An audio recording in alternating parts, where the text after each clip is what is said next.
For February 25th, 2021. Madam Clerk, I'll have you go through our roll call, please. Thank you, Mr. Chair, and good morning, everyone. I'm going to provide a very short review of the protocols for electronic participation in this council meeting. Voting for this meeting will be conducted verbally. For procedural votes that do not require a recorded vote, the chair or I will call for any objections. If you have an objection, please indicate your name and objection. If no objections are stated, the motion will be deemed to be adopted. For recorded votes, I will call upon each member and will confirm the vote for each member.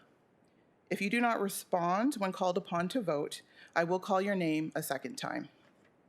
If you do not respond to the second call, you will be recorded as abstaining from the vote, and your vote will count in the negative as a nay vote. If you're participating electronically and are leaving the meeting, please send an email to council@peelregion.ca to indicate that you're leaving the meeting. If you leave the meeting for any votes thereafter, you will be marked absent. We'll now commence the meeting with roll call. Mayor Brown? Present. Thank you. Councillor Carlson? Councillor Carlson? I'm here. Thank you. Mayor Crombie? I'm here, thank you. Thank you. Councillor Demerla? I'm here, thank you. Thank you. Councillor Dasco? Present. Thank you. Councillor Dillon? Good morning. Yes, I'm here. Thank you. Councillor Downey? Present. Thank you. Councillor Fonseca? Good morning, I'm here. Thank you. Councillor Fortini? Good morning, everyone. I'm here. Thank you. Councillor Groves? Good morning, I'm here. Thank you. Councillor Innes? Good morning, Present. Thank you. Councillor Kovac? I'm here. Good morning. Thank you. Councillor Mahoney? Present. Thank you. Councillor McFadden? Good morning, everyone, I'm here. Thank you. Councillor Medeiros? Here. Good morning. Thank you. Councillor Paleshi? Good morning. Morning. Thank you. Councillor Parrish? Yes. Thank you. Councillor Raz? Yes. Thank you. Councillor Sato? Here. Thank you. Councillor Santos? Present. Thank you.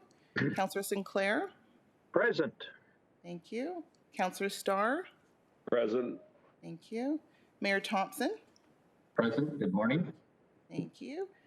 Councillor Vicente? Present. Thank you. Very good. That brings us on to our Indigenous land acknowledgement. We would like to begin by acknowledging the land on which we gather and which the region of Peel operates as part of the treaty land and territory of the Mississaugas of the Credit.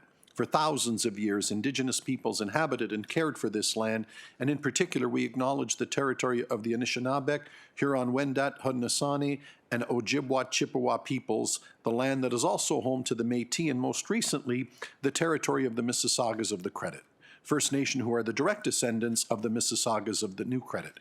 We are grateful to have this opportunity to work on this land, and by doing so, give our respect to its first inhabitants. Okay, next item I have is declarations of conflict of interest. I believe we've received one from Councillor Groves with regards to item 21.1. So Councillor Groves, your conflict duly acknowledged on that matter. Thank you. Do I have any other conflicts of interest? Hearing none. Move on to approval of the minutes. I have a resolution before me with regards to the minutes from February 11, 2021 Regional Council meeting be approved as moved by Innes and Santos. Any objections? That is carried. Moving on to the minutes of the first one was the budget, incidentally, the one that we just dealt with, the budget on that. Mr. Chair. Sorry? Mr. Chair, sorry. Yes. Do I need to declare a conflict for the budget minutes? I declared a conflict for the budget meeting. Duly noted, and I understand that's recorded accordingly, and so no, you do not, but thank you for clarifying. Okay, thank you. I just wanted to double check. Yes, absolutely. So that first resolution was for the budget meeting minutes. The next one that I have is again for February 11th, our regular council meeting, as moved by Councillors Downey and McFadden. Any objections to the minutes? Hearing none, that is carried. Thank you. I now need an approval of the agenda. And the motion that I have before me with regards to the agenda, let me read it as moved by Councillor Dasco and Councillor Fonseca, that the agenda for the February 25, 2021 Regional Council meeting include a delegation by Tom Dolson, President, Peel Federation of Agriculture, regarding the GTA West Highway 413 to be dealt with under Delegation Item 7.2, and further that the agenda for the February 25, 2021 Regional Council meeting include communications regarding the GTA West Highway 413 to be dealt with under items related to public works as follows. Point 1, Federation of Urban Neighborhoods regarding GTA West 413, item 16.4. Number 2, Masha Karim requesting to stop the building of the 413, item 16.5. Next, Ishkren Mihailov requesting to stop the building of the 413, item 16.6.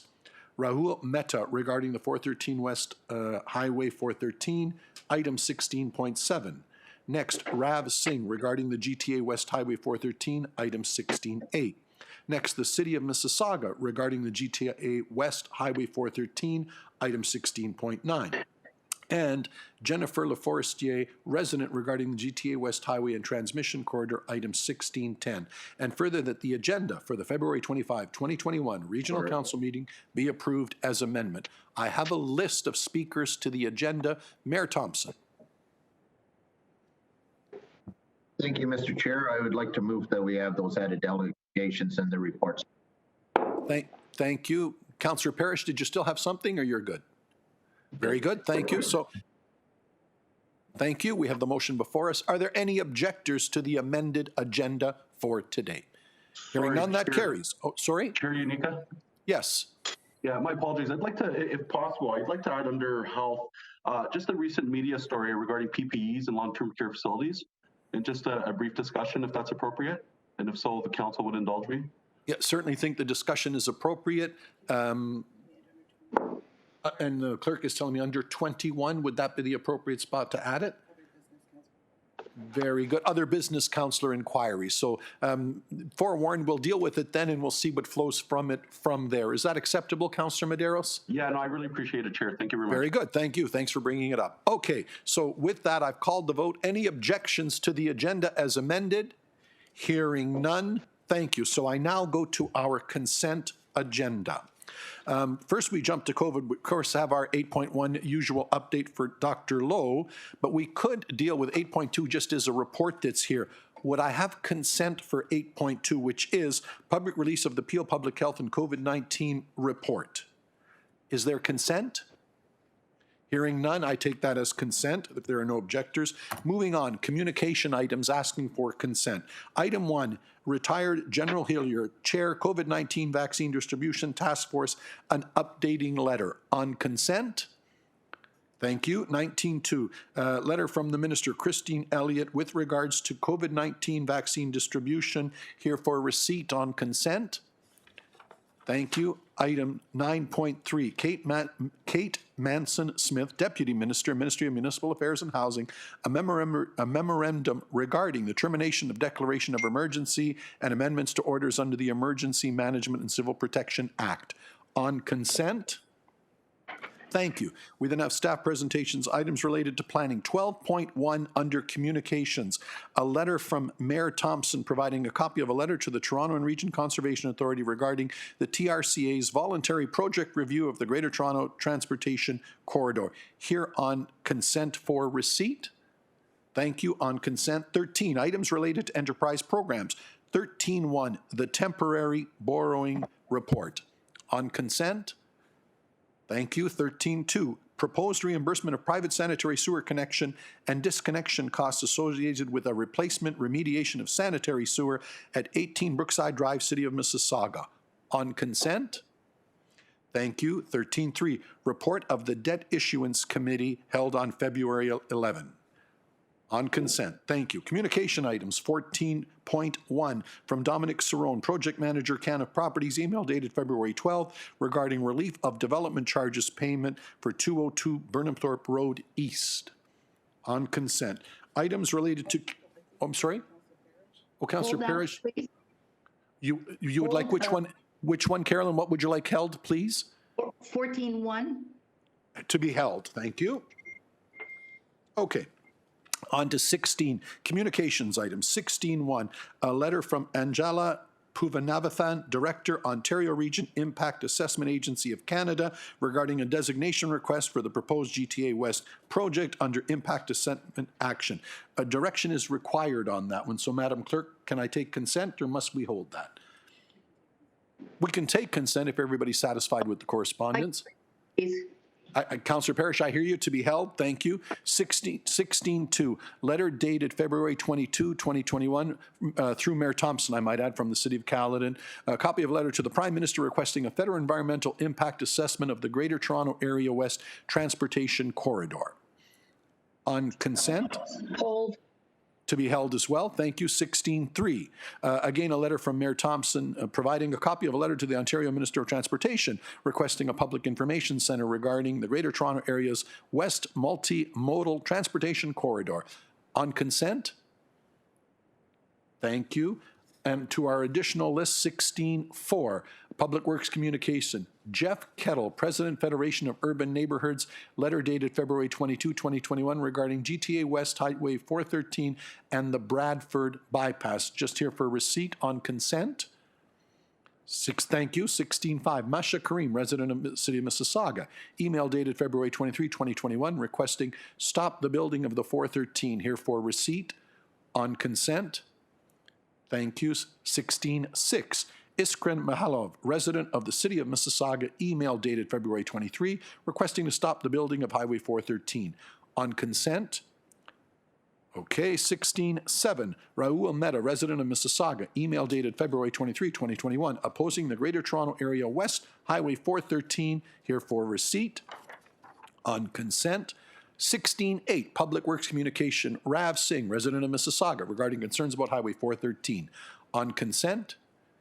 Thank you. 16.9, Stephanie Smith, Legislative Coordinator, Corporate Services Department, City of Mississauga, email dated February 24, 2021, providing a copy of a City of Mississauga resolution opposed to any and all advanced construction associated with the preparations for the GTA West Highway and Transmission Corridor.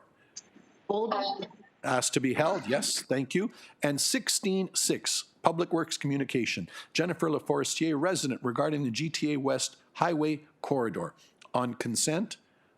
Thank you. Madam Clerk, no other items under 16 with regards to the GTA West Corridor. We've got all the additionals. Very good. Okay, so moving on, continuing with our consent agenda. On to 17, items related to health.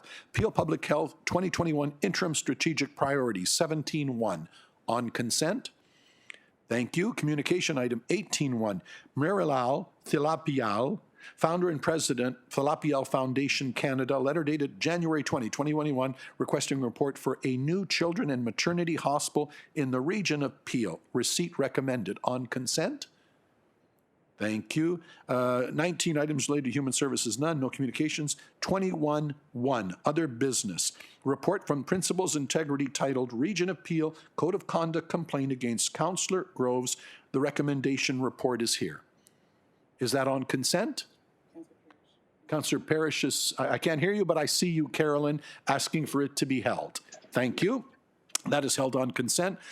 22, by the way, we noted under other business, Martin Medeiros, councillor, is bringing up that matter with regards to the PPEs, so I will deal with that as 21.2. The CAO is waving me on that one, Madam CAO. I just want to let you know, Mr. Chair, that there are some labor relations implications to that question. And so subject to the details of the question, we may want to refer that matter to the in-camera as opposed to dealing with it in public session on the request. Okay. Councillor Medeiros, I know it's hard to preempt, but would you feel more comfortable? Do you think your questions may be of an in-camera nature? No, I think my questions are going to be just related to what was reported in the media and just trying to get some official response. Okay, very good. And Janice, thank you for bringing details. Then I'm more than happy to follow the guidance of our legal. Exactly. So let's deal. Thank you for bringing it up, Janice. We'll deal with it in public session transparently, and if something should arise, we'll be guided accordingly to move in camera if necessary. Okay, moving on. Notices of motion 22.1. Motion regarding requesting endorsement of the Toronto Region Conservation Authority, TRCA, Board of Directors request of the Ministry of Transportation regarding service level agreements. That is asked to be held. Councillor Innes would like that held. Thank you. Then we're on to bylaws. The in-camera, notwithstanding Councillor Medeiros' issue, I've reviewed the minutes, acquisition of property in Ward 5, the City of Mississauga, and the finalization of collective agreements, a labor relations or employee matter. I'll take them in turn, but I think they could go on consent. So let me ask, just to get folks back to work. With regards to 24.1, the minutes of the closed session, can I have consent on that? On consent, 24.2, that land acquisition in Mississauga Ward 5. Does it need to be held? Very good. On consent. And lastly, the collective agreement negotiations and the good work that was done there that's been reported to us. Any need to go in camera? If not, that is all on consent. Thank you. Okay, Madam Clerk, over to you for a motion. Thank you, Mr. Chair. I've got a motion moved by Councillor Dasco and seconded by Councillor Sinclair that the following matters listed on the February 25th, 2021 Regional Council agenda be approved under the consent agenda items. And this requires a recorded vote. Mayor Brown? Yes. Yes. Thank you. Mayor Brown in favor. Councillor Carlson? Yes. Councillor Carlson in favor. Mayor Crombie? Yes, I support. Mayor Crombie in favor. Councillor Demerla? Yes, thank you. Councillor Demerla in favor. Councillor Dasco? Yes. Councillor Dasco in favor.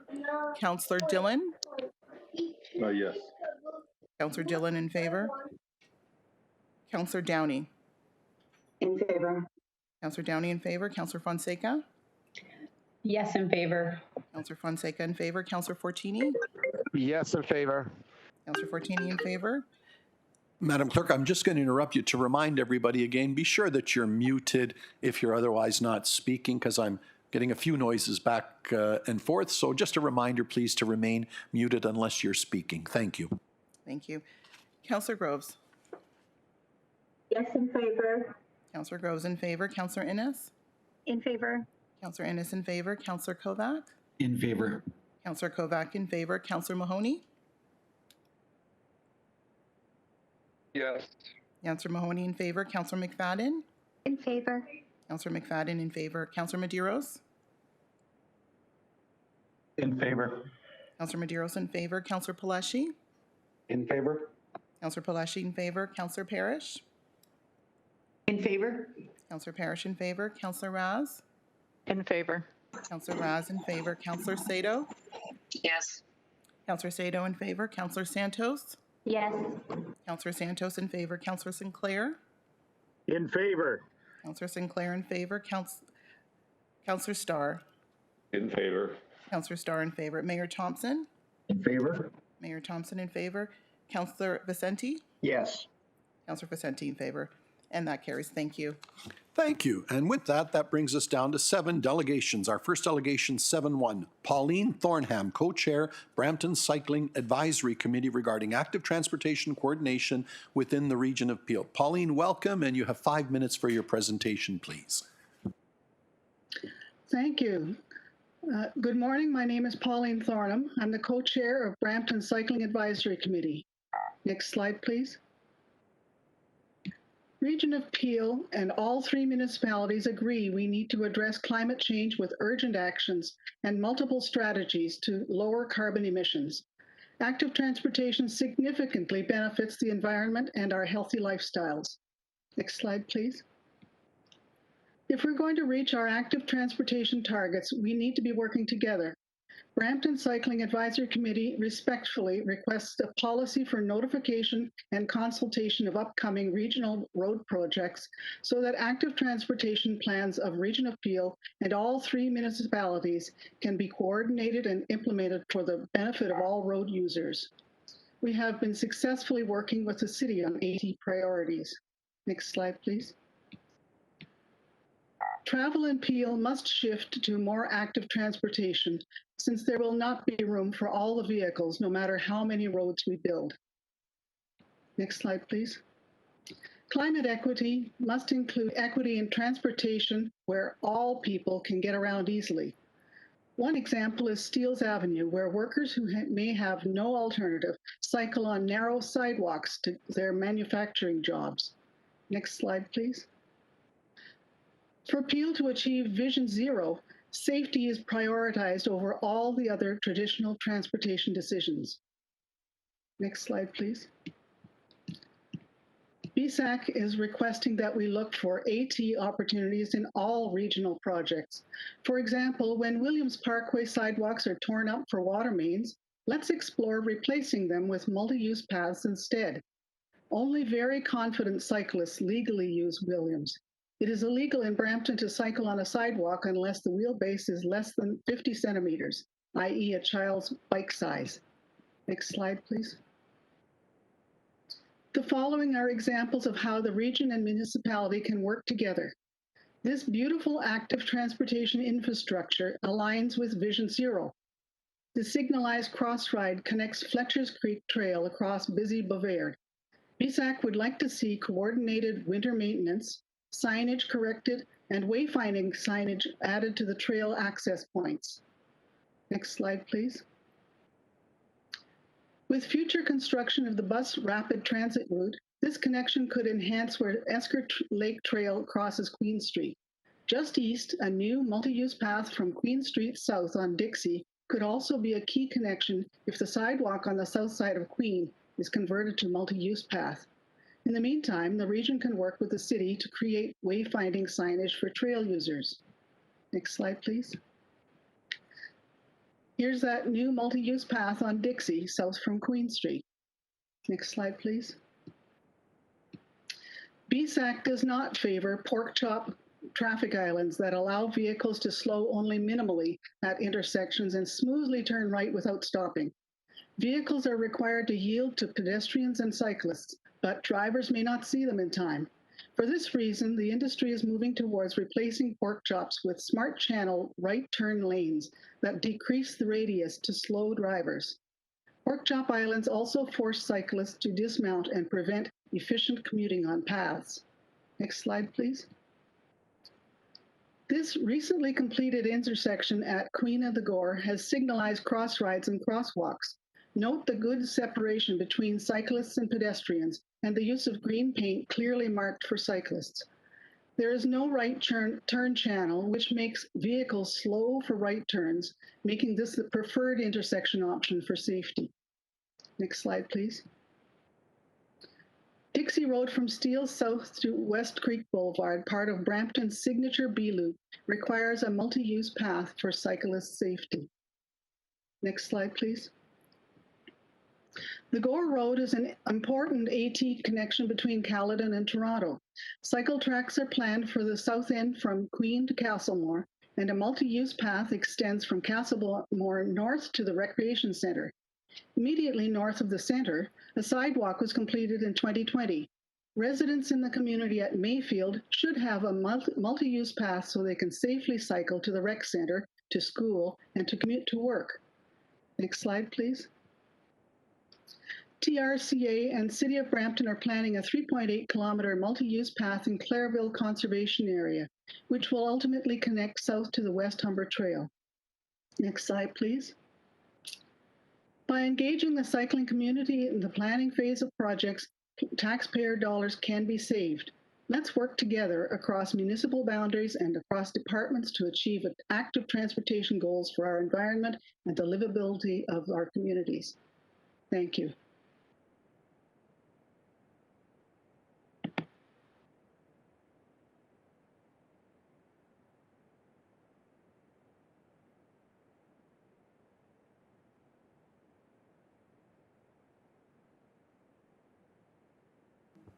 Oh, very good. I thought there was one more slide coming. I apologize. If that's the conclusion, thank you very much for your presentation. I have questioners. Councillor Santos first, please.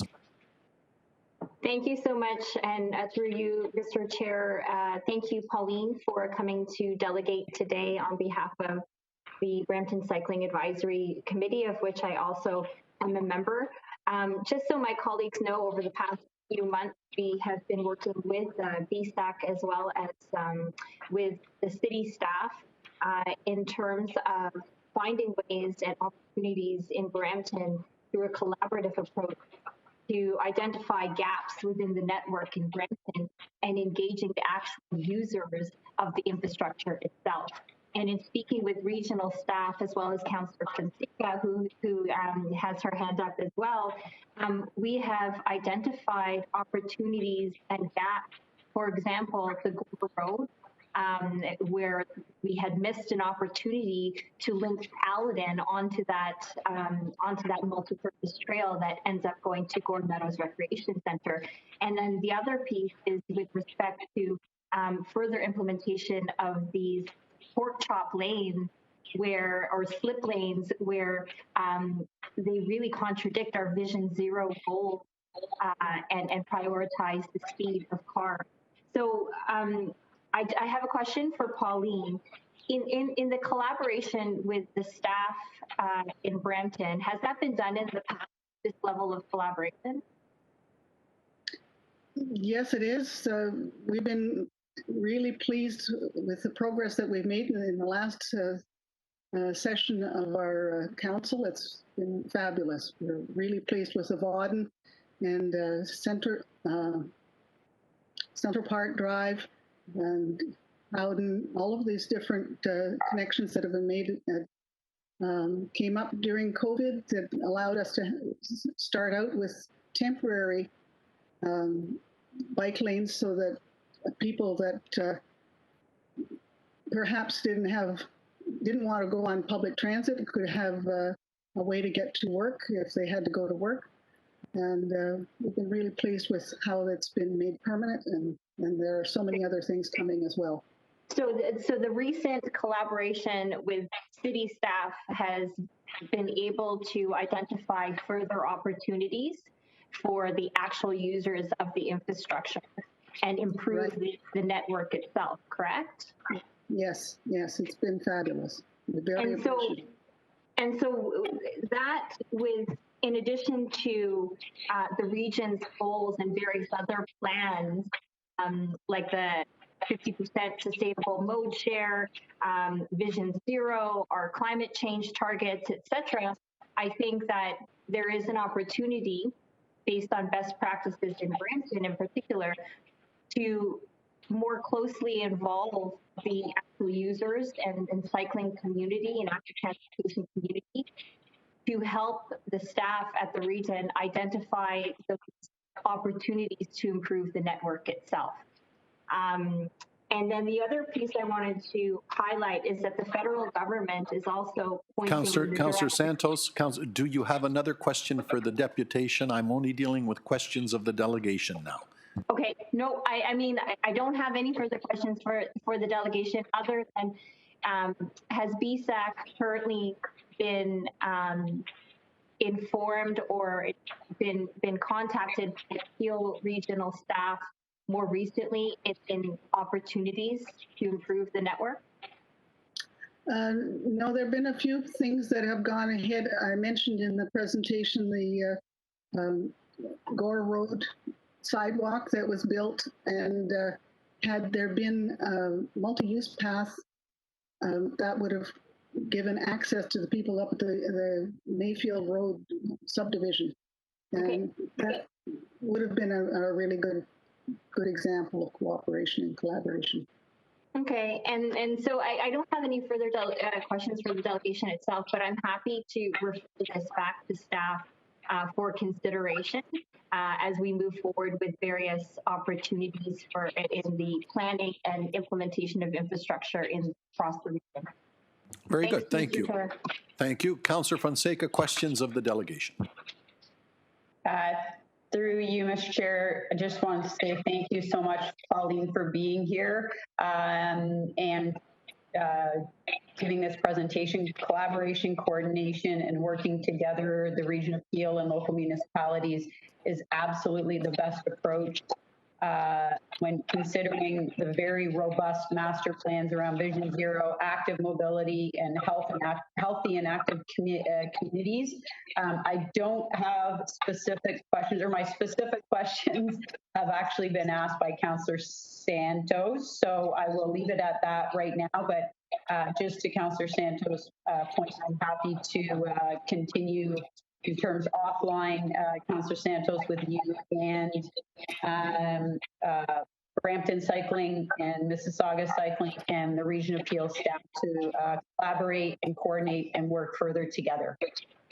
Thank you. So with that, thank you very much for your presentation today, Pauline. And what I think I have, oh, Councillor Sato, you're on my list. Go ahead, Councillor Sato, your question. Thank you, Mr. Chair. Just a very quick question, because the Region of Peel staff, several staff actually, sit on the Road Safety Committee and work with us on implementing Vision Zero. So my question is, does Brampton have a similar committee? This is a citizen committee made up with citizen stakeholders and staff. And is there a similar committee in Brampton that regional staff sit on? Because I would think that's where we deal with all of these issues at that committee level. Could I refer that? Sorry. Could I refer the question to Councillor Santos?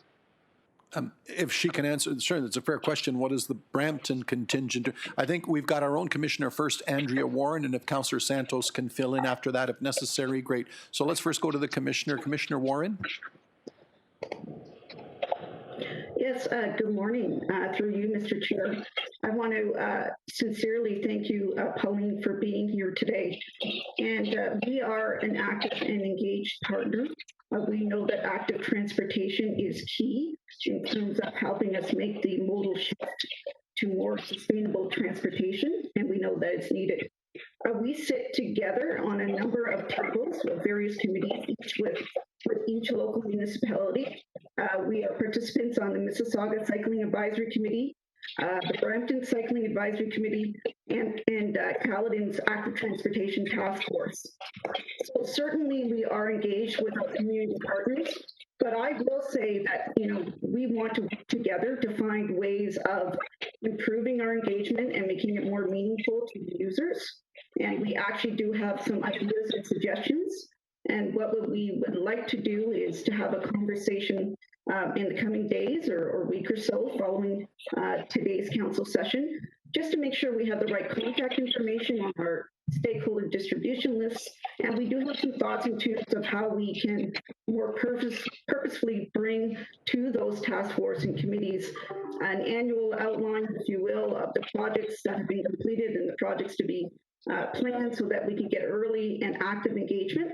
So certainly we want to be a more active, engaged partner with you, and looking forward to working collaboratively more so in the immediate future. Thank you. Councillor Sato, did you have anything further? Yes, I just want to add also that we have significant health department staff that work with us on the Road Safety Committee, which is vitally important for Vision Zero. And we are also trying, I'm working with the chief, Nancy Falcinelli, to get Vision Zero as a separate table on a community safety and well-being plan. Peel Regional Police are very active in working with me on that. So those links are there. I think maybe we don't always know who's doing what on which committees in the municipalities. So perhaps we could get some information, Mr. Chair, from regional staff sent to members of council on which departments are involved in local municipal committees, which committees they're involved in, and that would give us, I think, a better picture of where that collaboration is. It is there. I just don't think it's very visible, and the information is not easy to find. So perhaps I could ask if staff, and particularly health and transportation, works, because that's really where the collaboration is taking place. Thank you. So what I'm going to suggest then is, because I think Councillor Santos spoke to this quite rightly, as did Councillor Fonseca and you too, Councillor Sato, I think it would be appropriate to the appropriate committee, because it's very clear there's a lot of moving parts to this, and it's good to know from all the other parties what other moving parts you're working with. I think it would be quite timely, further to Councillor Santos's comments and yours, Councillor Sato and Councillor Fonseca, that a report come back to the appropriate committee. If staff can help me out as to what committee that would be, just to say what are all the moving parts on this very important file, and we want to make sure we the Region of Peel, are aligned with our local partners, and the community groups that you're working with, like Pauline. So if someone would want, and I think Councillor Santos was getting to that. Councillor Santos, I'll come back to you. Is that an appropriate motion or direction you'd like to put with Councillor Sato and Councillor Fonseca? Councillor Santos. Thank you, Mr. Chair, and thank you, Councillor Sato.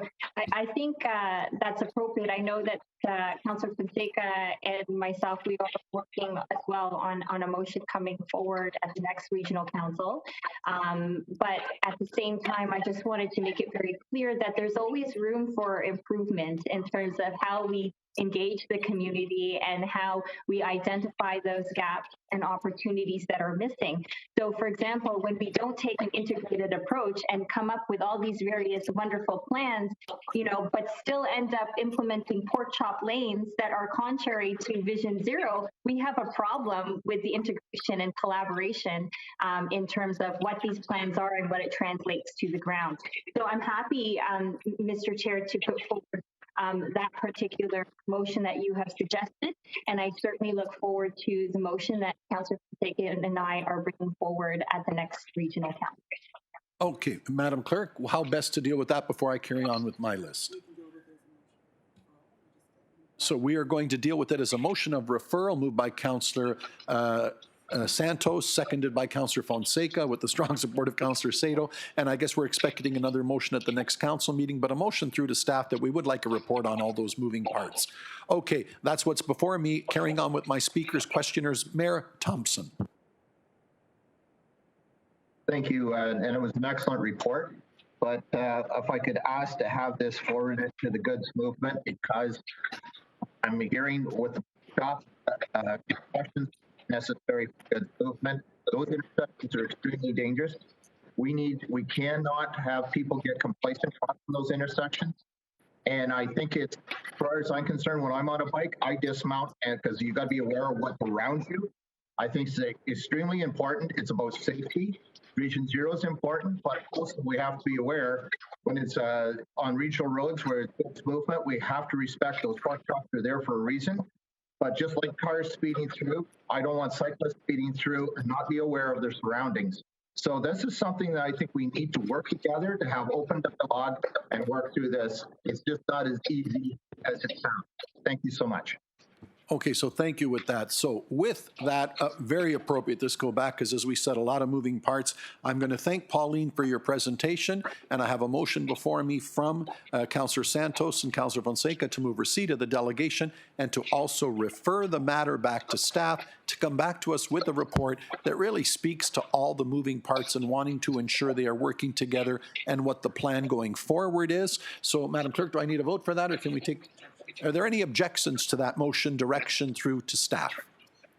Hearing none, that carries. So once again, Pauline, thank you very much for your presentation. Much more to come on that file.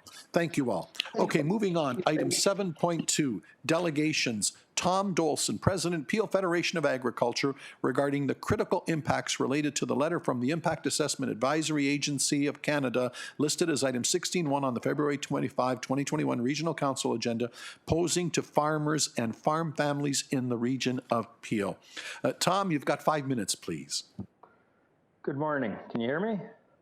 Yes, I can. Okay. Regional Chair, members of Council, my name is Tom Dolson. I'm delegating today on behalf of the Peel Federation of Agriculture, representing 384 members, farmers in Peel.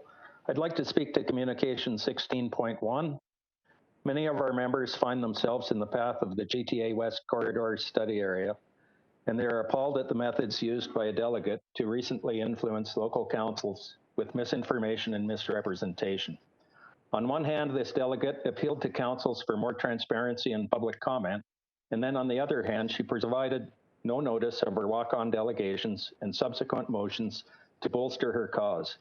These tactics are sneaky, underhanded, and undemocratic. Farmers in Peel are fed up. The delegate was featured in a recent Toronto Star article about the proposed 413. She trespassed on a local farmer's land with a Toronto Star reporter and posed for a photograph with the farmer's cultivator. I doubt very much either one of them know a cultivator from a plow. The very idea that these activists pass themselves off as representatives of agriculture is offensive to every farmer in Peel region. PFA has provided considerable content to reporters that has never seen the light of day because our position clearly does not support their agenda. We were surprised to read in Communication 16.1 that Halton Federation of Agriculture had 480 members when in fact there are 347. 5 minutes is not sufficient to address all the errors, untruths, and exaggerations in this communication to Council. Council should not be passing motions that result in a crippling impact to our farming community without first giving them an opportunity to comment and verifying the communication. We have been shut out of the process. I'm not sure if that is the objective of Council, but it is clearly the case with the environmental activists. Council members have been provided with a position paper from the Peel Federation of Agriculture. PFA is well aware that a lot of growth is coming to Caledon over the next 30 years, and corridor or not, our farming operations will be negatively impacted. I'm here today for 2 reasons. The first is we are adamantly opposed to environmental activists speaking to agriculture, period. They clearly know nothing about our industry or our farm operations. It's easy to suggest that regulations be imposed upon someone else when you have no skin in the game. We find the spokespersons for these environmental groups to be arrogant and disingenuous when they claim to speak on our behalf. Our farmers are outstanding stewards of the land, and they have kept this land productive for generations. That doesn't happen by exploiting the environment. Most of our member families have completed environmental farm plans. Many of our farm families have roots in Peel going back 150 to 200 years. I can assure everyone here, we are well qualified to speak for ourselves. The second reason I'm here today is to let you know that we are absolutely opposed to the request for a federal environmental impact assessment on this corridor. Special interest groups will try to convince all of you that this corridor is being rushed through, and we need time for more consultation. Nonsense.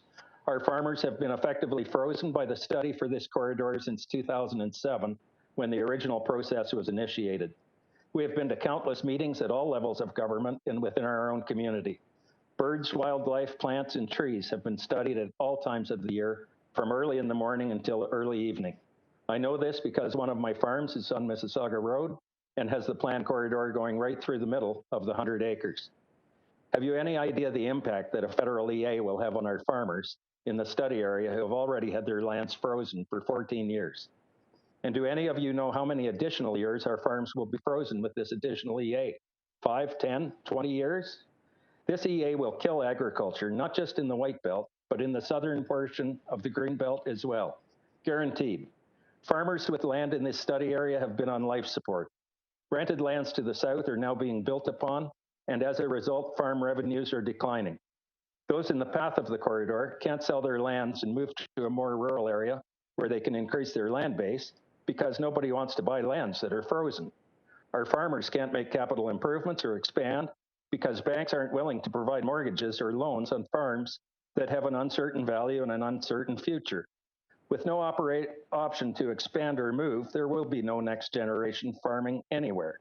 So no, you're not saving farms with this EA request. You're essentially shutting us down.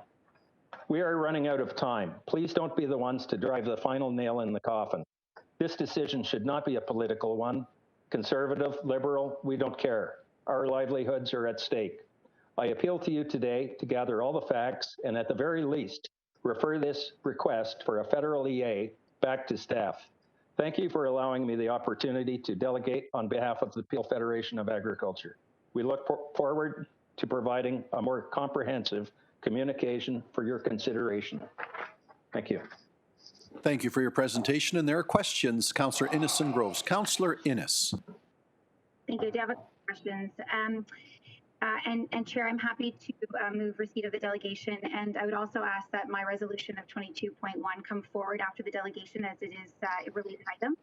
That would be appreciated.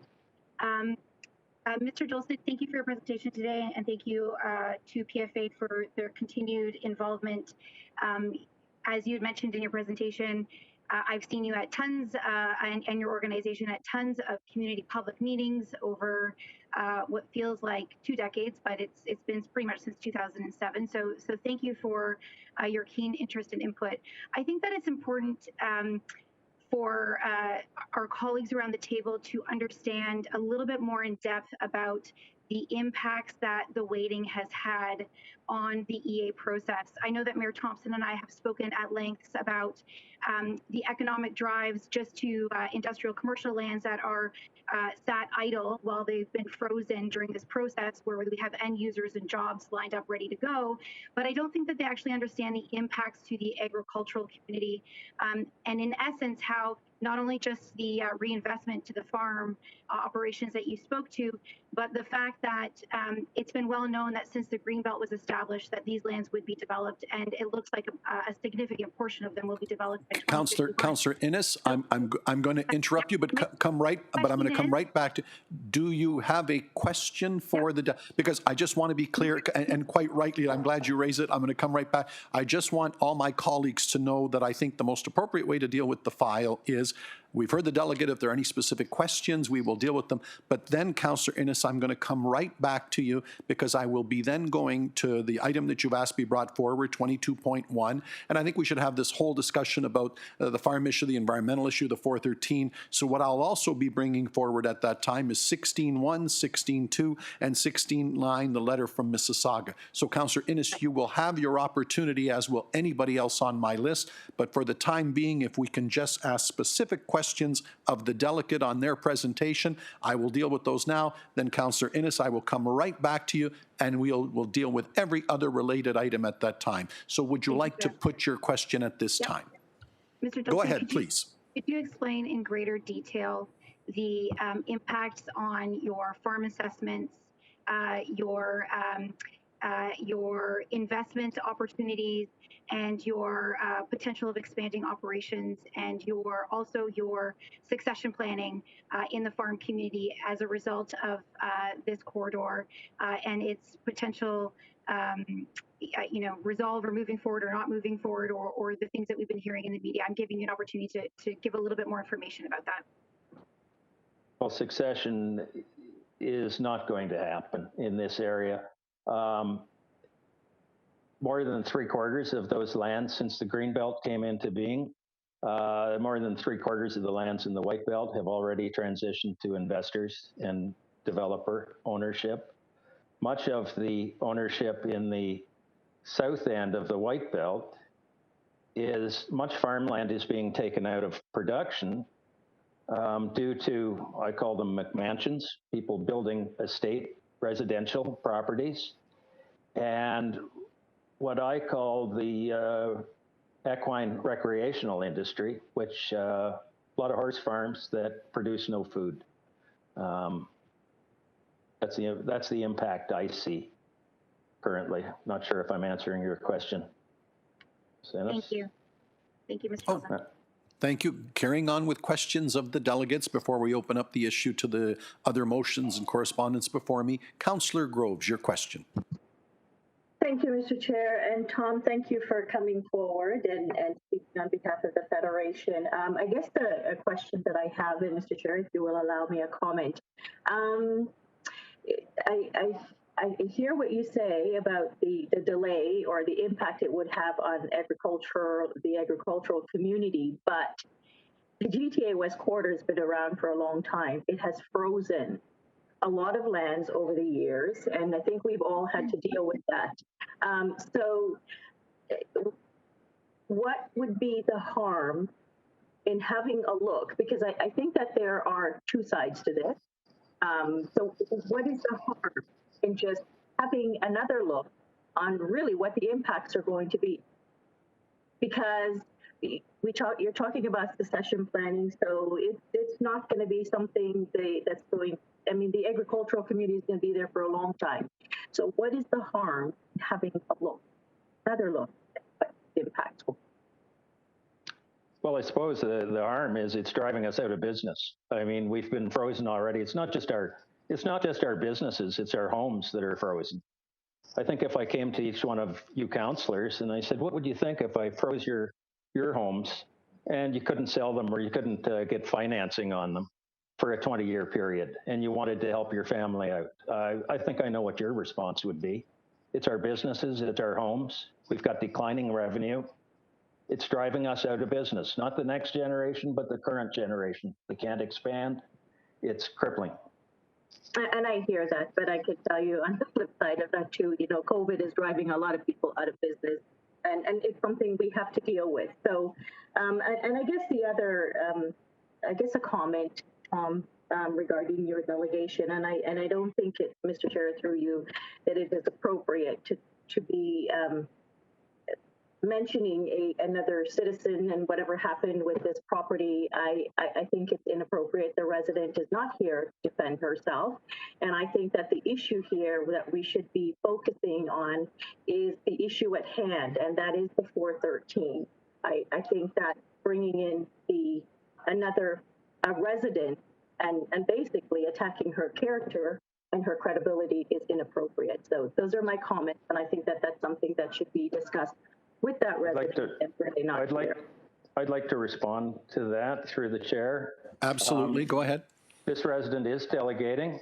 There is public record. There's been a call to the OPP, the farm owners. It is on public record. The farm owners dealt with a communication to council at the last Caledon Council meeting. So I disagree with Councillor Groves. It's a matter of public record.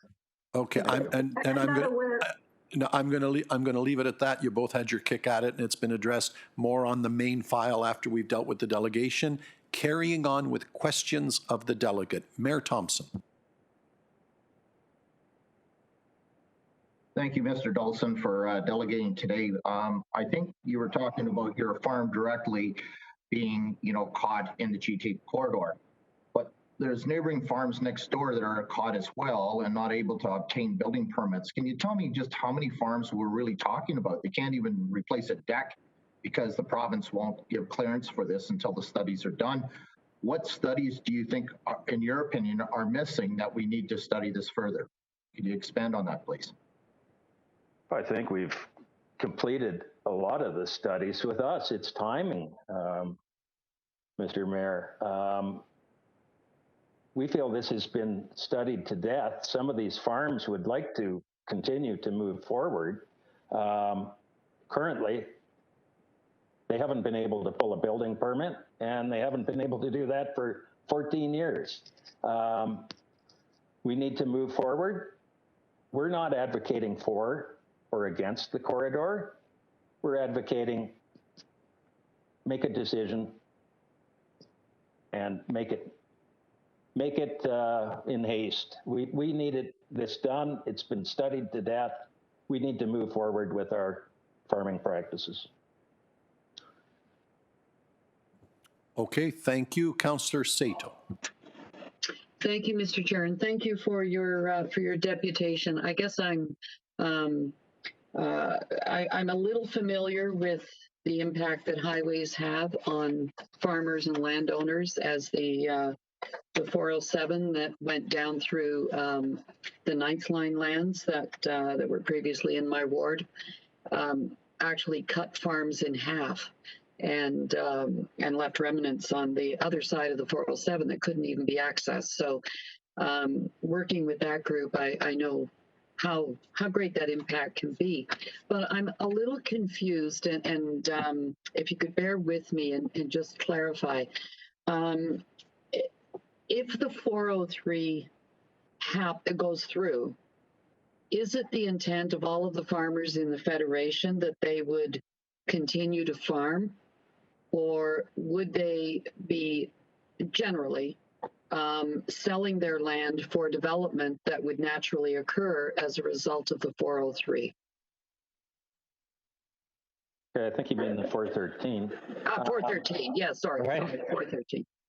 Well, we would continue to farm. I mean, as much as we're all well aware we've got impending growth, a number of these farm operators will continue to farm for the next 20, 30 years. But as development takes place, it gets more and more difficult because we do rely on rented lands for our farm revenue. And more and more will be displaced over time. Some of the farm operators in the White Belt have their home operations in the Green Belt, and there's a lot of land rented in the White Belt right now, and the majority of it is rented. So could I ask then that would it not be to your benefit in order to enable at least most of you, I'm sure some won't because I know people do sell off parcels of land. I mean, that's just inevitable. But would it not help you if the 413, I'm sorry, I keep calling it the 403, the 413 did not happen, then those lands would not be open to immense development. You wouldn't have a concrete highway, massive highway running through your lands and potentially through the middle of your lands, as what happened with the 407, and preventing that farming from taking place. City of Mississauga, we're on record that we oppose the 407 and for various reasons, but some of them also financial for our taxpayers. But it seems to me, and maybe you can just clarify this, that if the 413, if the study was done, because you're here to object to any further studies, if the study was done, the extended EA by the federal government, and if it was determined that the 413 would then be canceled as the previous provincial government determined it would be canceled, it seems to me that it would be a benefit to the farmers because then you would be able to continue to farm and get that succession passing down. Through the chair, Councillor Sato, I think I addressed that in my delegation. 413 or not, we're going to be impacted. There's going to be a road network of some sort. There's going to be urban development there. We'll be faced with the same issues. Smaller scale, but still a road network. So. Yeah, I guess it's not. You don't get quite as big an impact from a 2-lane road as you do from a highway. But thank you. I really appreciate you clarifying that for me. It's just making your deputation a lot clearer to me. Thank you. Thank you, Councillor Downey. Questions of the delegate? Thank you, Chair. And just with a moment of indulgence, I think for Councillor Sato's benefit, and just to reiterate what the delegate was saying, the white belt was a collateral damage of the green belt. So Mr. McGinty drew that line many years ago. And so anything south of that green belt line is slated for development that this council is well aware of. Further, to the delegate, thank you for coming today and for speaking. I'm wondering if you could maybe speak to, in your experience, the missed opportunities in farm succession planning for a generation of farmers based on the fact that there has not been an opportunity to plan or invest in farm operations due to the freeze in land and 15 to 20 years of planning through this particular situation. Suppose, I mean, there's through the chair, Councillor Downey, a lot of missed opportunities. There was, in 1990, there was a better, what I call a conversion factor for people that sold land in city of Brampton then, and they had the options of moving north into Caledon, whether it be white belt or green belt, to acquire more lands and set up family members, sons, daughters. We still have that option, but the conversion is not nearly as attractive as it was 30 years ago. You could buy a lot more workable land from the sale of development land in 1990 than you can today, whereby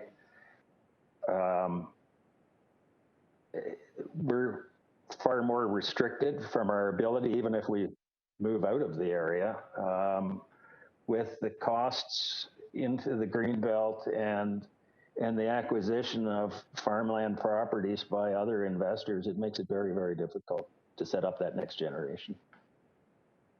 Thank you. And just from, we sit at a couple of the same tables in regards to the PFA and Golden Horseshoe Food and Farming Alliance.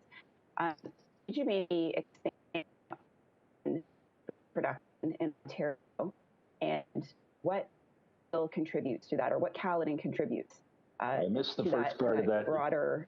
Yeah, Councillor Downey, you were a little choppy at the beginning. Do you want to try again? Because we didn't get the full question, and the delegates acknowledge that as well. Please try again. Sure. Can you hear me? That's better. Okay.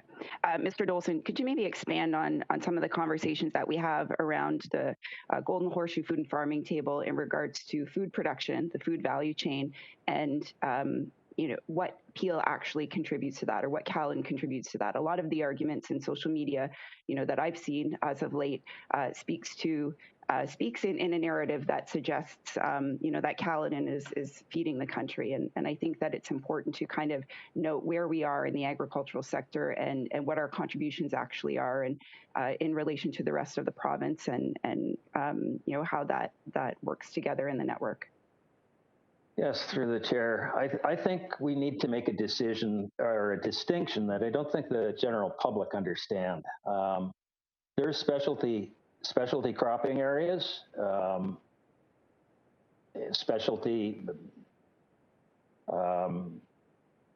take the Holland Marsh, take small operations that provide horticultural fruit and vegetables. Caledon is not one. We have really, really heavy clay. We have an antiquated land evaluation system going back to the 50s. Yes, they call us Canada or prime farmland, #1, but this is antiquated. We're dealing on heavy clay. Nobody's growing potatoes and fruit and vegetables on our farmland. Our farmland, 95% or more of the revenues on our farmland is from conventional farming practices. It's corn, it's soybeans, it's wheat. So I don't think people realize that. They think they'll save the farmland with these small specialty crops with people growing turnips. Not happening in Caledon. The land isn't appropriate for it. Thank you. Last question through you, Chair. Where do you see the future of your farm and your neighbors' farms in 30 years? As a road or as houses in terms of the development of the White Belt? Well, that would, through the chair, that would be predicated on whether this highway comes through or not. And I see Caledon's White Belt being built out in the next 30 to 50 years, whether it's a road or houses. Is of no consequence. We're not taking a stance on the road. We want to move forward with our planning for our farms and the successions of our families, whether it's north of the White Belt, in the Green Belt, in Caledon, or elsewhere. But right now, we're handcuffed. We can't do anything, and to handcuff us for another 10, 15 years is certainly not reasonable. It's unconscionable. Thank you. Thank you, Councillor Parrish. Thank you for coming in today, Mr. Dolson. Could you, if you wanted to, sell your farm today to another farmer? Are there any restrictions? To another farmer? Yep. I suppose we could.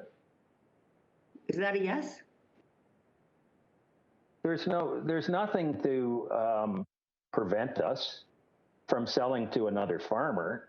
Are the farms in the path of the corridor, do they hold the same value as the farms that are not in the study area? No, they're certainly a lesser value. Well, they're a lesser value unless the 413 is approved. Do you personally support the construction of the 413? I'm not here as a personal delegation. I'm here as a PFA representative. So, and I mean, you're being critical of Mississauga's position on the 413. I'm just curious what your position is. Well, we see benefits. I see benefits to the 413. Point of order, Chair. Mr. Dolson is here on behalf of Peel Federation of Agriculture, not as personally as a landowner. I think that in fairness to our Federation of Agriculture and in respect of our agricultural community, we should hold that as his position, and to continue to do so otherwise would be unfair to that agricultural community. Agreed, and I would have left it to the delegate to speak to any issue that he deems appropriate, and that's how I was proceeding, and I think he's heard both of us. Do you have anything further on that? If not, Councillor Parrish, any other questions? I do, and it's not as I guess, a Federation of Agricultural person, but are you involved in any of the landowners groups that are looking to develop the land through there? No, Councillor Parrish, that's his I'm personal. here as a representative of the Peel Federation. I think you're getting off track here. Thank you. Yeah, I'm sure I am. Okay, thank you. If there are no other questions, Mr. Polson, thank you very much for your delegation. I have receipt moved by Councillor Innes and Councillor Downey of the delegation.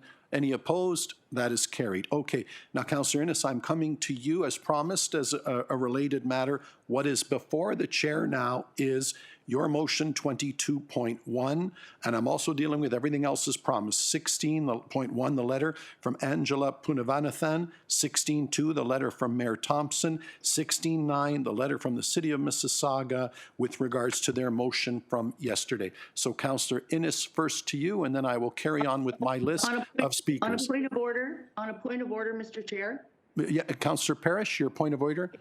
If I might suggest, the outcome of the number 16 issues, particularly 16.9, should affect the way we vote on 22.1. Councillor Innes had an opportunity to change the agenda when we approved the agenda. I believe 16 issues in 16 numbers should go ahead of 22.1. Councillor Parrish, item 22.1 was on our original agenda. That's a walk-on from yesterday and this morning, and I think it quite appropriately relates to the delegation that brought it forward. However, I would allow you or anyone to speak to any of those matters, and then I will deal with the motions that come before the chair. Madam Clerk, would that make the most sense? Thank you. So with that, Councillor Paleshi, what is your point of, is it a point of order before I go to my list, which I have Innes first? Will you be speaking afterwards, Councillor Paleshi? Yes, thank you, Mr. Chair. Thank you, Councillor Innes, and then I carry on with my list. Councillor Innes, with regards to 22.1, please proceed. So I'm happy to move 22.1. This has been long discussed at the Toronto Region Conservation Authority and was requested when we spoke of this matter at our board meeting in 2019. And it's simply to ask, we have an opportunity that we can always work with our Crown agencies, and when I say we, I'm speaking on behalf of the TRCA, to work with our Crown agencies to do a voluntary review process of EAs and projects. We have very successful track record in doing so on projects like the 427 extension, a bunch of projects with Metrolinx. And so really this is just a technical position, and so we're putting it forward just to ask the Region of Peel to support the TRCA's request because it is a voluntary review, and MTO must agree to do one and to participate in it. And as of to date, they have yet to do so. So Vaughan, the City of Vaughan passed this motion, the Town of Caledon passed this motion. I do believe it is before the Region of York today as well, by another board member from the TRCA. So this is just here, it's an added review, a technical review, and it's consistent with the TRCA's push over the last, I don't know, since the first time this item came on the board's agenda in 2011. And I'm happy to answer any questions. And I think that fellow board member, Councillor Paleshi, is willing to second this motion. And I look forward and hope that the rest of my colleagues can support this important review. We have had, like I've said before, we've had great success in some of the mitigation that we've established as a result of our VPR process through a lot of works with the Crown agencies. And this yet would be another example of ensuring that the best mitigation is put forward on any type of project moving forward with regards to this matter. Thank you. Thank you. So first up, Councillor Paleshi, would you second the motion so that it's properly before me? Yes, thank you, Mr. Chair. Very good. And now, before I come right back to you, Councillor Paleshi, as I said, that motion is officially before me, and all other speakers can speak to that motion or any other matter that I've spoken to that is related. Councillor Paleshi. Thank you so much, Mr. Chair, and thank you to Councillor Innes for not only bringing this forward, allowing me to second this. We've talked in length at the TRCA and the CBC, and we think that this is the best way to to bring this forward in the discussions holistically on what we want to achieve, what our basic official plan states, and what the province is currently putting before us. But in trying to connect kind of the many different working, I think, agendas that are happening right now at regional council and all of the other municipalities as well. We've had a strong support in the environmental agencies that are currently out there trying to do good things in not only the region but the province holistically. And I think that not only having this in importance before us, but also allowing us to request that the federal EA be a part of this scope as well. I think that's important for all of us in a timely manner, of course, respecting the fact that a lot of people are impacted by this. And I've spoken to it before, where I worked hard on the behalf of trying to get one resident the ability just to build a deck. It was so frustrating during this process. But so I understand that timing is of an essence here, and but I would like to amend Councillor Innes's motion with her support to also ask that the federal EA be included in this in the provincial EA. So a friendly amendment if Councillor Innes allows that. Councillor Innes, as the mover of the motion. I think that as long as the wording of the amendment would suggest that the federal EA would be expedited, because I think that we've heard today and we've experienced over time about the length and the timing concerning.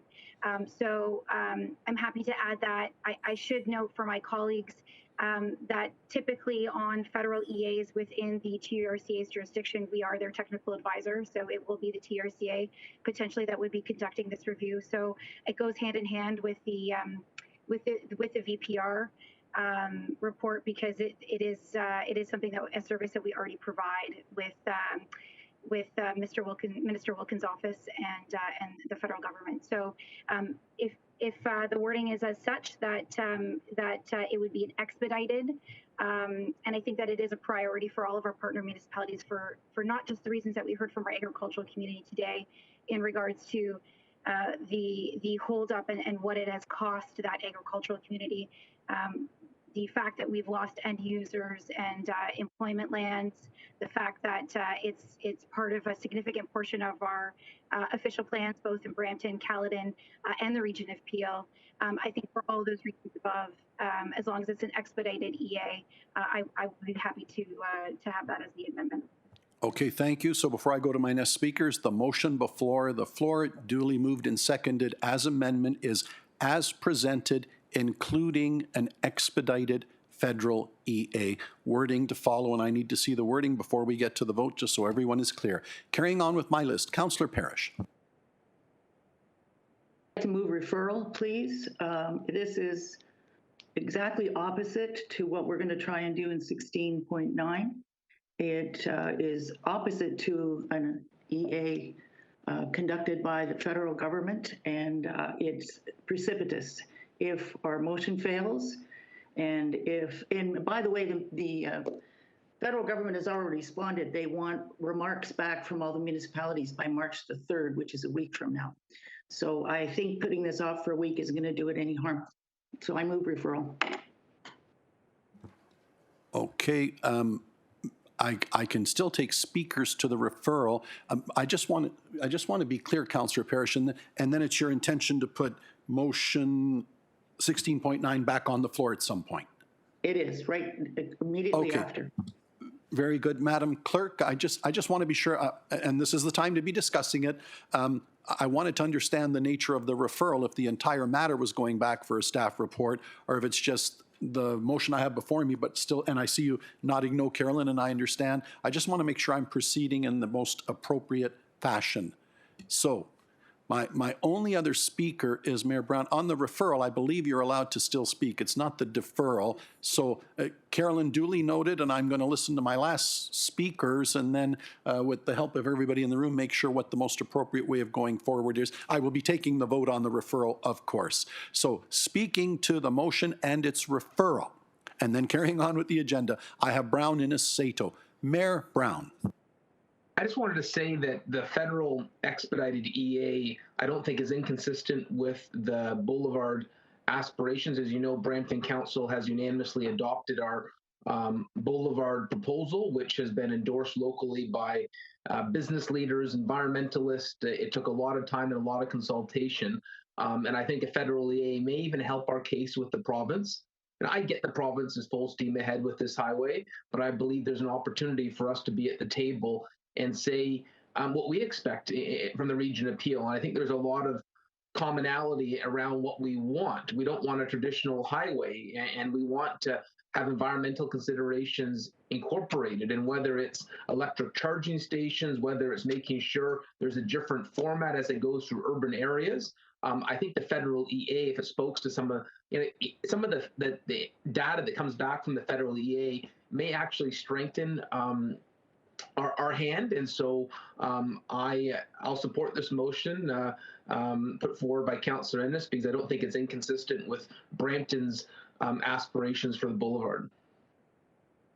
Thank you. And I just want to be absolutely clear to everyone, and Councillor Parrish in particular, who I know will come back on the list. This is why I was asking for the clarity and the challenge that I have in the chair.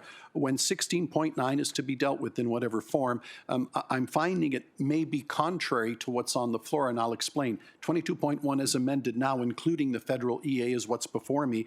But the motion from Mississauga, if I read it this way, and I'm reading right from the motion that was passed, and this is 16.9, but I'll read the clauses in a different order. Clause 3 reads, and therefore be it resolved, that strong opposition in principle to the construction of any transportation corridor traversing the region of Peel, but specifically the current GTA West 413, which I understand, that's simple enough to understand. The next clause I would read, strong opposition to any and all advanced construction associated with the preparations for the GTA West Highway, which again makes complete sense to me. But then your other clause is full support of the environmental defense request for a federal environmental assessment. Well, if you don't want the highway, why do you want an assessment? I don't understand. And clause 22.1 deals with all the analyticals and the assessments and a federal EA. That is the challenge that the chair has. So I bring it to everyone's attention. If in speaking to it, everybody can be clearer on what is before me, because I'm a little bit confused, and I have staff and provincial and federal people that need to understand exactly what it is that we are asking, particularly our staff. So that is the challenge that I have, that I need clarity on, so that everybody knows what we're voting on. Speakers to any and all of the... Chair, may I comment on what you just said? I'll take it as a point of order, and yes, Carolyn, it would be helpful, please. Part 5, actually, an assessment by the federal government will be done rapidly. It's going to be the information has to be in by March the 3rd. What happens then is we hope that they will agree to cancel the highway. That is our instrument. And we have no faith in the provincial government canceling it with their EA or their speeded up EA. So there's no contradictions there at all. We don't want the highway. We don't want the damage it's going to cause. We want it stopped. We have no faith in the province to stop it with their shortened EA program. And we want the whole thing dropped. And we're hoping the federal government, Minister of the Environment of the federal government, will support dropping that highway completely. So I don't see the contrary there. Well, I'll leave it at what you've just said. I understand completely. Just stop the highway. That's a pretty clean motion. Right. And if that was before me, I could deal with that as an emotion opposing. But you've made your point. I've made mine. Let's listen to the speakers, and I will entertain the motions accordingly. Councillor Innes. The motion that I brought forward doesn't speak to supporting the highway, not supporting the highway. It doesn't take a position. As all the members that sit around this table who have been board members for either of the conservation authorities are well aware that the conservation authorities are strictly a commenting agency. They don't get involved politically. That's not their position. Their position is science-based evidence. And should they ever got into making political decisions, it discredits their science. So they don't. I'm only bringing this forward on behalf of an environmental organization, a conservation authority that governs a significant portion, asking for my colleagues to endorse their request to do further order, Mr. Chair. Studies. Mr. Chair. I'm sorry, did someone have a point of order? Yes, I do. It's Councillor Groves. What is your point of order? So are we, because I heard a referral by Councillor Parrish. So what exactly are we speaking to? Are we speaking to the referral, or are we speaking to the main motion that Councillor Innes brought forward? And I think the referral takes precedent over the actual motion. Absolutely correct, and I agree with you entirely. That is why I should have been more definitive in speaking to the referral of this matter and going to the next motion. Thank you. So Councillor Innes, in speaking, and all of my speakers in speaking to the referral.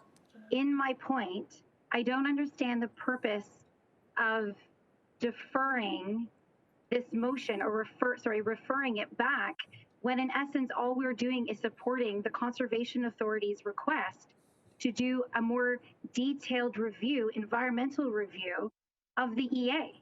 And the amendment only asks for exactly what City of Mississauga and the Town of Caledon have asked for, which is a federal EA. This is not a position on the GTA West corridor. This is a request for further detailed design review and environmental review on behalf of technical advisors, not only to our municipality as the Region of Peel, but our partner municipalities, as well as those municipalities across the GTA that will be affected by this. So I'm confused as to why we would refer this. This isn't Councillor Innes, you've made that clear. Supporting the referral. Why would we stall environmental technical review when we know the TRCA is going to be asked to do the review or participate in Councillor Innes, you've made that clear. What I'm going to do is, again, ask the clerk for a little more clarity moving forward, just so that we're clear on what we are speaking to and why. Go ahead. Thank you, Mr. Chair. So I believe what I heard from Councillor Parrish was that she was moving a motion of referral. I just want to clarify, is it that you want to postpone this until the next meeting, the next council meeting? Okay, so if that's the case, then it's a motion of deferral. We would need a seconder, and that is not debatable. So if we have a seconder to the motion, then we will have to take the vote on the deferral.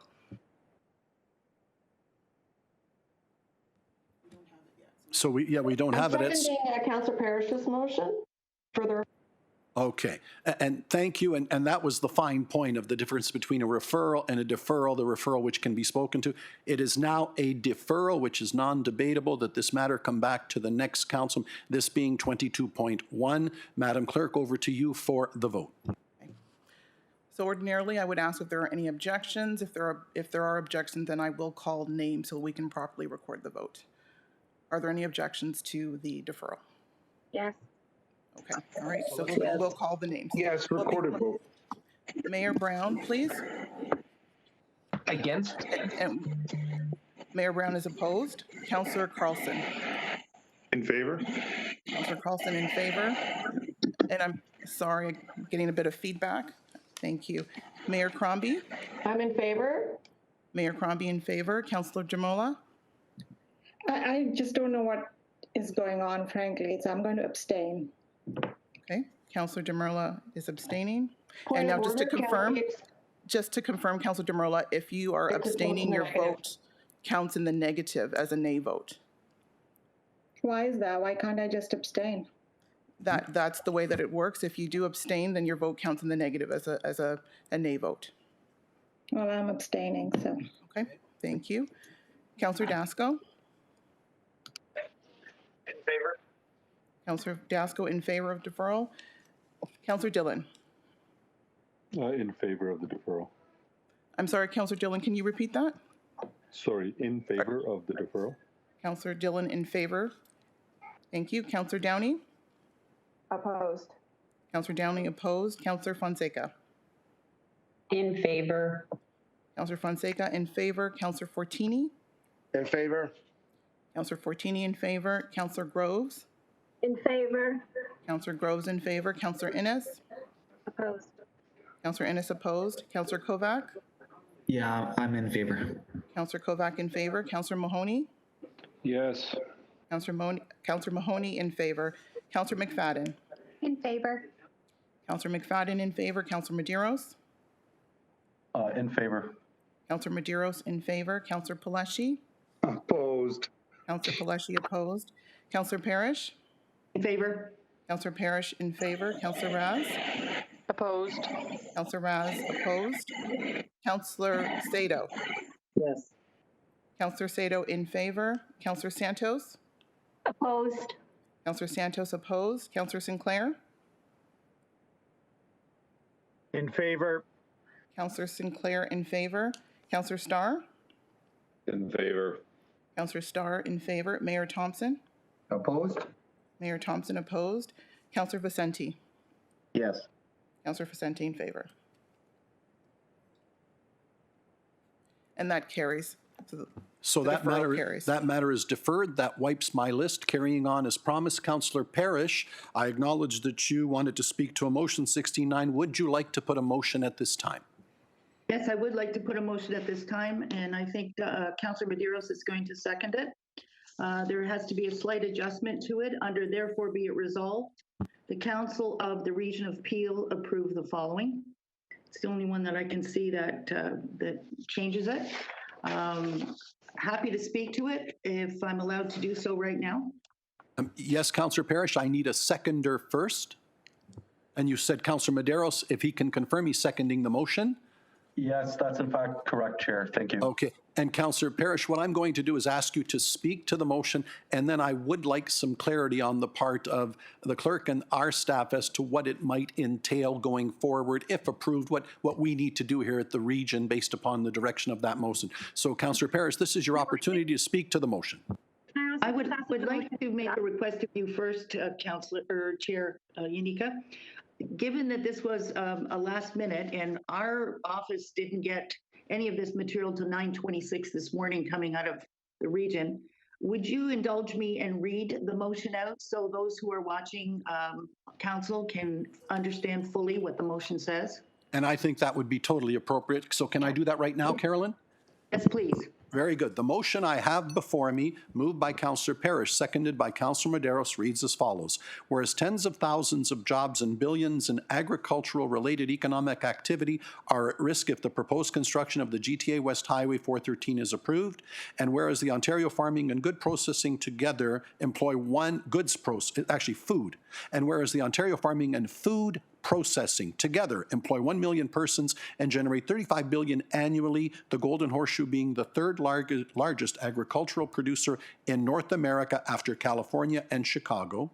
And whereas the proposed 413 will slash a broad 52-kilometer swath through agricultural, natural heritage, and environmentally sensitive lands, bisecting 85 streams, 10 of which are ecologically high priority, destroying 7 entire woodlots, including a 5.95-kilometer length of forest, significantly fragmenting valley lands, disrupting 1,000 hectares of land significant to wildlife movement, making serious incursions into areas protected under the Greenbelt Plan. And whereas the 413 project would create 8.8 million square meters of highway and transitway right-of-way, including paved services, 880 hectares or 7,174 acres, the equivalent of 13.59 functioning Ontario farms without consideration of the co-located Northwest Greater Toronto Area Electricity Transmission Corridor, and whereas the 413 project will include a minimum of 60-meter right-of-way for an adjoining transitway, in addition to 110-meter highway right-of-way, along with a co-located transmission corridor to support the sprawling employment building and residential subdivision that will follow the highway. And whereas a significant number of reputable organizations have demanded the cancellation of the project, including Environmental Defense, the David Suzuki Foundation, the Federation of Urban Neighborhoods, Gravel Watch, Halton Environmental Network, National Farmers Union, Ontario Rescue Lake Simcoe Coalition, Sustainable Vaughan, Transport Action Ontario, the Wilderness Committee, and Sustainable Mississauga, as well as formal votes from the municipalities of Halton Hills and Orangeville. And whereas the TRCA, which is the regulatory authority for developments in floodplains, wetlands, and valley lands, has also objected to the potential impact of the proposed highway, as well as the streamlined environmental assessment process, that process to which the Region of Peel has also objected. And whereas Environmental Defence has filed a request for designation under Section 9 of the Federal Impact Assessment Act, requesting the GTA West proposed projected and associated transmission corridor to be considered within federal jurisdiction by way of its meeting the criteria for public concern, particularly since the province is proposing a shortened EA process as well as the construction of bridges and other significant environmental disruptors in advance of the completion of the EA process. And whereas the 3-year EA undertaken by the previous provincial government was shelved because of strong objection to the 413 by experts in the fields of rural development, renewable cities, agriculture, environment, and efficient transportation, who sounded alarms over predicted irreversible ecological harm caused by the uncontrolled low-density urban sprawl the 413 would cause, and whereas the EA process was halted by the previous government and a 3-person expert panel was appointed that unanimously recommended the cancellation of the GTA West Highway 413, a recommendation that resulted in the project's termination.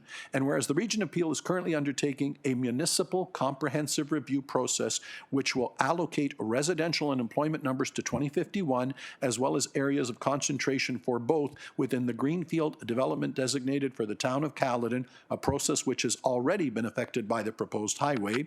And whereas the current lack of opposition to the GTA West Highway by the Council of the Region of Peel has been cited as one of the provincial government's key assets in pushing the highway forward, and whereas the City of Mississauga plays a significant political, financial, and leadership role in the Region of Peel, therefore, be it resolved that the Council of the Region of Peel approve the following. 1. Strong opposition to any and all advanced construction associated with the preparations for a GTA West highway and transmission corridor. 2. Full support of the environmental defense request for a federal environmental assessment pursuant to Section 9, subsection 1 of the Impact Assessment Act, IAA.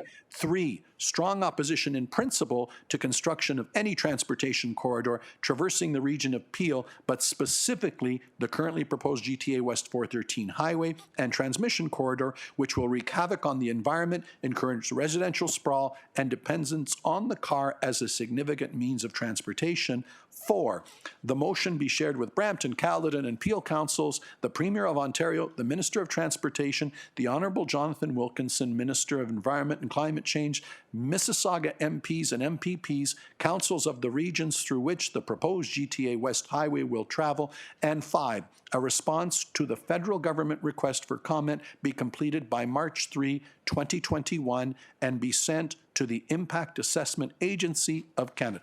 That is the motion before me. Councillor Parrish, one last word to you as the mover, then I will go to my list. Oh, sorry, just Madam Clerk, you had another technical point, a formality. Please enunciate that.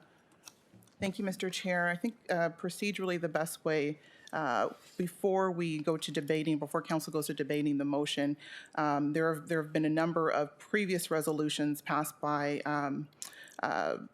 previous councils regarding support for the GTA West transportation corridor. So it would be appropriate at this time to consider a motion to reopen the issue. It would not require 2/3, just a majority to pass, because as I said, this was outside of this term of council, so the rules only require a majority, so just a majority of support.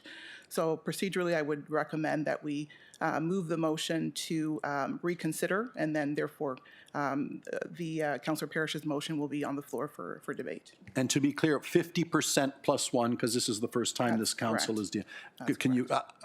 I have a sense of how words, but let's do it formally just to be sure. So why don't you call the vote as a recorded vote? All right, so I just need a mover and a seconder for the motion of reconsideration. And I believe I will take Councillor Parrish as the mover of reconsideration and Councillor Medeiros as the main movers of the main motion. There you have it. Please proceed. Thank you. So whereas Resolution 2012-923 indicates a level of support for the GTA West Transportation Corridor, and whereas a motion has been proposed to be placed that would oppose in principle the construction of any transportation corridor traversing the region of Peel. Therefore, be it resolved that in accordance with Section 6.8 of the Region of Peel Procedure Bylaw 56/2009 as amended, Resolution 2012-923 be reconsidered. And I'll begin with Mayor Brown. Can you read out the motion that's being reconsidered again? Sure, absolutely. Whereas Resolution 2012-923 indicates a level of support for the GTA West Transportation Corridor, and whereas a motion has been proposed to be placed that would oppose in principle the construction of any transportation corridor traversing the region of Peel, therefore be it resolved that in accordance with Section 6.8 of the Region of Peel Procedure Bylaw 56/2019 as amended, Resolution 2012-923 be reconsidered. Okay. And the vote. Thank you. You're welcome. Mayor Brown. No. Mayor Brown opposed. Councillor Carlson. Yes. Councillor Carlson in favor. Mayor Crombie. Yes, of course. Mayor Crombie in favor. Councillor Demerla. Yes. Councillor Demerla in favor. Councillor Dasco. Yes. Councillor Dasco in favor. Councillor Dillon. Councillor Dillon. Councillor Downey. Opposed. Councillor Downey opposed. Councillor Fonseca. Yes, in favor. Councillor Fonseca in favor. Councillor Fortini. In favor. Councillor Fortini in favor. Councillor Groves. In favor. Councillor Groves in favor. Councillor Innes. In favor. Councillor Innes in favor. Councillor Kovac. Yes. Councillor Kovac in favor. Councillor Mahoney. In favor. Councillor Mahoney in favor. Councillor McFadden. In favor. Councillor McFadden in favor. Councillor Medeiros. In favor. Councillor Medeiros in favor. Councillor Palashi. In favor. Councillor Palashi in favor. Councillor Parrish. Councillor Parrish, I believe that was. Okay. Yes. I think we couldn't hear you, but I thought that's what you were saying. Councillor Parrish in favor. Councillor Raz. In favor. Councillor Raz in favor. Councillor Sato. Yes. Councillor Sato in favor. Councillor Santos. In favor. Councillor Santos in favor. Councillor Sinclair. In favor. Councillor Sinclair in favor. Councillor Starr. In favor. Councillor Starr in favor. Mayor Thompson. Not in favor. Mayor Thompson opposed. Councillor Vicente. Yes. Councillor Vicente in favor, and that carries. And so now with it properly before me, I'm sorry? I was having technical Yes, difficulties. how would you, if you wish to vote, go ahead, Councillor Dillon, how would you vote? Yes, in favor. Thank you, duly noted. Okay, now with the matter properly reopened and before me, the only other thing I have is the CAO's waving at me, I think with regards to what this might entail, or I think some stuff she wants us to be cognizant of, that the wheels would have to be in motion relative to where this leaves staff. CAO, any comments you want to make before to go to my list of speakers to the motion? Through to you. Through you, Mr. Chair. So in some respects, the whereases in the motion actually make the point that I would like to make, because it talks about the various planning processes that we currently have underway, the Municipal Comprehensive Review, our Regional Official Plan, and it talks about how those processes have been affected by this proposed highway. And so I do believe that a referral to staff to bring back a report, a fulsome report, simply with the history and the impacts. What impact would a decision to oppose have on the planning processes? We are, as we saw at Planning Committee just a week ago, there has been extensive work done, some of which may very well have to be relooked at or re-examined as a consequence of this. So my recommendation would be that at this point, a request be made to staff to bring back a full report on the implications of a change in the region's position. It wouldn't be to make a recommendation to council. Council can certainly make up their minds once they see the information. But I think there is a significant impact. Adrian may be able to speak briefly to some of the sort of immediate issues that he sees, but my strong recommendation would be a request for staff to bring back a report to outline the impact of this motion. And just because you meant if Adrian wanted to comment at this time, the plan, from the point of view of if passed and it's the will of council, great. How does this change your life tomorrow, if at all? What should we be cognizant of through to the Commissioner of Planning? Through you, Mr. Chair, as I think council is aware of, there has been a very long history in Peel of planning for the transportation corridor through this area. It goes back, over a decade, back to the days of looking at a north-south corridor, looking at the infrastructure requirements of the Halton Peel boundary area transportation study. There are a number of references to the GTA West corridor and the need for that infrastructure from both sort of a goods movement, transportation, transitway perspective throughout our official plan. Some of those a number of those policies are still under appeal as this process has been underway.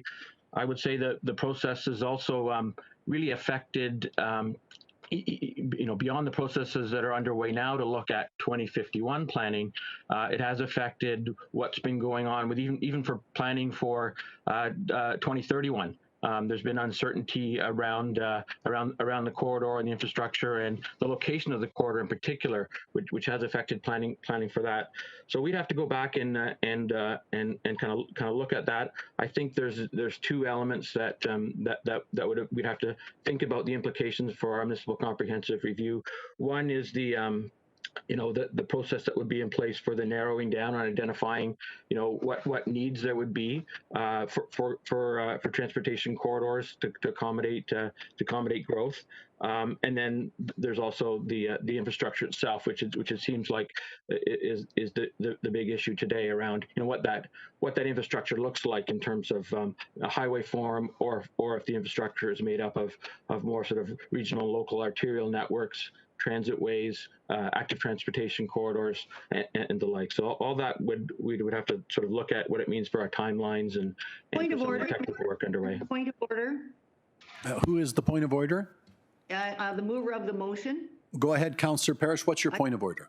Still haven't had an opportunity to speak to it, but politicians set policy. When policies change and we send messages that they are changed, then the staff adapts. I don't think there's any reason on earth to stop this policy for us. Point of order, Mr. Chairman. I think this is really unfair because this is a walk-on motion that wasn't even on the delegation for fairness to staff.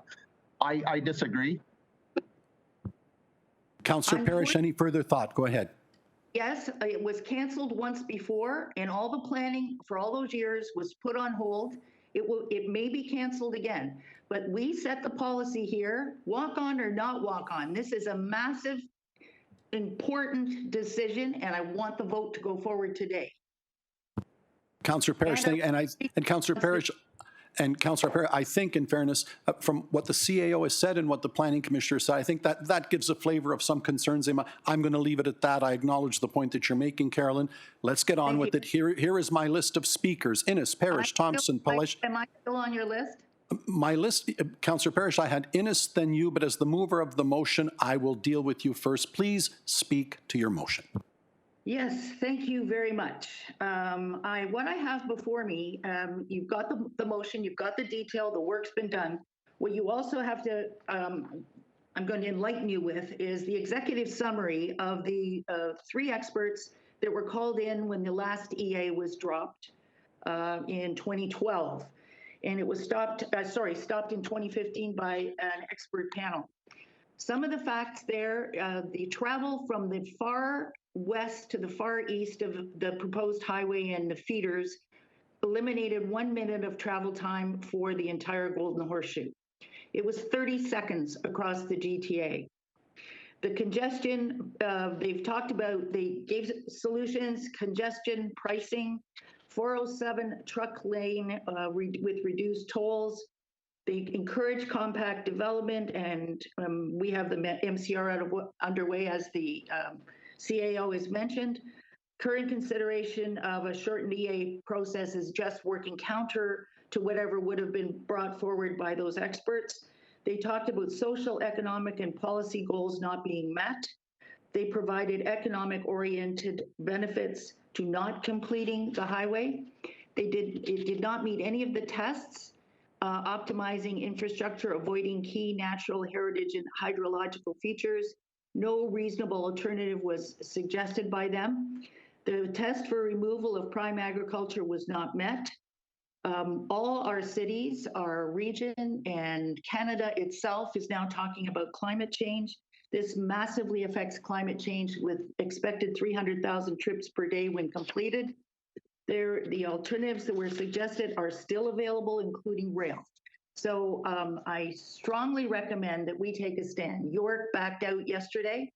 I think the people who are wanting to build along that corridor have a heck of an amount of influence over a lot of people, but we have to do what's right. We have to do what's right for Mississauga, for Brampton, for the whole Golden Horseshoe. The effects on the waterways, the effects on the air, the effects on all these things are going to be horrendous. After our motion was passed yesterday, I got 18 letters or emails from residents of Caledon and 2 from residents of Ward 8 in Mississauga. I had 230 hits on my Twitter. The people are behind this. The people need to be heard, and we have to support them. Thank you. Thank you. Councillor Innes. Thank you. Thank you, Councillor Parrish. I think that people do have to be heard. Absolutely. And that's why I agreed to open this back up for discussion. But the people aren't heard when you walk on a motion at the last minute. Sorry, they're not heard. They're heard when there is a process that we all agreed to follow, and we follow it. We put it on, we give public notice, we give opportunity for people to write to us, phone us, email us, put on social media. Absolutely, the people have a right. What we've done today is not given them an opportunity. So I'm going to ask that this be referred back to staff to bring forward a report, bring it on to our next agenda. I think Mr. Smith should be given an opportunity to give his information. I'd like to see our climate change staff give a climate change lens to this discussion. I'd like to see our finance staff give a lens to the economic impact so that we're covering all bases, because I think that for us to rush through a decision today that we don't have all the information before us, and we surely have not given the public an opportunity to have a voice, is irresponsible of us, all of us. I agreed to open it today because I think that our residents should be heard. You know, I think that referring it gives that opportunity. It's a week time, and we may hear back from the federal. I'm happy to, as I said in my previous motion, which I'm still confused why my colleagues aren't willing to support further review by a technical advisory agency. But I'm happy to support that federal EA and to make that request. And maybe we'll have the information back by the minister at that time. But I think that it's only fair that we let the people have their say. And the only way to do that is to follow public process. So I'm going to make that review. I'm going to ask that a staff report come forward that it has that climate change lens, the environmental lens. And should the motion go forward, I guess the one of the concerns that I have is sorry, I don't have the entire motion in front of me because it was a walk-on, speaks to TRCA. And I did mention earlier when I spoke about the TRCA and the CBC did not take a position on the GTOS corridor. They're a commenting agency. And so I think. Councillor Innes, you've frozen on us. If you can hear me, you're frozen.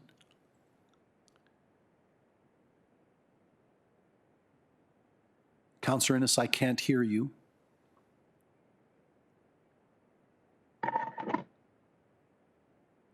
Okay, what I'm going to do while I'm waiting for Councillor Innes, I certainly need a seconder for a motion of referral. Do I have a motion or a seconder for the move of referral? Mayor Thompson, are you waving at me that you would be willing? Okay, so Councillor Innes, did you have a final thought if you can hear me? Okay, so if not, what I have before, I'll come back to Councillor Innes when we can. If not, what I have before me is a motion of referral moved by Innes and Thompson. Only speakers to the referral motion at this time. And next on my list was Mayor Thompson. Mayor Thompson. Thank you, Mr. Chairman. I have a number of questions. You know, I've always supported an environmental assessment because we have no say on a provincial highway. This is our only place that we have a voice. And I think the information is so valuable for Caledon and its future planning to support a federal EA study, as we did at the town last week.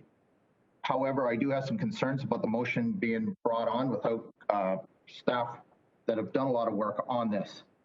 As mayor, I think there's a lot of consequences and impacts on our Caledon communities along this corridor.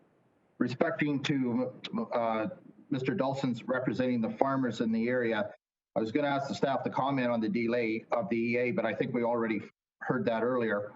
My second question is, especially looking at Highway 50, and because we don't have the 427 going to Highway 9, the challenges and the congestion, the truck traffic, I'm worried about creating similar challenges in other communities in Caledon. I'd like to ask staff, if there's no corridor, what are the impacts? Point of order. Yes. The mayor is supposed to be speaking to the referral. I am speaking to the referral, and this is what I'm asking staff's input on. Thank you very much. Yeah, so long, yes. Mayor Thompson, like if I could. Valleywood, Terracotta, Campbell's Cross, and the environmentally sensitive lands in the White Belt, what does that mean for us? Alan, what I'm going to take that is that you're speaking to that is why you're asking for a referral. Those questions need to be answered. That is to be determined depending upon the vote. And again, I allowed it. It's a fair point. I got more questions, so I would like to ask them. I'll ask them all. What does this mean, both short-term and long-term planning at the Region Appeal? What would this mean for the newly formed Growth Management Committee? And if this does go through, what does this do for both the Region Appeal and our lower tier municipalities as far as commenting on the environmental concerns? Because the province is going to still do what they want. Halton Hills bowed out and they've never been part of the commenting, which we have been. And it's extremely important to our communities to make sure that if the province does go forward with this, we got to make sure that everything is covered and we're protecting everything that's happening. And to me, this is why I'm concerned about this knee jerk coming on. I would really want to hear a staff report and vote from that. I think okay, so Councillor really Thompson, thank you. So what I've taken from your comments is, and to give us the template moving forward, you've spoken to the referral by saying these are unanswered questions and that's why you want it referred. That's why I allowed you to speak. Anybody else can continue to speak in that vein or as you see fit, always speaking to the referral. Councillor Paleshi. Okay, so I might need a little bit of help here, Mr. Chair. What I'm trying to achieve is, I guess, all three municipalities have supported the request for the federal EA, and I don't want that.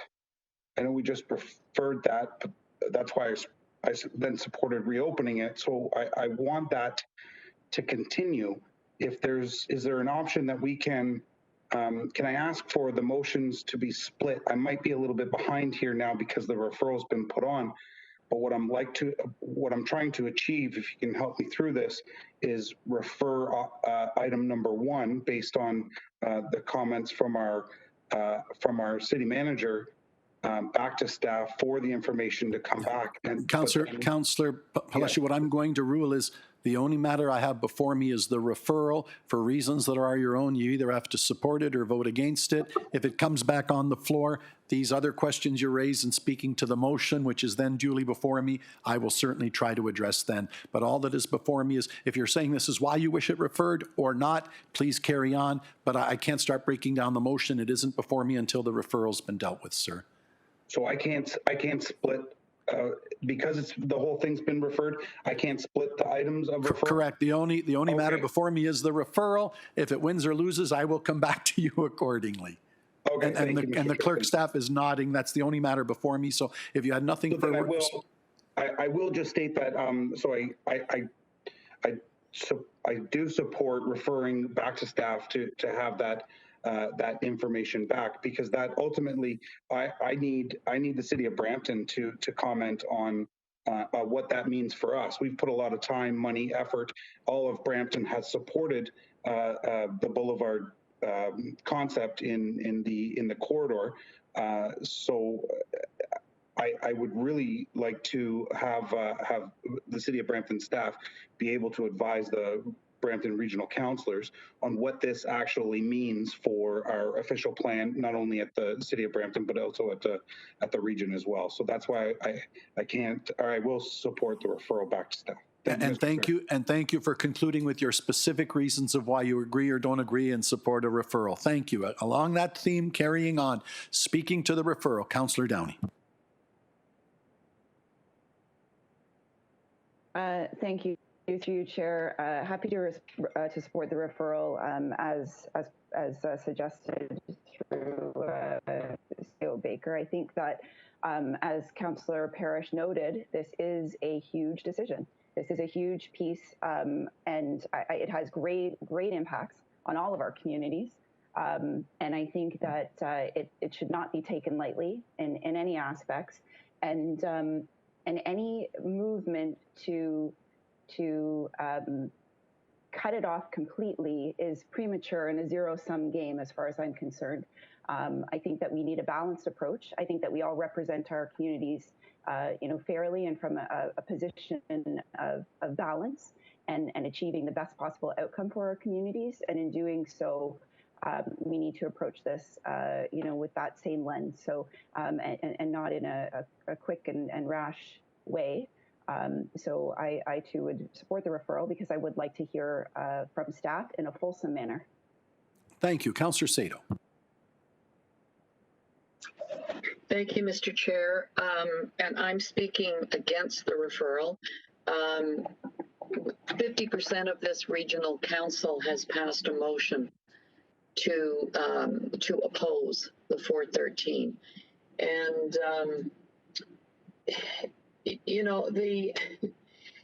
the motion that was passed some years ago, I think it was 2012, wasn't fully in support of the 413. So, we need to get our comments in to the federal government by March 3rd. We don't have time to wait. That's next Wednesday. We don't have another council meeting. And quite frankly, it's council that gives direction to staff, not staff that gives direction to council on what we are supporting or not supporting. And yes, we have some plans that have been made, but are not made, have been started, but they change all the time. So, we need to let the provincial government know our position on this, especially because they are using the region appeals support in pushing forward in a very quick and short and incomplete EA. And we have been hearing from the citizens. As a matter of fact, I have numerous emails from citizens, many of whom are in Caledon, who are in strong opposition. So the citizens have been heard. We are still hearing from them. They oppose the highway. I have always opposed the highway, and I've opposed it here at the Region of Peel and at the City of Mississauga. Mississauga is very concerned. We are very, very concerned over the costs that our citizens will end up bearing for infrastructure if this goes forward. And if we delay this, I think we are sending a message to the province, especially, that we really kind of don't oppose it, and we're really not concerned. And they will forge ahead and make sure that all of their friends get their lands developed, regardless of the cost to the rest of the municipality or the cost to the environment. And I think we should all be concerned with that. So I'm not prepared to support referring it today. I think we need to make the decision, and particularly what Councillor Palashi said. We need to get the comments into the federal government, and we need to get them in tomorrow, because the deadline is next Wednesday. And when they go in, I would like a copy before they're sent of what the wording is that staff are sending to the federal government. Thank you. Thank you. Mayor Crombie. I don't support the referral either for most of the reasons that Councillor Sato has made. This is time sensitive. There is a sense of urgency. City of Mississauga passed this motion yesterday. It is important to get these comments in to the federal and the provincial government. It is consistent with the position we have taken and the other motions that were taken, that we oppose the corridor, period. And with respect to Brampton, you don't need a boulevard if you don't have a mega highway, or you can build your own boulevard. So that's kind of a moot point to some of the councillors that raised that. But we need to send that strong signal that we oppose the highway, and it's completely contrary to all of our environmental goals and Mississauga's climate change action plan, our focus on sustainability and public transit, the destruction of the wetlands, etc. It only encourages urban sprawl and won't save anyone time. So I think we've made our position clear. This isn't a new issue. This has been around for more than a decade. It's not that we need to run and do public consultation and get people's input. We know where people stand. We know we oppose it. There's no need for this highway. It goes nowhere and only encourages urban sprawl. So we're opposed to it. Let's make our position clear. There is a sense of urgency, and that's why we can't wait for the report to come back from staff, and we need to get this motion passed and to the federal and the provincial government today. Thank you. Thank you. Councillor Sinclair. Yes, thank you.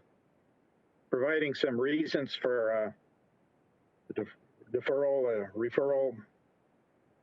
I guess climate change, particularly the 401 congestion, is a major emitter.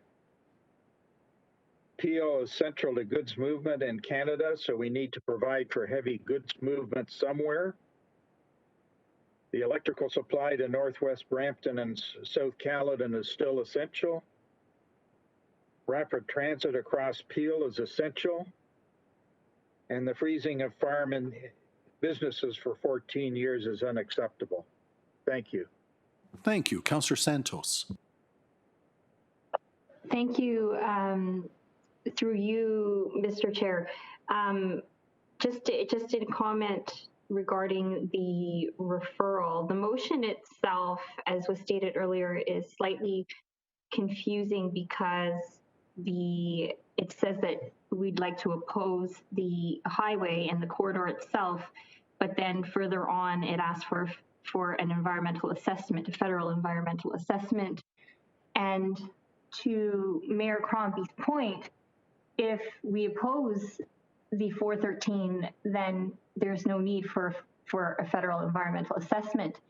And on that point, it's the same argument with respect to the boulevard in Brampton. So I'm assuming that the motion itself, I'm just trying to get clarity, the motion itself says that we would oppose the corridor, but should the project proceed anyway, that we would conduct a federal environmental assessment.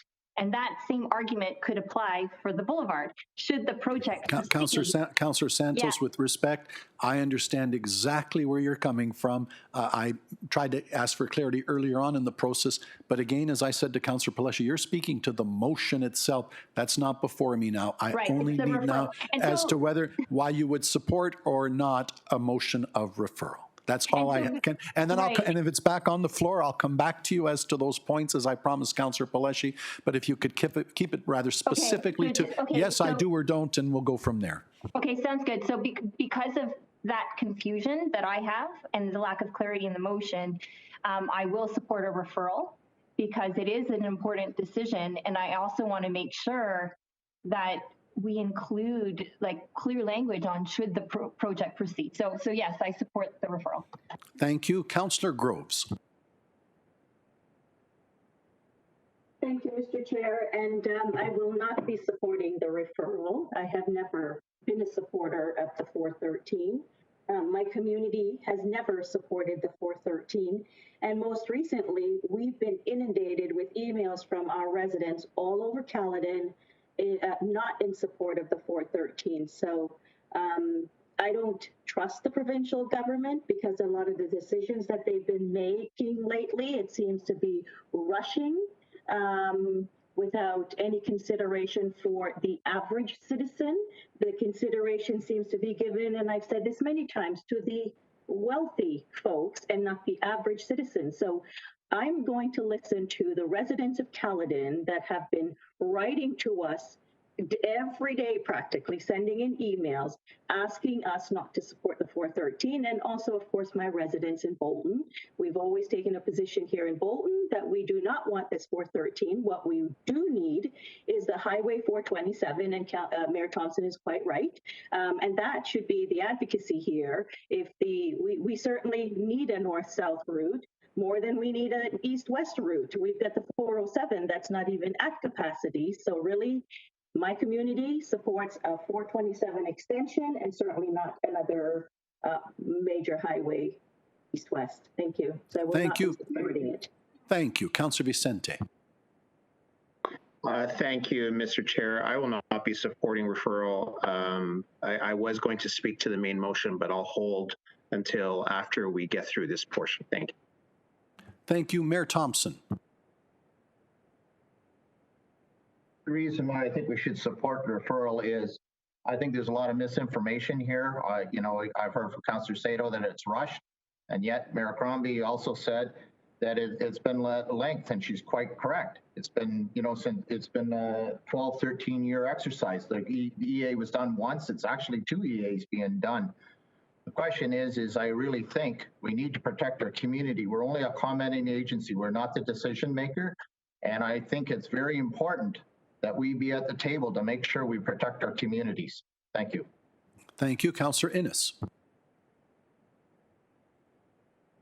Thank you. I don't know at which point I got cut off in my request for the referral. My apologies. To the point that many have made, rushing to make decisions. The province is rushing to make decisions. Well, this is no better. Sorry, it's not. We're rushing. And it seems to be a common practice lately around this table. And yes, we are the policymakers. Yes, we make those decisions, Councillor Sato, but we do so on the advice given to us by our accredited professionals, the ones that sit across from us normally at the table, who we rely on their information to help us make a well-informed decision. And to Councillor Santos' point, I'm asking for the referral because there's some contradictions and there's some points raised in Mississauga's motion which are inaccurate. I've already pointed out to the fact that the TRCA's portion is inaccurate. So I think that we need to make sure that we have all of the information, and in order to do that next week, and if it's important that we get our comments and a decision made to the federal government by next Wednesday, I'm happy to have a special council meeting. I'll move to have a special council meeting. That's how important this issue is to the entire region of Peel, to make it a priority, but to ensure that there is an opportunity for public input. People did not know that this was going to be decided today on council. They didn't. And that's not fair. This will have an impact on many, many, many residents. And we should give them an opportunity to have a voice. That is our responsibility to them. It's also our responsibility to make an informed decision. And that can only be done when we go through the process and when we hear from our staff as well and take all that information into response. And quite further, I would be happy to even have and request that the TRCA and the CBC provide comments, their comments that they've done to the region appeal as well. I know they've done it in the past, but I think that that information is important for all of us to help make our decisions. So for that reason, I asked for the referral. Thank you. Mayor Brown. Thank you. Now I'm going to support the referral because I do believe I want to exhaust all attempts to find out if we can be at the table and make this boulevard option happen. And my worry is if we're simply saying that we don't support any transportation corridor, we're somewhat abdicating our voice. And the province is making it clear that they're going ahead with this. And, you know, I have a proposal from Brampton that really is a win for the environment, a win for businesses that view the movement of goods as critical. We put a lot of work into this. Not only did we have a unanimous decision of our council, but we got all the stakeholders on side. And so, you know, the notion that work we throw all that work out, for me is essentially saying there is a provincial conversation happening on the GTA West Transportation Corridor, and we don't want to be at the table. And so, as long as the province says they're proceeding, as they have stated unequivocally, and as recently as this morning, I spoke to our regional minister Pravneet Sarkaria, who said that the boulevard was certainly in play and that it's being considered. And that type of European model of how you interact a highway with urban municipalities could be a trend that could be an example in the rest of the country. And so, just like Councillor Santos said, it's premature to give up on that. You know, I would echo her comments and say that I want to exhaust all those possibilities before we simply, in a rash manner, throw out any possibility of that. So I'll support the referral. Thank you. Councillor Kovac. Thank you, Mr. Chair. Just wanted to provide my opinion very quickly. Yeah, I respect the opinion of our CAO, and I don't think she would have waded in if she didn't think that this was, important to do so. You know, the chief planner as well. Because what they're asking for is just a bit of time to, prepare us further. It's a very important issue. I think for those who are like a bit, worried, almost panicky that the province needs to be sent a strong message. A strong message has been sent. They could very well and probably are listening to this debate as well. So we're all adults here. I don't think any fooling needs to be done. I know there are many people who are concerned and don't want this to go forward.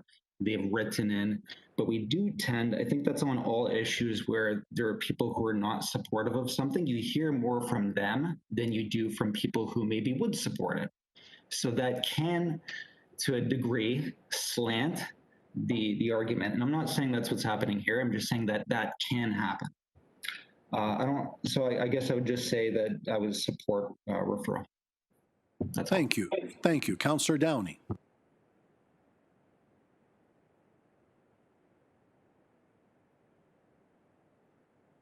Councillor Downey, I can't hear you. You're good to go on mute, please. I apologize. I actually took my hand down, but now that you've called on me, I think that Mayor Brown summed it up quite nicely. It would be premature to close our door on any level of conversation that helps us achieve balance and our goals as the region in this matter.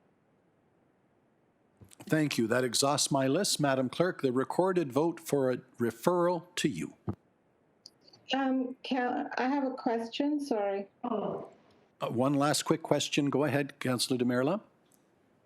I just wanted to know if there was a referral, would we still be able to vote on this before March 3rd?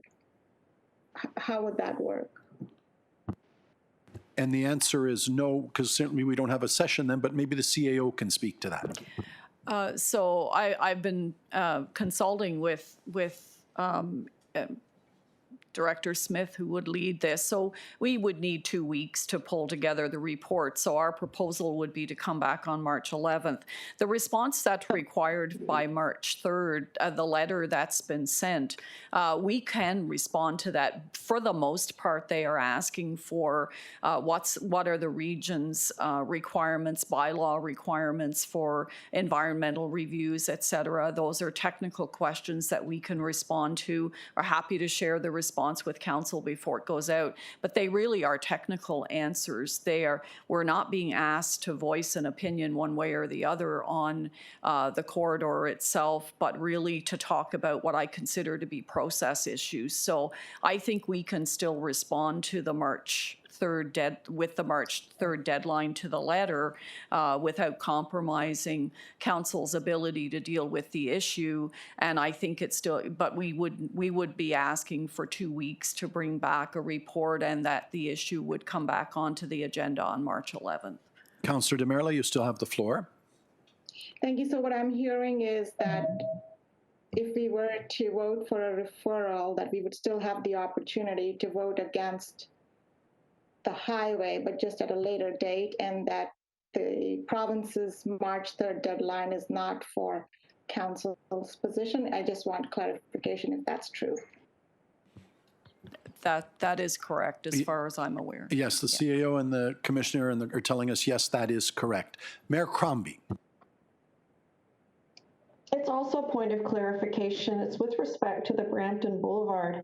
I mean, if there was no 413 highway, would your objective still be to build a boulevard? Or if we can stop this highway because we don't support it, what is this? I feel like this is a bit of a red herring. Mayor Crombie. Point of clarification, Yeah, that's, Chair. you're not speaking to the referral, Madam Crombie. Mayor Crombie, did you have anything further on the referral itself? Well, no, it was used as an argument to not to support the referral, and I just got to understand it better, please. As I said, you either can, we're not debating it back and forth as to why one other member has a particular position. Does anybody else wish to speak to the referral before I call the question? Councillor DeMerla, did you come back on my list? Yeah, I hadn't finished when... I'm sorry, go ahead.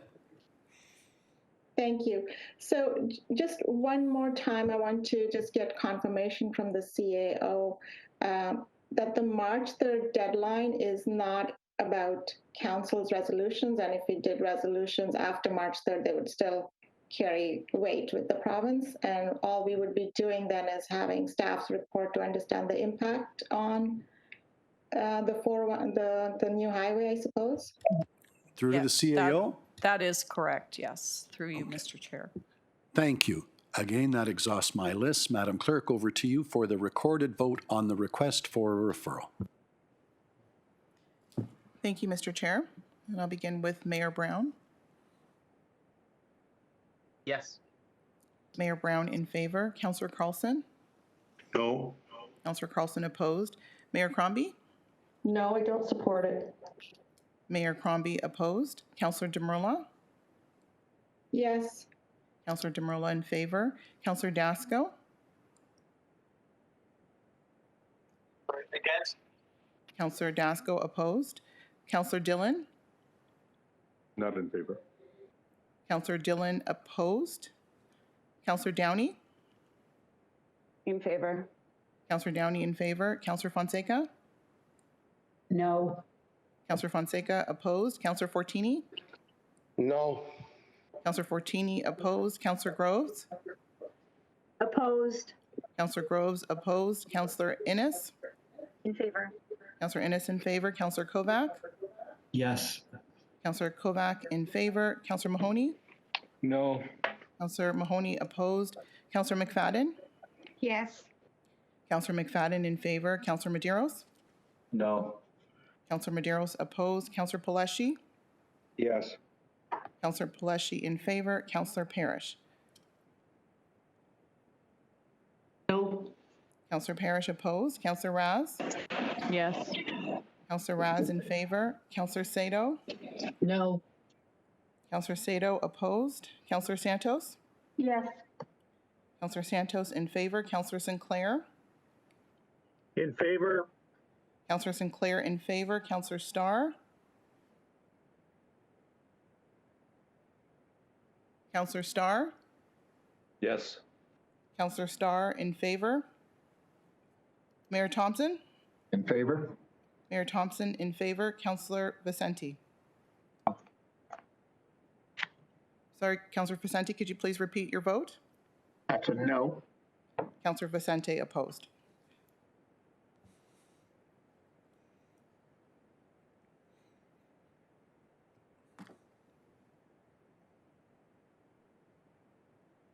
And it's a tie vote. So the motion would be lost unless the chair chooses to exercise his right to vote. And on this instance, and it's so important, I certainly will be exercising my right to vote. And I think I owe you all an explanation. I too vote in favor of referring it back to staff because during this week I've done a lot of work on the file. I want to thank the CAO.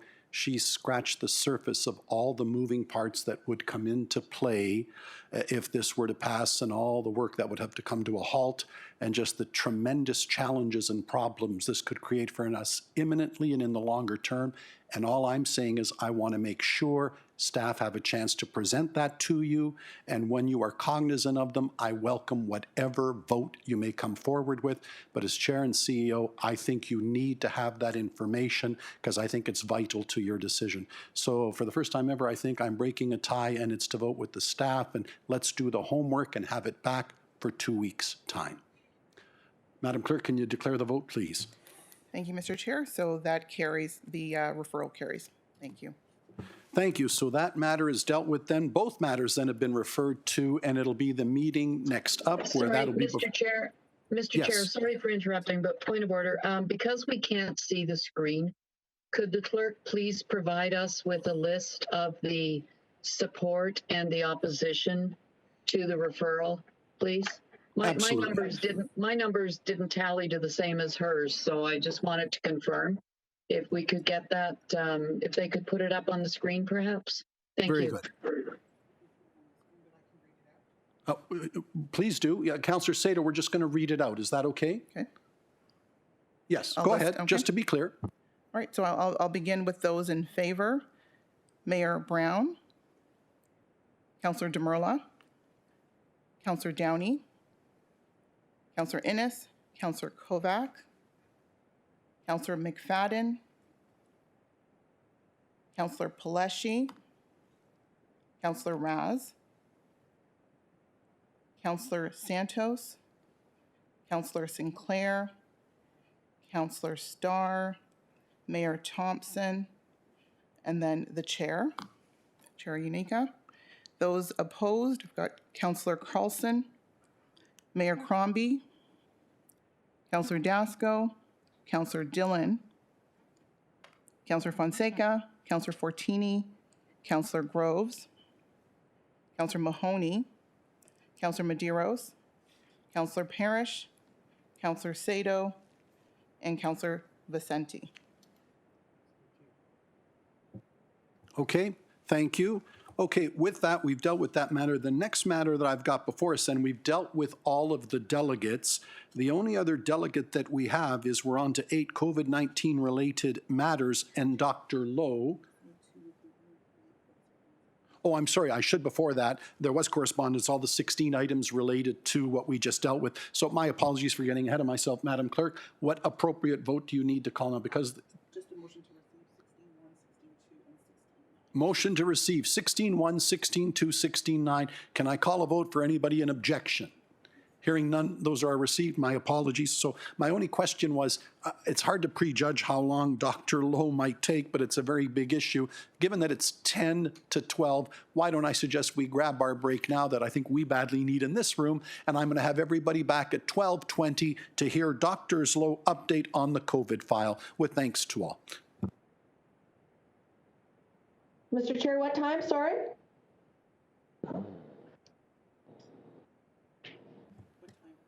Oh, I'm sorry, 12:20, half an hour. 12:20. Thank you. 12:21, just past the moment, but I see Dr. Lowe's good to go. So with that, we are on to item 8.1, COVID-19 related matters, an update on the Region of Peel's response to COVID-19, an oral presentation from Dr. Lawrence Lowe, our Medical Officer of Health. Lawrence. Thank you, Mr. Chair, and greetings to members of Council. Thank you very much for the opportunity to provide the regular COVID-19 update. I will highlight at the very beginning of the council meeting, the chair specified that this would be the usual update. I'm hoping this will be more than the usual update, as we do have quite an amount of news around the vaccination program, which is slated to move into a different gear starting from next week. But I do also want to start my presentation by thanking Council for your patience and understanding in the recent recommendations that I issued and the provincial decision to leave Peel in current stay-at-home order. This was not a decision that I made lightly, and certainly it was in recognition of a very turbulent picture that we were seeing. While we were seeing favorable trends throughout our community, increases in clusters of variants, growth of variants, as well as the recent school reopening really spoke to the need for us to try to move, I think, gradually, and trying to make sure that ultimately, by taking a couple weeks here, we could try to mitigate or forestall a third wave. We could try to make sure that we are keeping our kids in school with confidence, continuing to protect the vulnerable in our community, and also hopefully giving our business owners some certainty when they do reopen that they will not have to see another lockdown, because I don't think any of us want to see that. So it was out of an abundance of caution and prudence and a desire to see where the trends go in respect of variants, as well as overall community and hospital and healthcare capacity just in the next 2 weeks. So on that note, we'll go to the next slide, please. And I will speak to the trends that we are now seeing in our community. As I mentioned, we are still continuing to see promising overall trends in Peel, but I will note that this week, in terms of our moving day average, it does appear that our decline is slowing and is apparently leveling out at around 200 cases per day, at least as has been seen over the last few days. And like all of you, I actually am really hoping that the bottom will come out of this and that it will continue to go down. But we do know that the arrival of variants of concern threaten the gains that we have made. Fortunately, our reported case volumes at this time are currently similar to the end of October.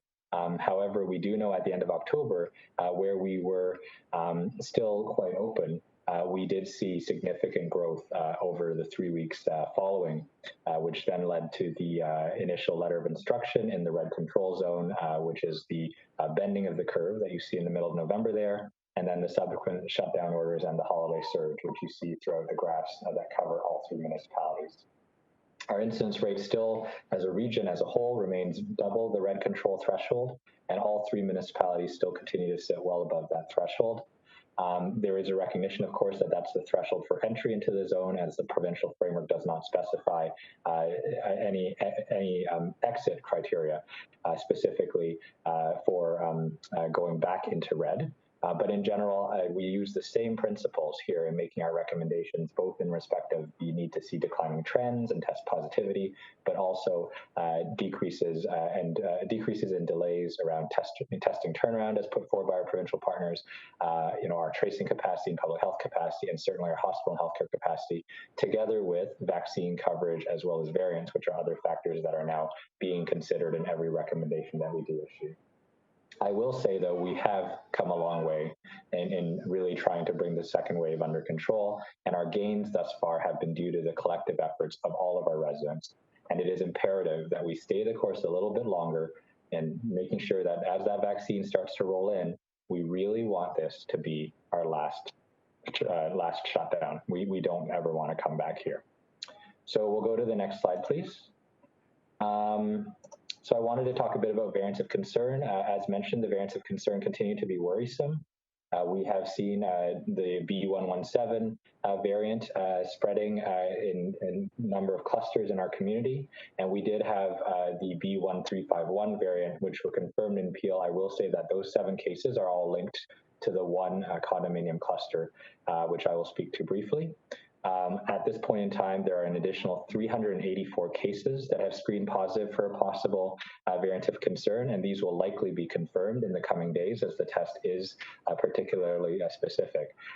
This number continues to increase while the confirmations are not necessarily following, because there are a significant number of cases that are being screened positive across the province. And so there is it appears to be, at least on our end, appears to be somewhat of a backlog in confirming which variant they are, and certainly something that I know our provincial laboratory partners are working on. The emergence of variants of concern requires us to take greater adherence to the core mitigation measures we've been using throughout the pandemic. And the same tools are, the same tools as always will work. The vaccines will also work, but our margin for error is now smaller because they are more contagious, they are more transmissible. And so letting our guard down too quickly will risk, again, overwhelming our healthcare system, as well as, risk lives and certainly further spread in workplaces and throughout the community. So continuing to keep non-essential interactions to a minimum is critical to containing spread while we increase vaccine coverage in our community. And current data on on variants of concern can be found in our weekly epidemiologic updates. Those are issued on Fridays. We'll move to the next slide, please. So as I mentioned, the stay-at-home order has been extended until at least March 8th, 2021. Simply put, I think we aren't necessarily in a position to relax things too quickly. We do need to take a cautious and gradual approach. And so the extension, as I mentioned, gives us an opportunity to monitor for any impacts of the return to in-person learning, to better understand the extent to which variants of concern are circulating, and to continue to restore healthcare system capacity. Next slide, please. So this slide presents an update on the recent multi-unit dwelling cluster investigation in Mississauga. Given the current low incidence of the lineage of B1351, Peel Public Health worked with our provincial laboratory partners to take the proactive approach to offer on-site testing to an entire condominium in Mississauga in an effort to further contain spread. 6 cases of lineage 351 were reported in this condominium, and in response, we offered on-site testing on February 15th. In total, 495 specimens were collected, and 2 additional cases were detected from those specimens. 1 case was confirmed to not be a variant of concern, and the other's case result is pending. An infection control audit was completed by Peel Public Health on February 14th and did not identify significant concerns or any additional recommendations. There appeared to be broad compliance. Residents were updated throughout and most recently updated on February 17th. And we are working to finalize the outcomes of this investigation and provide general recommendations and results to the building residents. The investigation has thankfully confirmed that there was not widespread transmission within the building. It has confirmed that there is a need to continue following the public health measures and precautions, and that especially in multi-unit dwellings, all residents should continue to practice the core 4 behaviors whenever they're out of their unit, even if they're in their common areas of their building, just to make sure that they are reducing the risk of COVID-19 in shared spaces. And so with that, that is the current state of play and an update on the multi-unit dwelling cluster investigation. We'll move to the next slide. And this is where I'm very excited to provide a significant update on the community mass vaccination plan together with Brian Laundrie, who is one of our mass vaccination plan co-leads and leads the engagement work. We are going to talk about how this intervention and especially provide an update as to how, together with the other public health measures, this really presents our way, to getting out of the pandemic. And I think we all understand that. We'll go to the next slide, please. This slide shows the planned clinics capacity and their readiness date throughout the region of Peel. The clinics under the Peel region's control are being opened and started this and next week. I would like to say at this point in time that support has been tremendous from each of our local municipalities, and continued collaboration will be critical to the success of the region's vaccination program. The gray rows in the slide show large fixed clinics throughout the region of Peel that are of various sizes and that are scalable as vaccines are available and will allow more groups to be vaccinated. We are ramping up to reach full capacity throughout the coming months and staggering each clinic's ready date, moving from 1 shift to 2 shift and having the flexibility to include 24/7 operations whenever allocation supports it. The fixed region appeal clinics will have a full capacity a full anticipated capacity of 24,000 doses a day, equating to 170,000 doses per week. The Region Appeal is also working together with Trillium Health Partners in partnership with the University of Toronto, Mississauga's campus to host another mass vaccination clinic at UTM's Recreation, Athletics, and Wellness Centers. This clinic will complement the vaccination distribution that's happening in the fixed clinics run by the region system-wide with our partners in hospital, along with our partners that are in hospital clinics, other locations being planned, mobile clinics, drive-through, and then eventually other potential approaches through primary care physicians, pharmacies, and the conversion of testing centers in the future. We'll move to the next slide, please. In thinking about the clinics and their capacity, we know that the next thing is really where we are in terms of groups to be vaccinated. The province has signaled that the Region of Peel will be receiving more vaccines in the coming weeks, and the following provincial direction was given on phase 1 priority groups to be offered vaccination once the vaccine supply arrives. Subgroups within phase 1 and their current status are indicated in this table.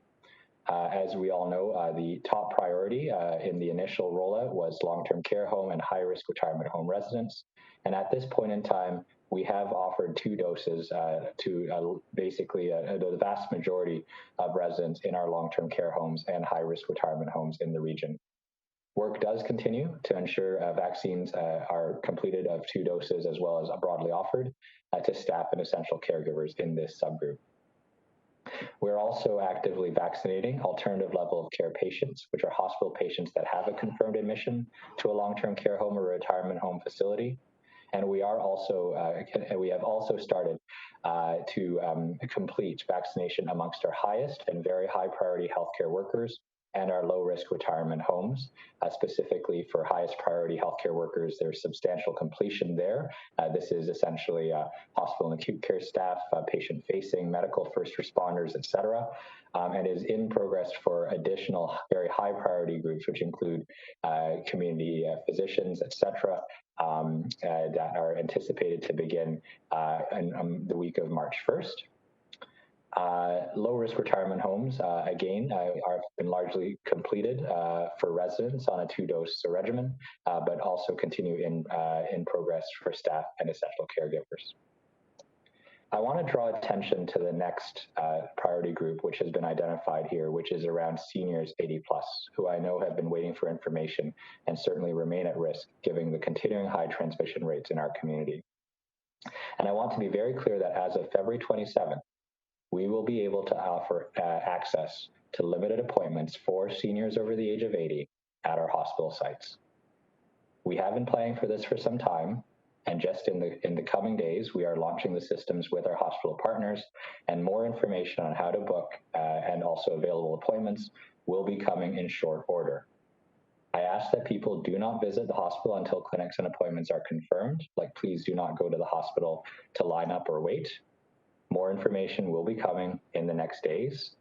I also want to be very clear that while this moment is significant in our fight against COVID-19 and represents the first small step towards wider community protection, this will not be completing all seniors over 80+ immediately.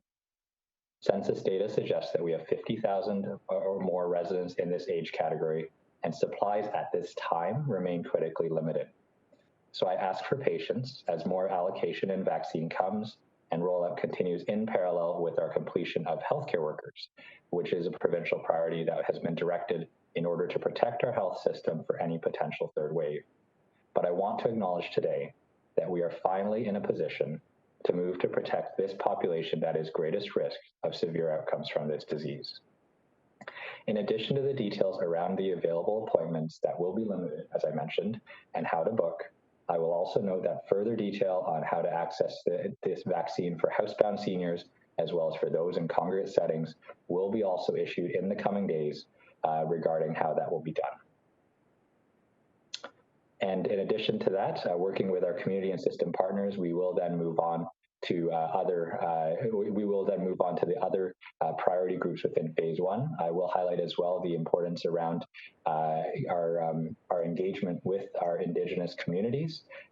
There is continued engagement, and Brian is going to speak around the work on that and recognition of the importance of having this group access the vaccine, and then also anticipated that adult recipients of chronic home care will also be able to access vaccines starting from the middle of March. So with that, I would like to bring up Brian Laundrie to speak to the community engagement work that is done, which has been absolutely critical and will be critical in making sure that people access this information. Brian? Thank you, Dr. Lowe, Chair Nika, and members of council. It is my privilege to share with you how we're engaging with our community to support their uptake of vaccination. Recent polls report that 60% of Canadians would not take the vaccine if it was immediately available to them. Our own early experience in Peel is not dissimilar. And with our unique and diverse community, we have implemented multiple modes of engagement, which we've listed on the slide, and multiple mechanisms for vaccine delivery, some of which Dr. Lowe has touched on. Right now, our immediate focus is on getting started. Important as we ramp up, ensuring that our prioritized populations for immediate vaccinations are identified, informed, and mobilized to get their vaccine. However, to get to the finish line, to reach our goal of 75% of the population vaccinated, there's a long road ahead, and we need to be running these two races in parallel. Mobilizing those who can be reached early and are readily able to access the vaccine, while simultaneously and proactively working with our community to support our harder to reach populations where complexity. Brian Nando here. Brian Nando here. Sorry to interrupt. Brian, can you hear me? Sorry, Brian. Sorry to interrupt you. You're stuttering a little bit, just to let you know. So let's cue it up again. Give us the last 30 seconds over again, and let's see if it sounds a little better.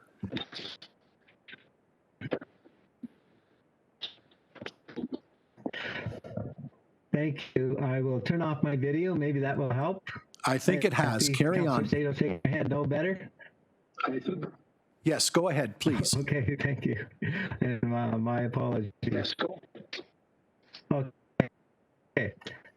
So I just wanted to get to the finish line, to reach our Peel population. It's a long road ahead, and we need to do these two things in parallel: mobilize and support those who can be reached and ready to get to vaccine immediately, while simultaneously and proactively working to support our harder to reach populations where more complex needs exist, such as lower levels of vaccine confidence, or where there's systemic discrimination, where there's mobility, transportation, history, culture, and low trust barriers, etc., where they exist. And these are real challenges to overcome.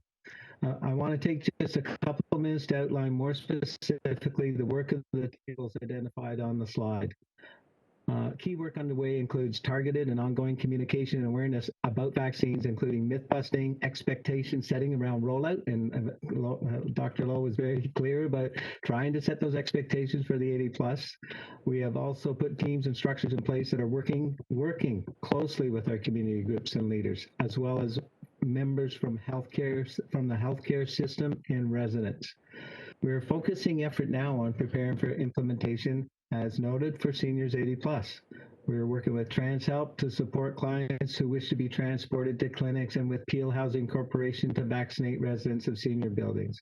We're also in the process of identifying additional sites to set up mobile clinics throughout the community. Through the seniors and older adult population planning table, we are collaborating with community partners, our municipalities, our citizen representatives, and volunteer agencies to reach and communicate with seniors across Peel. We have heard from seniors that they seek care from and trust their family physicians. So we are equipping the primary care community with information to support their older adults throughout their vaccination journey. To support Indigenous adults, we continue to work with partners, including the Peel Indigenous Network Métis Nation of Ontario, Indigenous Primary Healthcare Council, and others to address unique needs and increase vaccine confidence across this population. Working closely through these established channels and many others, and building our plans informed by the voice of our priority populations is proving vital. We can't assume the mindset of if we build it, meaning the vaccination clinics, they will come. We know a historical undertaking like this takes more than setting up operating efficient and effective clinics. While that is important, this is a human challenge as much as it is a logistical one, and we're working closely with our community in ways that ensure we achieve our shared goals.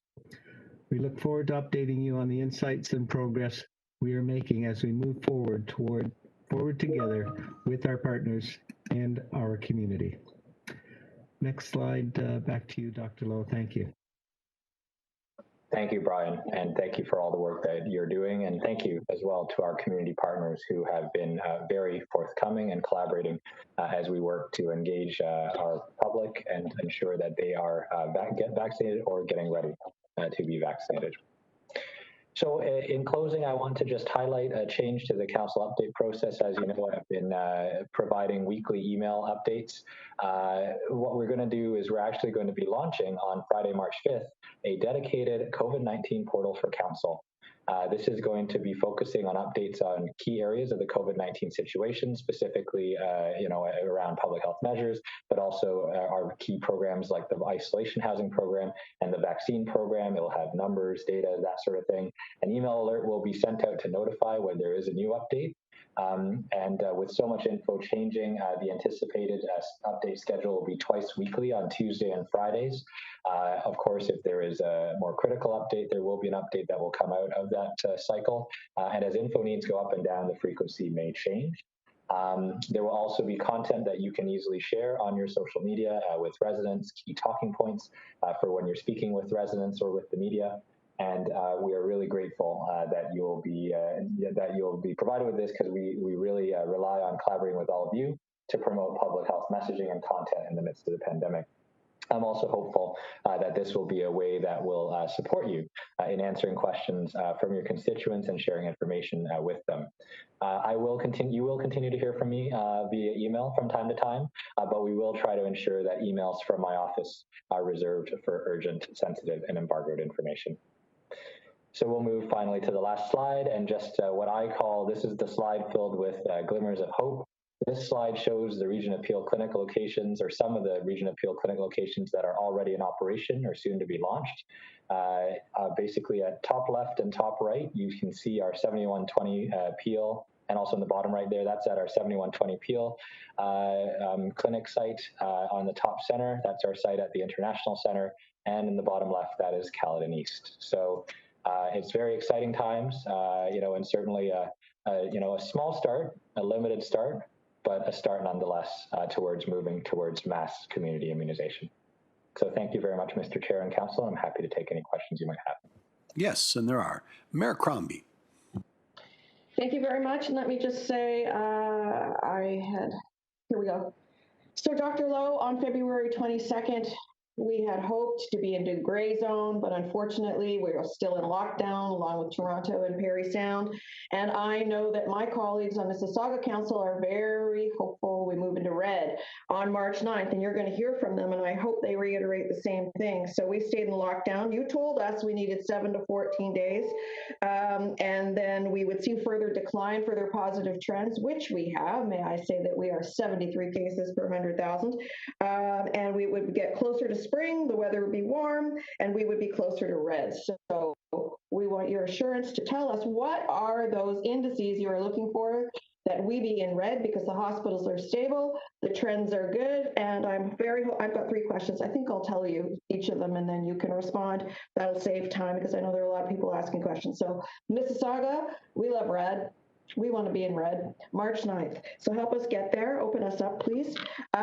Also, you announced a new location, which I thought was embargoed, and I wasn't allowed to say it, by the way, until Monday. So just wanted to point that out. Secondly, I'm very concerned, extremely concerned, about the online registration program and why it isn't more advanced. especially if we had vaccine now. I mean, we don't, but if we had, and if the online registration wasn't up and running, how are we going to vaccinate all these seniors and the remainder of the essential workers and everyone else in your matrix that you pointed out? I'm very concerned about that, and I think we need to address it. I also want to know how we're going to communicate it to seniors. What is the communication plan to seniors? Not all of them, are on online. They don't all have computers. Some of them will be phoning in. Some of them need a broadcast campaign, a TV or on-air campaign. So I don't know how we reach them all. I think we need clarification for them as well, where all the sites will be and the hours of operation and how they're going to sign up.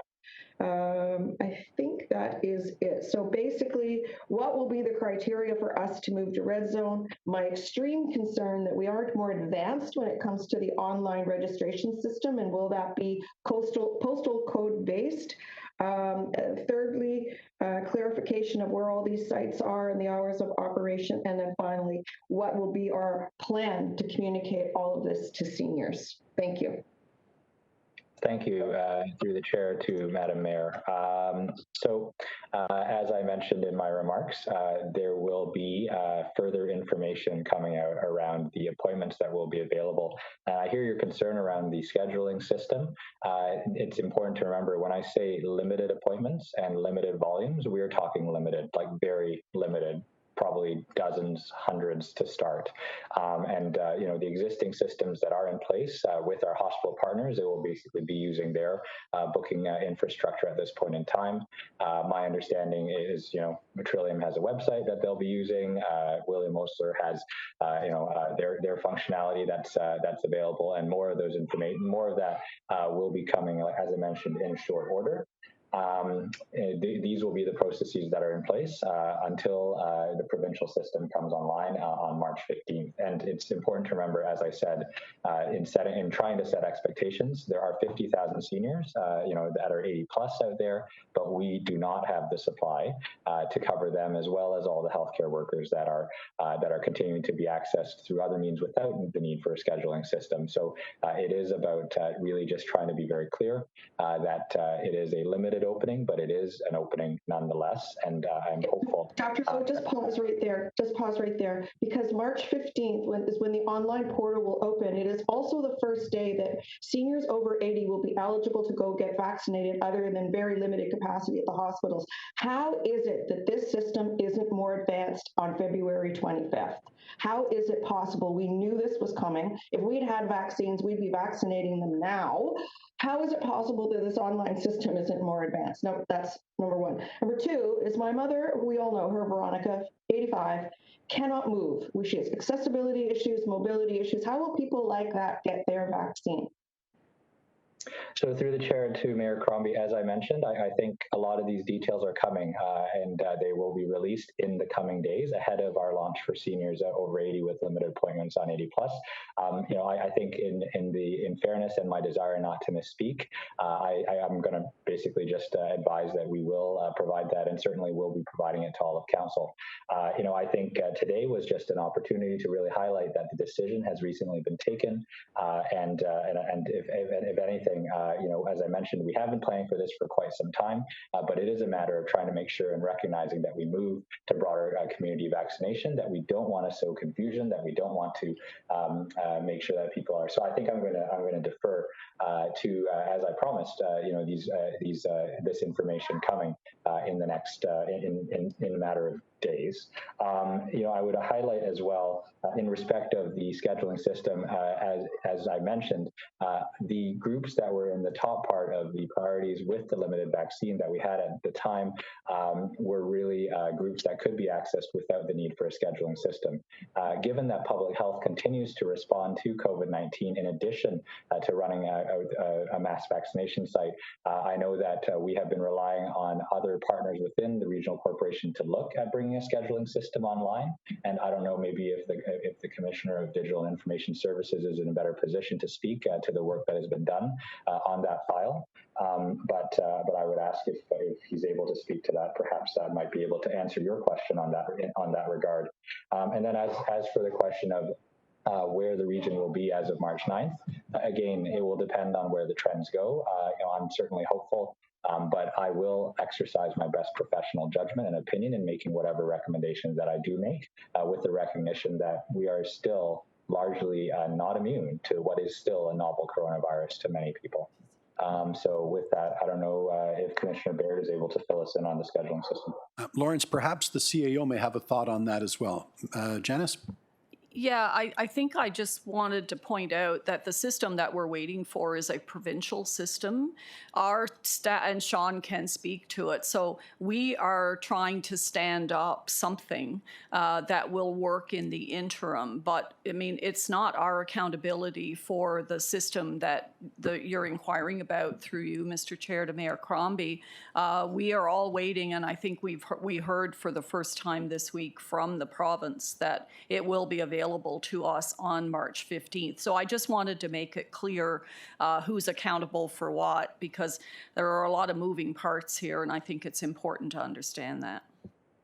Thank you. Can I just say thank you, Janice, for clarifying. However, that is also the first day of registration for seniors 80 plus. And if we'd had vaccines, I don't know how we would have attempted to start vaccinating people without an online portal, without it being developed till now. Until March. Point made, and I think asked and answered, and there are a lot of moving parts. With that, Madam Mayor Crombie, thank you. Mayor Brown.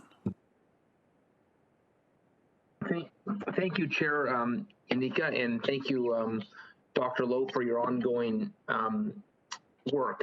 A few questions. I want to start with, I know many of us it's tough to see our businesses closed while adjacent regions are open. It's certainly been good business for adjacent regions, but I thought you were thoughtful in your submission to the province that at the very least they could revisit based on the numbers on a weekly basis, and two, lift the restrictions on outdoor amenities. The notion that the Caledon Ski Club or Mount Shinkuzi and Brampton are closed is not based on public health input.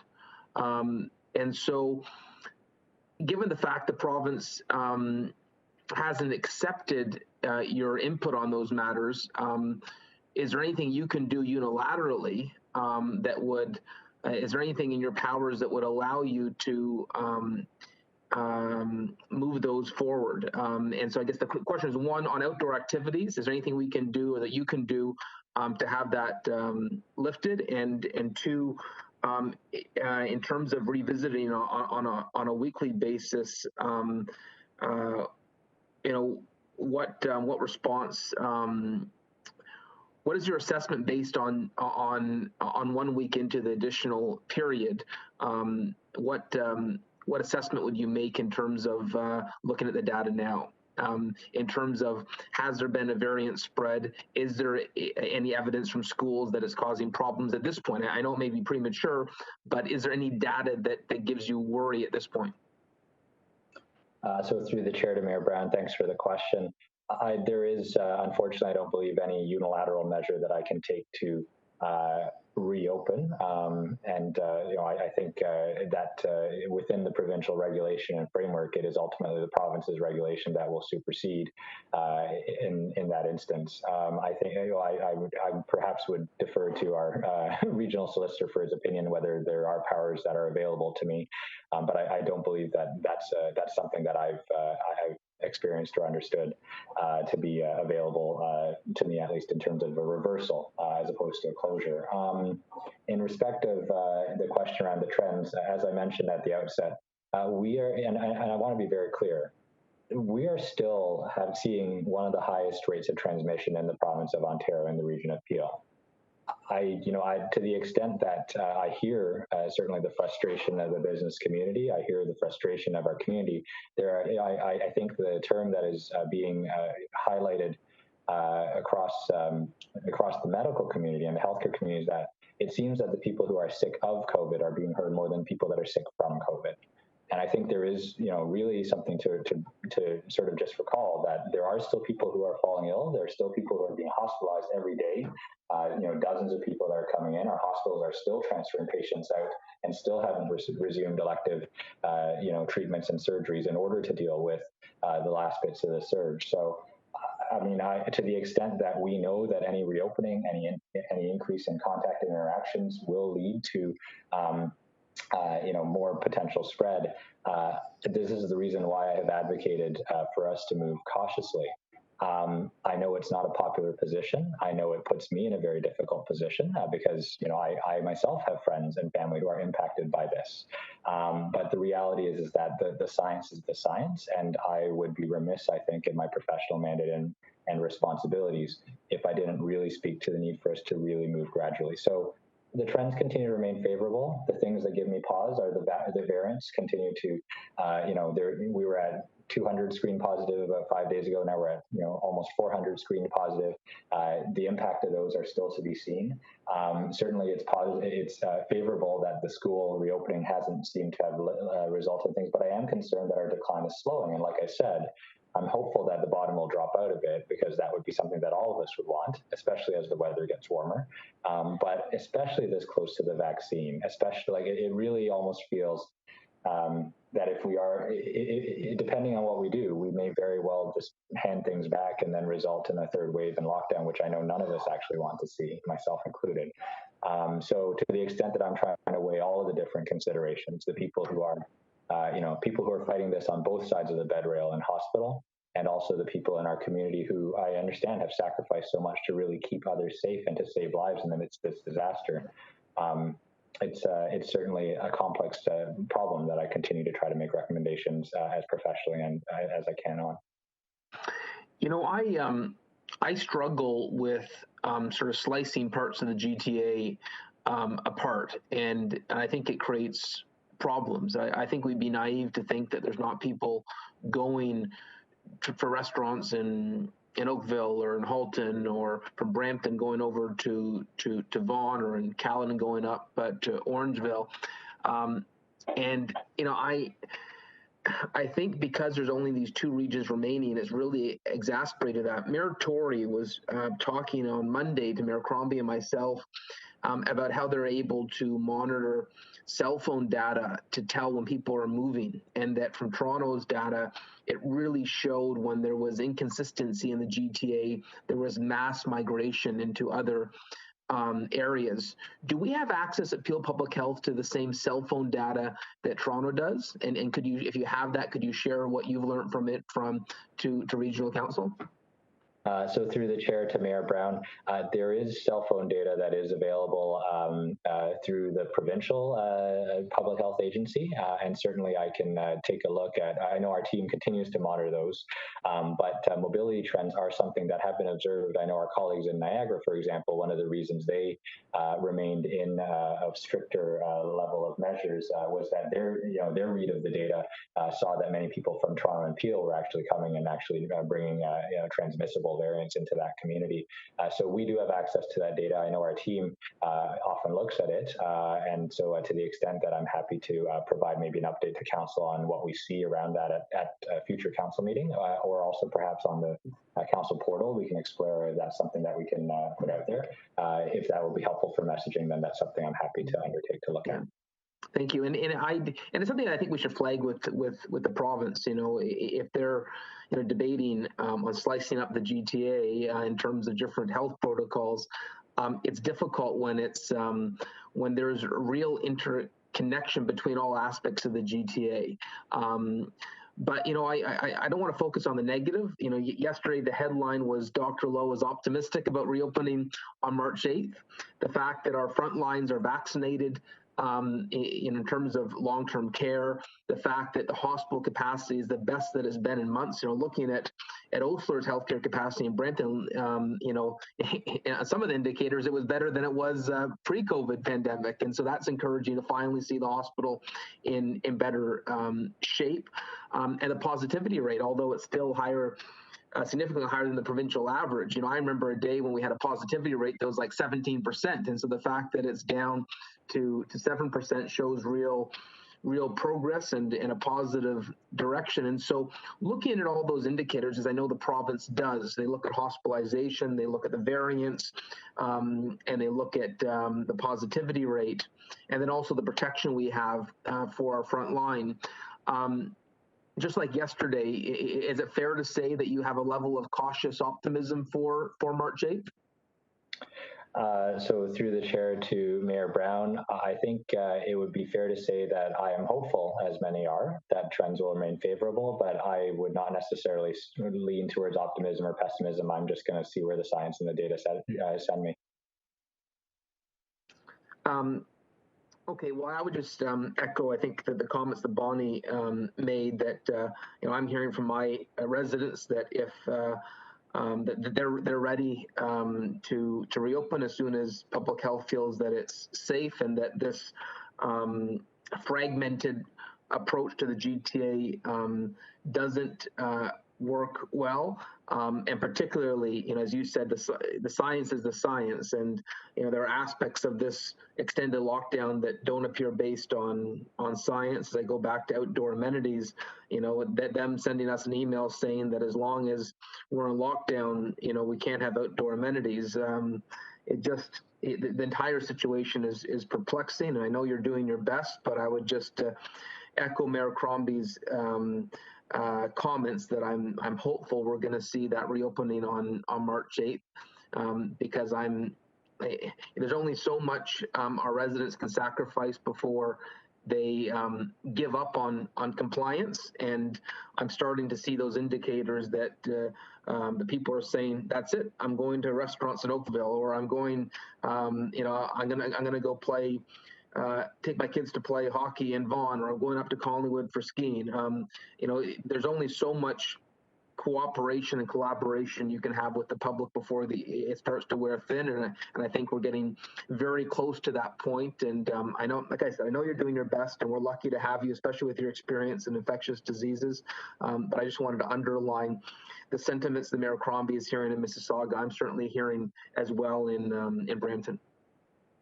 If I may, Mr. Chair, so through the chair to Mayor Brown, I absolutely hear that and understand that. I wanted to share one thing that is really important, I think, for our residents to hear.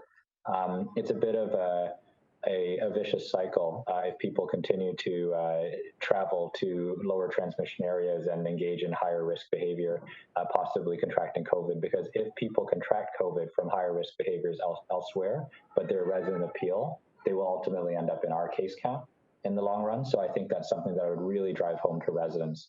The idea that, the province has long recommended that you do not travel for non-essential reasons, and they have long recommended that you do not travel from high transmission areas to low transmission areas. If we want to get out of this thing, the measures are the measures, and, we should try to do our best to hunker down and make sure that we're not engaging in unmasked activities elsewhere and potentially counting as a case in our region. Yeah, and Lawrence, one last thing, and I get that, but the reality is it's happening. The reality is, let's not be naive about it. Restaurants in Oakville have never been busier. Restaurants in Vaughan have never been busier. Outdoor amenities across the country, outside of the region, outdoor amenities have never been busier.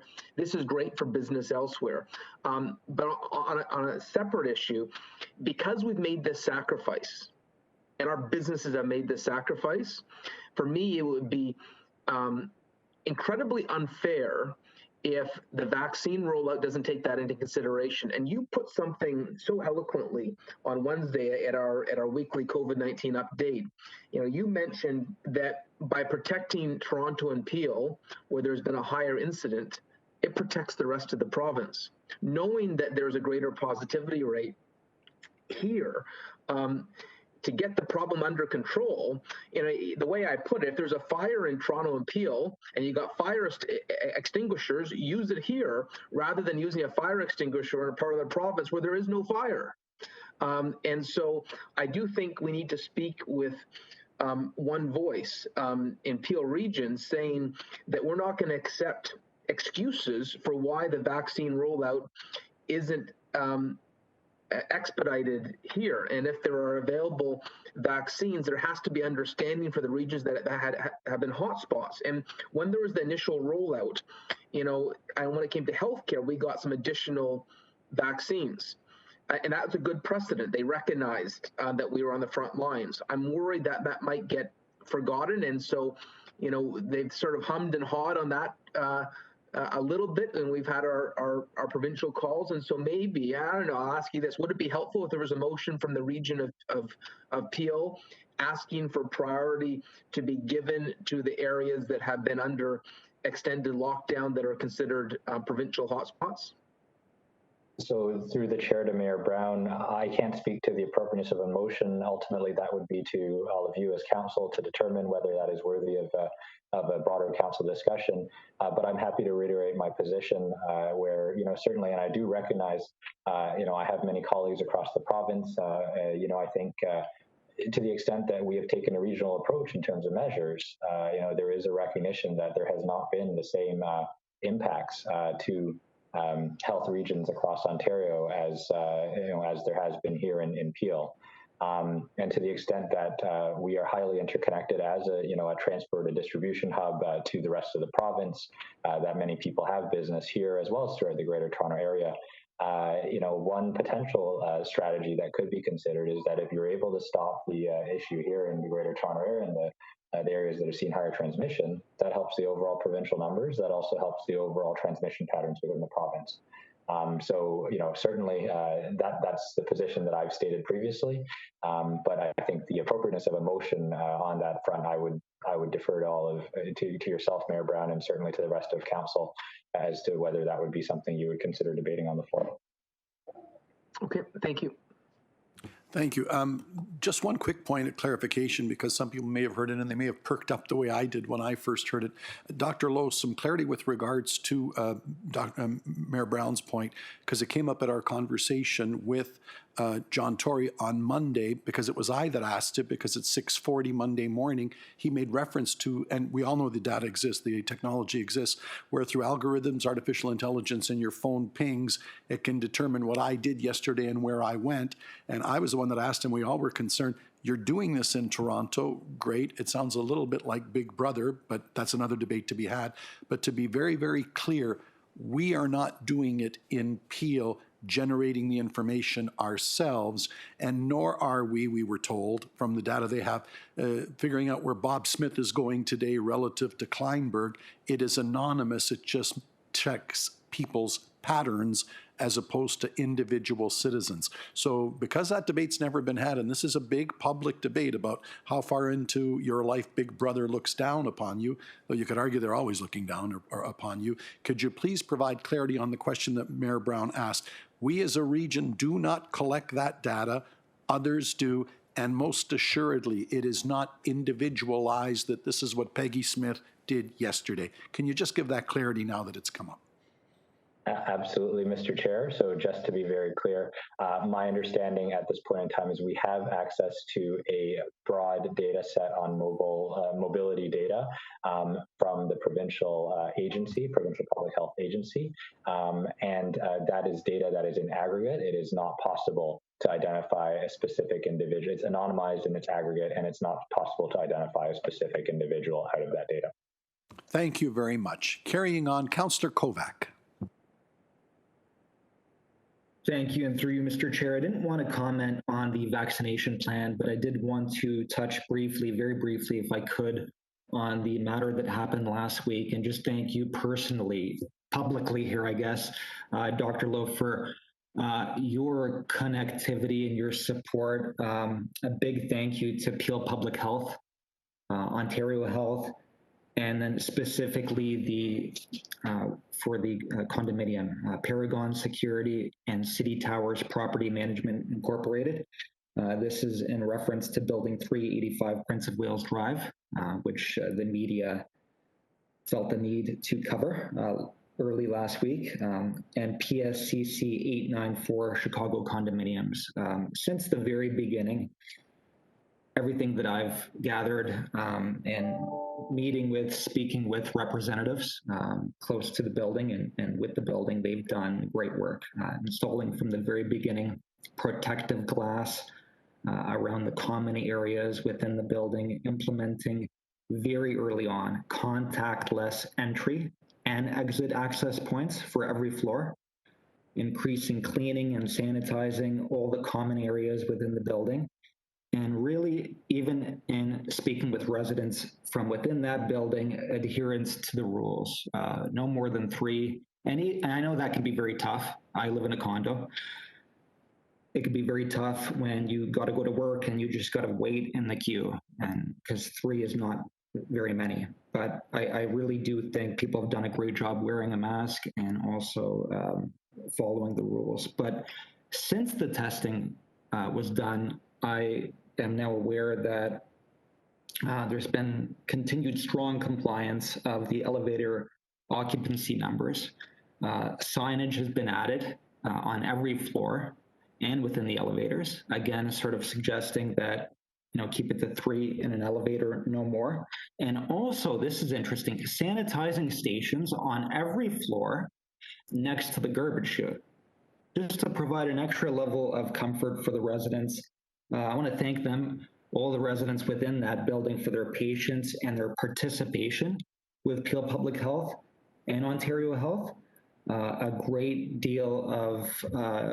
number of people participated in the testing, and it was comforting to hear Mayor Crombie share with council yesterday the numbers that came back. So proving that containing was done, and a good, I think, following of everything by everyone involved with that building, from City Towers, Property Management Inc. to the condo board, and all the residents. So thank you again, Dr. Lowe, for your support and your team. Thank you. Thank you. Councillor Dasko. Thank you through the chair, and thanks, Dr. Lowe, for the update. One thing I do get a lot of people asking about is, especially when the announcement came out of Paramount being opened up for a site, an injection site, and then there was the mention of a area in the south of Mississauga. So I've had a lot of questions asked about that, and I realize that we've got injections and the vaccines coming, but getting that information out, I think, is critical. I've been also getting calls from people that are significantly over 80. I've had a few people in their 90s asking me, they're at home, not in a facility by any stretch, living alone. There's actually 2 people saying, how the heck does this work? So, to the points that were made earlier about getting the information out, but also if you could perhaps give us something to work with in terms of getting some information to people about where some of these respective hubs, for lack of a better word, are going to be.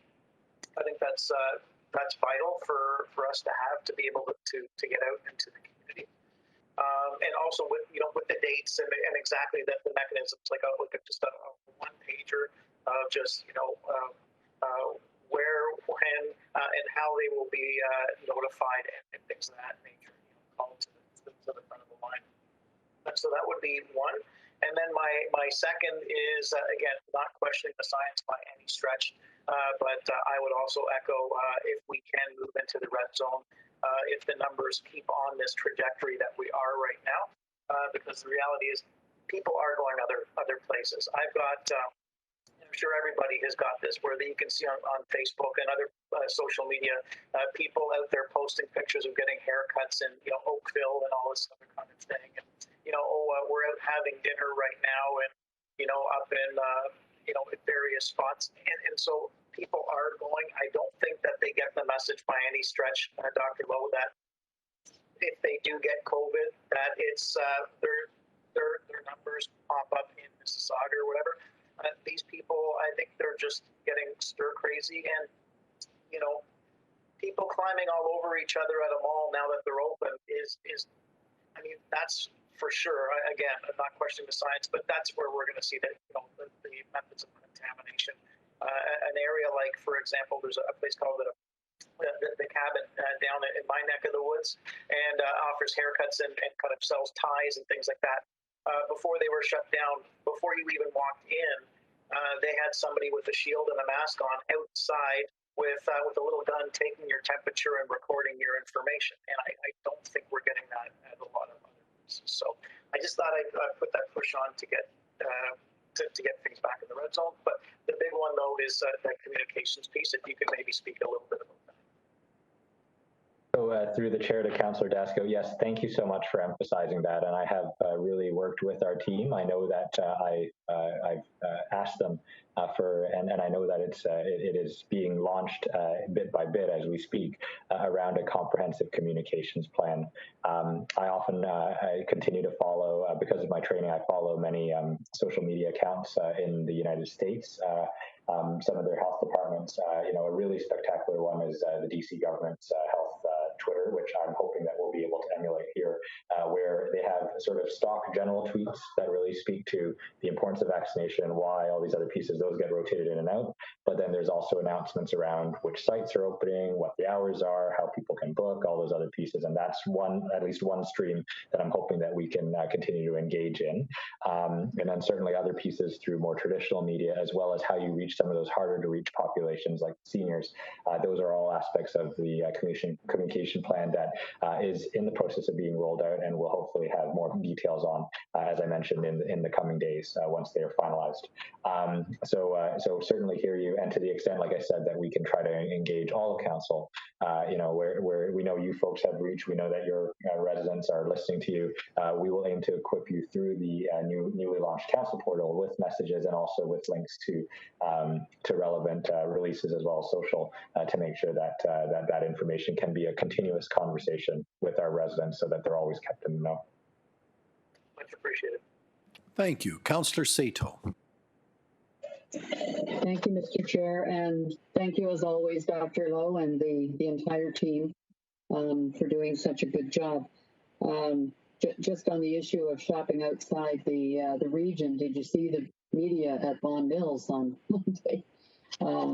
The lineups that went all the way around the mall, and I'm sure they weren't all residents of Vaughan or York that were there. I think it's difficult to track with the cell phones because not everyone has a cell phone that is at a tower in their city. And mine, for example, is actually an Oakville. It's my city one. Turns out that it's an Oakville one. So if I call 311 on my cell phone, I get Halton. So, and a lot of people have 416 on their cell phones, which would indicate that they're in Toronto when actually they're in Peel. So it's kind of a general help, but not a very specific science.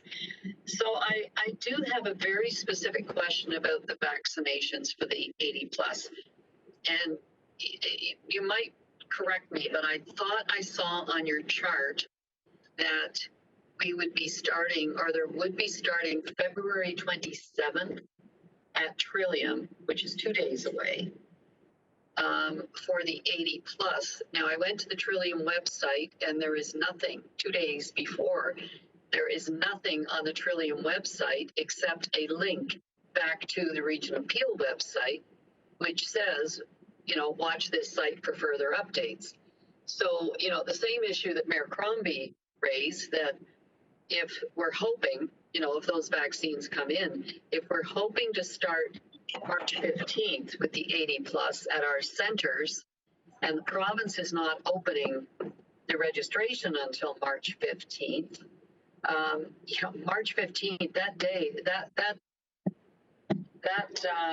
website is going to be, or the phones are going to be so flooded that no one's going to get through. And we know from experience that the province doesn't have a really good record with registration systems. When everyone was trying to renew their driver's licenses online, that whole system broke down. So I don't have too much faith in what's going to happen here.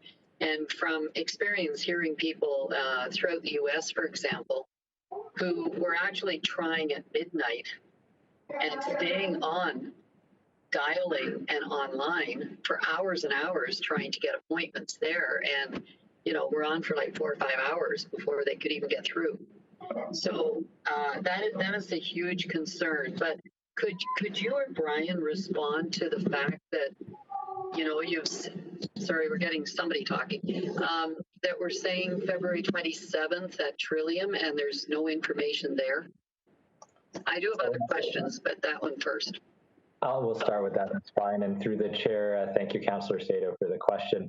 I agree with you on cell phone data. Again, it's general trends. It's anonymized aggregate, but so certainly it's not down to a single piece. So it's really just looking at the overall trends to understand movement patterns. But to your question, and I actually realized I didn't have a chance to expand on this with Mayor Crombie. As I mentioned in my remarks today, we're anticipating that from the 27th onwards, that seniors 80 plus will be able to access a limited number of appointments at both of our hospital sites, Trillium as well as William Osler. Certainly this is in recognition of the continuing high transmission rates in our community, our desire to really start unlocking this for the community.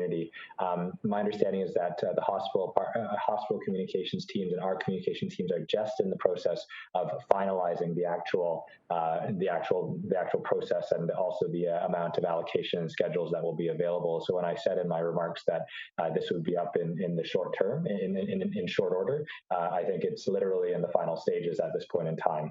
And so I guess it's check back soon. And certainly, I don't know, Brian, if you want to be able to speak to just some of the details around certainly the call center and the outreach to seniors and all those other pieces that will be also undertaken to ensure that we're managing the demand as much as possible.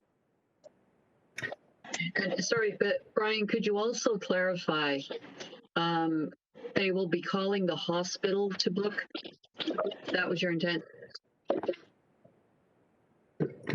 Thank you, Councillor Sato and Lawrence. Yes, so just on the general communications, they will be starting as early as tonight, is my understanding. So, and to Lawrence's, Dr. Lowe's point, we need to be very clear on the ramp up to within this population. With over 50,000, we don't want any impression that it's open for everybody to and that the systems are all in place. This is a matter of trying to manage those expectations through multiple channels, multiple engagements, and in concert with our hospital partners. What's been noted also is the IT is not completely ready. So that has a lot of challenges, and the province, by the way, first signaled March 1st as the date for that readiness, which is now March 15th.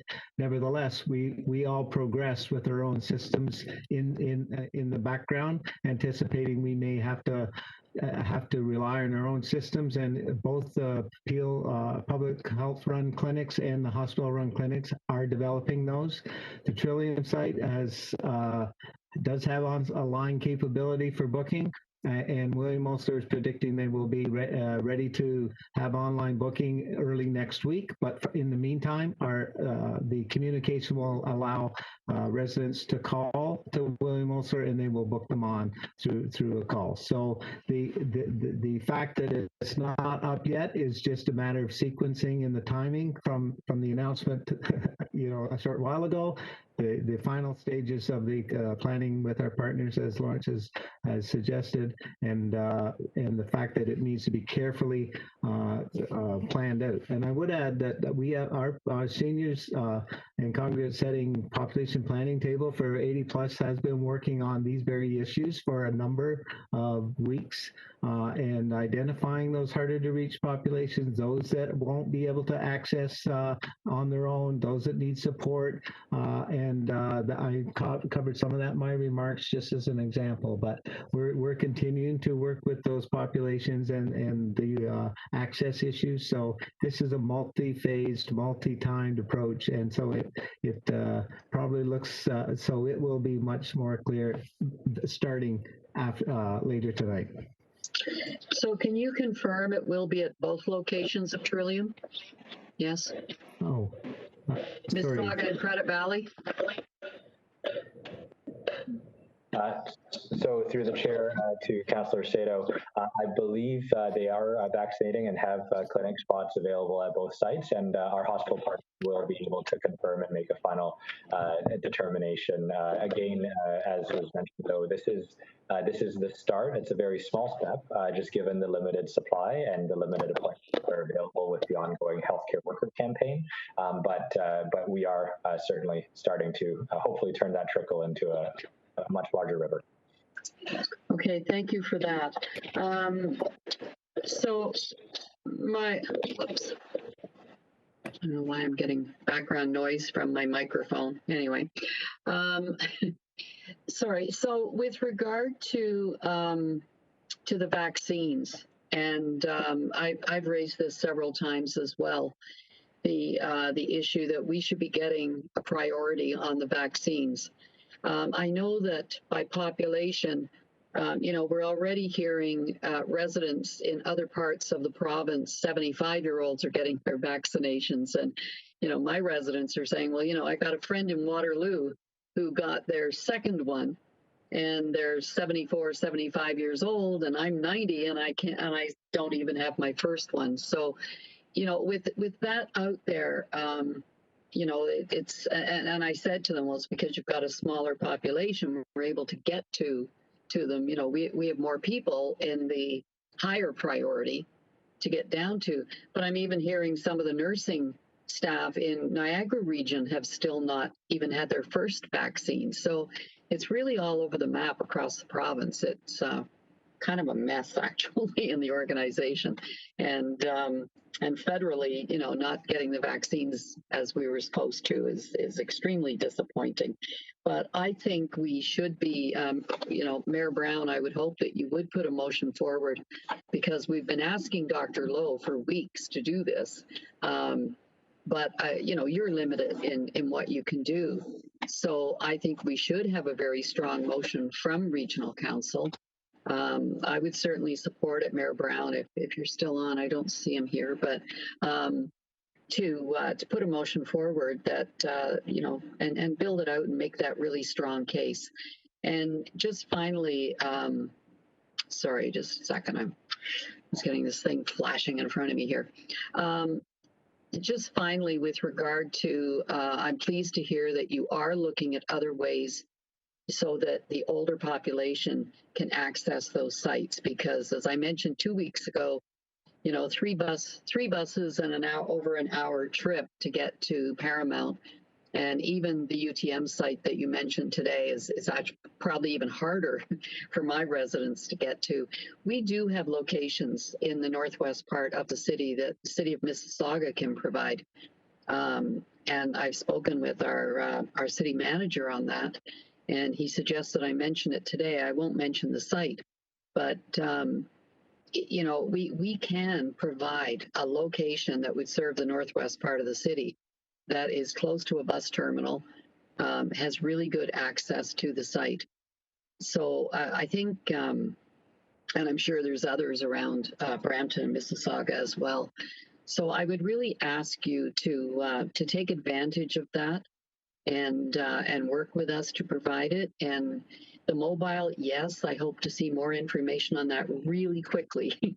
It's a good promise, but I really want to see it happen. So thank you. Thank you. Councillor Parrish. Thank you, Dr. Lowe, our chair. Back when I was just watching a show this week where they were paying homage to the 500,000 plus deaths in the United States. And I can remember not being smug, because you can never be smug about illness, but understanding they had a fool running the country. So we were doing so much better than they were proportionately that it was a source of pride. Everybody else is ahead of us in vaccines, and the pride is going. I'm not proud at all. We have a lot of generic drug companies in Mississauga, particularly. We used to call it Pill Hill when I was an MP. And they could whip off a generic copy in 30 seconds and sell it for a tenth of the price. Is there any attempt at all to get the formula out to the generics and the plants that we've got all over this country and get the darn stuff produced? So through the chair to Councillor Parrish, and firstly agreeing with you that the milestone marked in deaths in the United States just recently is certainly a grim reminder, and and really a reminder as well for our community that the sacrifices that they've made have not been for naught. Certainly just seeing proportionately on a per capita basis, a third of the deaths that the U.S. has seen, I think is, we were never going to come through a pandemic, a health emergency, a disaster with 0 deaths, and we certainly mourn the loss of lives that have occurred. But I think the lives that we have saved is still something that we can be proud of in our community. And so I really thank you for raising that. In respect of the generic question, again, this is similar to what I believe Councillor Pleshy asked last week, and the question of compulsory licensing, which would be something that would be undertaken at the federal level. The challenge being that to get to a scale, and certainly this is me speaking from just my recollections of vaccine safety and approvals from my time at the federal government, the time it would take to actually, first of all, come up with a generic project, and then it would still need to be approved through Health Canada's process, through the trials, et cetera, and then all those other pieces, because the generic would not be considered the same or equivalent as the biologic. I don't know if there would be a different approval process if it is the exact same ingredients, but again, there'd be that delay, and then of course the delay to actually bring it up to production. But to the extent that I believe the federal government has announced a site in Montreal that is going to be producing vaccine, but will not be ready to go as of next December, it goes to what I was saying, and I agree with you, 100%, Councillor Parrish. Pill Hill is still there. I've actually toured one of the, previously when I was prior to being in this role, I remember touring one of those plants to really see how drugs are made, and I would hope that this would be something that our federal counterparts, I imagine, are looking at, especially in the midst of the ongoing pandemic.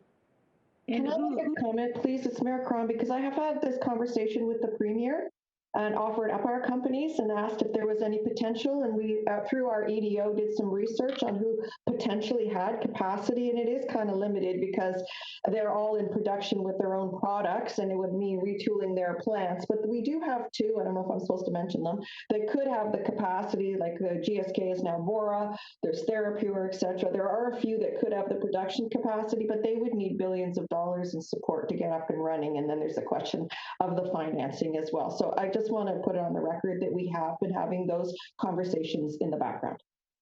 Well, my next question was a nice segue from that, Mayor Crombie. Who's actually paying for these vaccines? And because we're all on Medicare, who pays for it, and how much is each shot costing? Anybody know? Through the chair to Councillor Parrish, there is no upfront cost to the user, and I believe the cost is being borne by the provincial government at this point in time. Specific details or actually not the provincial government, the federal government rather, sorry. Federal's paying for it. And in respect of the cost per doses, as I understand it, there is an embargo on the contracts that have been signed, so it's not. I don't have that information. I don't believe it's been made public. So we'll find that out a year from now or 2 years from now when the big bill comes in, I guess. This whole thing has been a giant science experiment. And as a good scientist, we have too many variables. Every time we turn around, there's a variable. The hospital shortages are from years and years of provincial shortchanging of the region of Peel, not a question. The whole 905 area has been shortchanged. So that I hope we learn from this, that when we get out of it, that the first thing we do is start lobbying hard and demanding our fair share of hospital space. I think particularly Brampton is very shortchanged. The reason you have 40% that don't want vaccines is because they're losing confidence in the whole system. People I talk to, they shake their heads. I have a family whose kids have been out of drugs for years. They're young adults and they're back into drugs. I have people whose kids are in mental health difficulties. I have friends whose kids have eating disorders. I know families whose kids, the safe place for them to be was in school, and they've been home in bad circumstances for quite some time. This thing is a mess. And there's really less and less confidence in what's going on. And the most ludicrous part is Vaughan going into red, and we're still stuck, and then we're dangling gray in front of us. Mayor Brown asked me to move a motion. I told him I had enough motions under my belt today. But really, there should be some direction to you that says, come hell or high water, we got to get out of this. The small businesses are dying. The restaurants, if you get 40% of those restaurants opening again, we're going to be very lucky. The next pandemic you're going to get is suicides, reverting back to drug use. You're going to get so many things coming out of this that it's worse than what's happening right now. It has to be. Because if you look at the deaths, unfortunately, every death is crucial, but it's not the teenagers, they're back in school. It's not, they're dying from other things. And I'm just so depressed about this. I just have no faith left in the system. If York Region is open, and then we're told if we're really good kids, we're going to open again in maybe 2 weeks, or then it'll be delayed again, maybe another 2 weeks, and we're going into gray. Somebody has got to take a stand and say, we've got to be treated the same all the way through the GTA now. We've suffered long enough. We've done our duty. We've protected, Toronto and Peel have protected the rest of the world against this spread. Somebody's got to take a stand and say it's time, because you're going to lose any faith people have left in this system. And Bonnie is absolutely correct. She should be demanding, as should Mayor Brown, that when we do get out of this, it better be when you suggested it could be, and then get us into red, and then quickly get us into what the next color is of the rainbow, orange, and get those restaurants open and get those people back to work and get those kids. They're in school, but the circumstances are not good. My daughter teaches in the separate system. They have to stay there all day, and they have to do their online teaching in the afternoon with kids that are at home. They can't go home and take care of their own kids who are on online teaching. The separate system is handling this very badly, and nobody's doing anything about that. Public system, as soon as you're finished teaching your in-house kids, you go home and you teach your online kids in the surroundings of your own house. It's like there's too many little moving pieces, and it's very frustrating. And that is why people are just giving up. And they don't want the vaccines. They don't want to talk to you about it. They just want it to be over. And if we don't make it over soon, it's going to be over in all the wrong ways. And I don't want a response. I just wanted to rant. And I support Mayor Crombie 100%. Thank you. Mayor Thompson.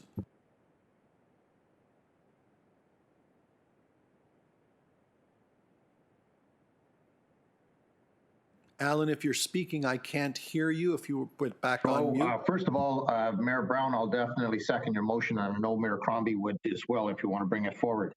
Going back, Dr. Lowe, our biggest challenge is the local docs and the health offices, their doctor's offices. They could do the administration or anything. They have no knowledge whatsoever. What can we do to improve the communications with our local docs? Because they are essential to help us get where we are, especially in the next level. And we need the full cooperation on them. And why is it that they're left in the dark and know very little of what's going on? Is there any way that we here in Peel can take the lead in having a better relationship with our local doctors' offices, please? So through the chair to Mayor Thompson, if you have any local doctors that are having challenges connecting with our team, you can send them directly to me. We did hire a primary care lead who is actually taking the lead in reaching out to primary care and engaging. We actually it seems that there's a wall there. Sorry, so through the. That's what I'm just wondering is. Sorry.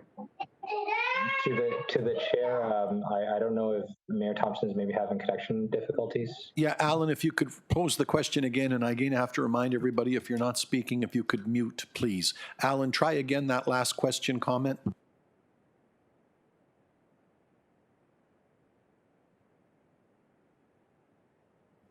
Alan, it looks like on my screen we may have lost you. I'll move on and I'll come back, Alan. My next up is Councillor Fonseca. Thank you very much through you, Mr. Chair. A number of my questions have been asked, so I'll focus in on one. Thank you and compliment to Dr. Lowe, and then 2 questions. So just with regards to the thank you to Dr. Lowe and to the staff, I cannot thank you enough for the tireless work of all of you with regards to basically 24/7 and questions, concerns, sort of the roller coaster of where positive tests and outbreaks have occurred. I'm speaking specifically on this instance to Westminster Court in Ward 3. So to you, Dr. Lowe, I just want to say thank you so much to you and your quick response, not only to myself, but also to Westminster Retirement and to the board and to residents in tempering their anxiety that they were feeling based on the outbreak, and working with them to ensure that rapid testing was provided to this very vulnerable population. So a big thank you to you for that, and to all of staff and how in the plan that has been presented here today, and all of the work that has gone into that. With regards to the mass vaccination schedule. To 2 questions in reference to your presentation. You have in your presentation in phase 1 that high risk and low risk retirement homes, that the residents in those homes it's been substantially completed, as well as you're working, there's work on a plan with regards to staff. Can you clarify if this means that mobile clinics are being sent out to these retirement home locations, and or does it mean that they are receiving notification that the residents need to go to either their doctors and or pharmacy and or one of the mass vaccination sites? So through the chair to Councillor Fonseca, thank you for your kind words and support, and certainly it was the work of many members of our staff as well as our partners on Ontario Health that assisted in that specific instance in Westminster Court. I'm glad they got the help that they needed. In respect of your other question, the distribution to long-term care as well as retirement homes in our region have followed a mixed model approach. So certainly there have been on-site clinics where necessary, and then in other cases, the homes themselves have actually taken the vaccine and then vaccinated on-site. Okay, thank you for that. I will just say, advocating on behalf of, I know the retirement homes, I guess I'm not sure if they would fall into high or low risk categories, but the request for mobile clinics being on site because you have a concentration of not only the vulnerable 80 plus, 70 plus, you have the retirement community on site, and also, of course, staff. The request for the mobile clinics, advocating on behalf of them that mobile clinics be provided. I just want to make sure that advocacy is being made. One other question with regards to the vulnerable populations that are in your in the presentation and the mass vaccination. I've received a number of requests from different organizations. So it refers to vulnerable populations. So, for example, adults with different mental and physical disabilities and or other organizations. I've received a number of requests from different organizations as to how they could go about, or they've requested to have a mobile clinic on site, because you have a concentration of population that comes to, they're not necessarily living in, as an example, as a retirement home living on site, but they do have a concentration of a vulnerable population that are receiving services. So how would they go about making this request for a mobile site mobile vaccination on site, or how would they receive communication as to where they fall in the priority for receiving the vaccination? So one example I will give would be Luso Canada Charities. They've reached out to myself just asking in terms of would they be who would they connect with regards to offering up their center to be a mobile site, because they have so many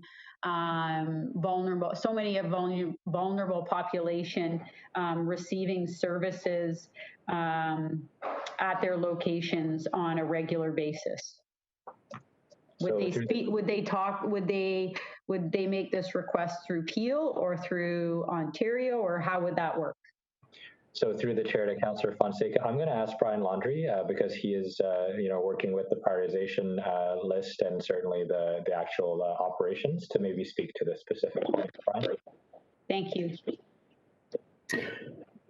Thank you, Dr. Lowe, and thank you, Councillor Fonseca, through the chair. This is exactly one of the scenarios that our seniors and older adults planning table works with and considers on a regular basis. They're compiling lists of such sites, working with with the limitations we have in terms of the amount of vaccine, but also the type of vaccine, this ability to be transported and on site. So you feel free to send the list to me, and I'll distribute it to that population planning table if they don't already have it on their list.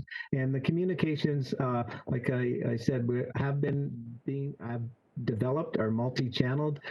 Some of the communications for seniors through groups such as this would be direct, probably because of depending on the size of the location and the congregate setting. Others are going to come through family physicians. Others will be on the websites of the hospitals and certainly from the region of Peel, etc. So there's multiple channels, and for specific locations, please feel free to send that to me, and we can pass it on to those planning tables that are working on those exact same things. Okay, thank you very much. Thank you very much, Dr. Lowe, and to Brian. And I just want to finally echo comments that have been made by other councillors and the mayors with regards to the move to, and of course, a safe way to the red zone, small businesses, and next steps to move from red into orange, or providing a timeline in particular, not only for restaurants, but also personal care services. And just echo what has already been said by the other councillors and mayors on this point. Thank you very much, Mr. Chair. Thank you. Mayor Brown. Just taking my mute off. Okay. So hearing that there's support for a motion, I wanted to put forward a motion, and maybe the clerk could wordsmith it for us, that I would like prioritization in the vaccine rollout to be given to the regions of the province that have been in extended lockdowns and that have been considered provincial hotspots. And I would just say that, consistent with the advocacy we did on paid sick days, which I believe helped Dr. Lowe's advocacy, if Dr. Lowe's speaking about at the provincial table about getting the fire under control in Peel region, if we can arm him with a resolution of regional council, I think that would only help his advocacy. And I believe it's been said that both Mayor Thompson and Crombie would second that, if that's appropriate. And I do like the idea of the three mayors given their vigilance on the file. If that could be a consortium of one mover and two seconders, if I can get staff to maybe work on those words accordingly, I would welcome that coming back. So thank you, Mayor Brown. We'll work on something and see what we can bring back before we're done here. Next up, Councillor Groves. Thank you, Mr. Chair, and thank you, Dr. Lowe, for your presentation. And I want to also extend my gratitude to you and the team for all the hard work that you've put into this. I know how frustrating it must be for yourself and your staff, as it is so frustrating for us as representatives of our constituents and our businesses, and hearing their frustrations on a daily basis. So I do echo what the other speakers have said in moving us out of this lockdown and into something that's going to help these businesses stay open. It's a real concern for me and for my community. So I just want to put that out there. I have a couple of questions, though. I was speaking to a couple of the doctors, and they expressed some concerns with a request, I guess, or I don't know if it's a request or it's a suggestion or what it is by the province, asking the doctors to provide them with a list of all their patients over a certain age. Have you heard that? So through the chair to Councillor Groves, I heard of this. My understanding is that it was a misunderstood directive, and I believe the province has. But I again, this came from the province directly to the physicians. I only heard about it sort of secondhand through my colleagues. But my understanding is it was a request that was misunderstood. Oh, good, because I'm going to tell you, the doctors are already overworked and stretched to the max, you know, and having to take on that extra work, and trust me, would be a lot of work for them, and having to hire extra people. So I'm glad to hear that it was just a misdirective by the province. So thank you for that. Dr. Lowe, with respect to when we do open, I've got some dance schools here. And I'm just wondering, because so far they haven't been fitting into any of the categories to open. Every time we open, they seem to be shut down.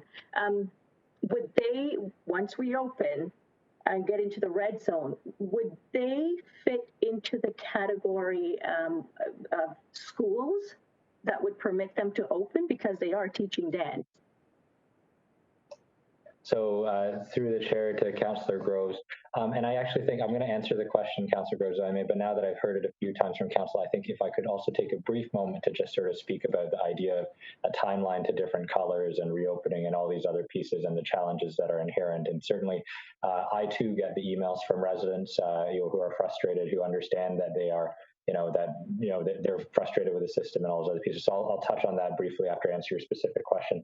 So Councillor Groves, the province writes the regulation, and certainly I would encourage, if there are individuals who are, falling into those categories or not being contemplated by the regulation, they may want to mention it to their provincial counterparts that there needs to be clarity their provincial representatives rather, that there needs to be clarity in the provincial regulation as regions move within the zones of the provincial COVID response framework.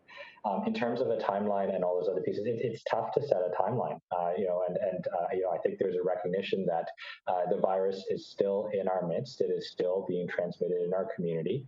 I want to really address this question of, the measures versus the fact that we're in a health emergency that is leading to all the perturbations in mental health and well-being.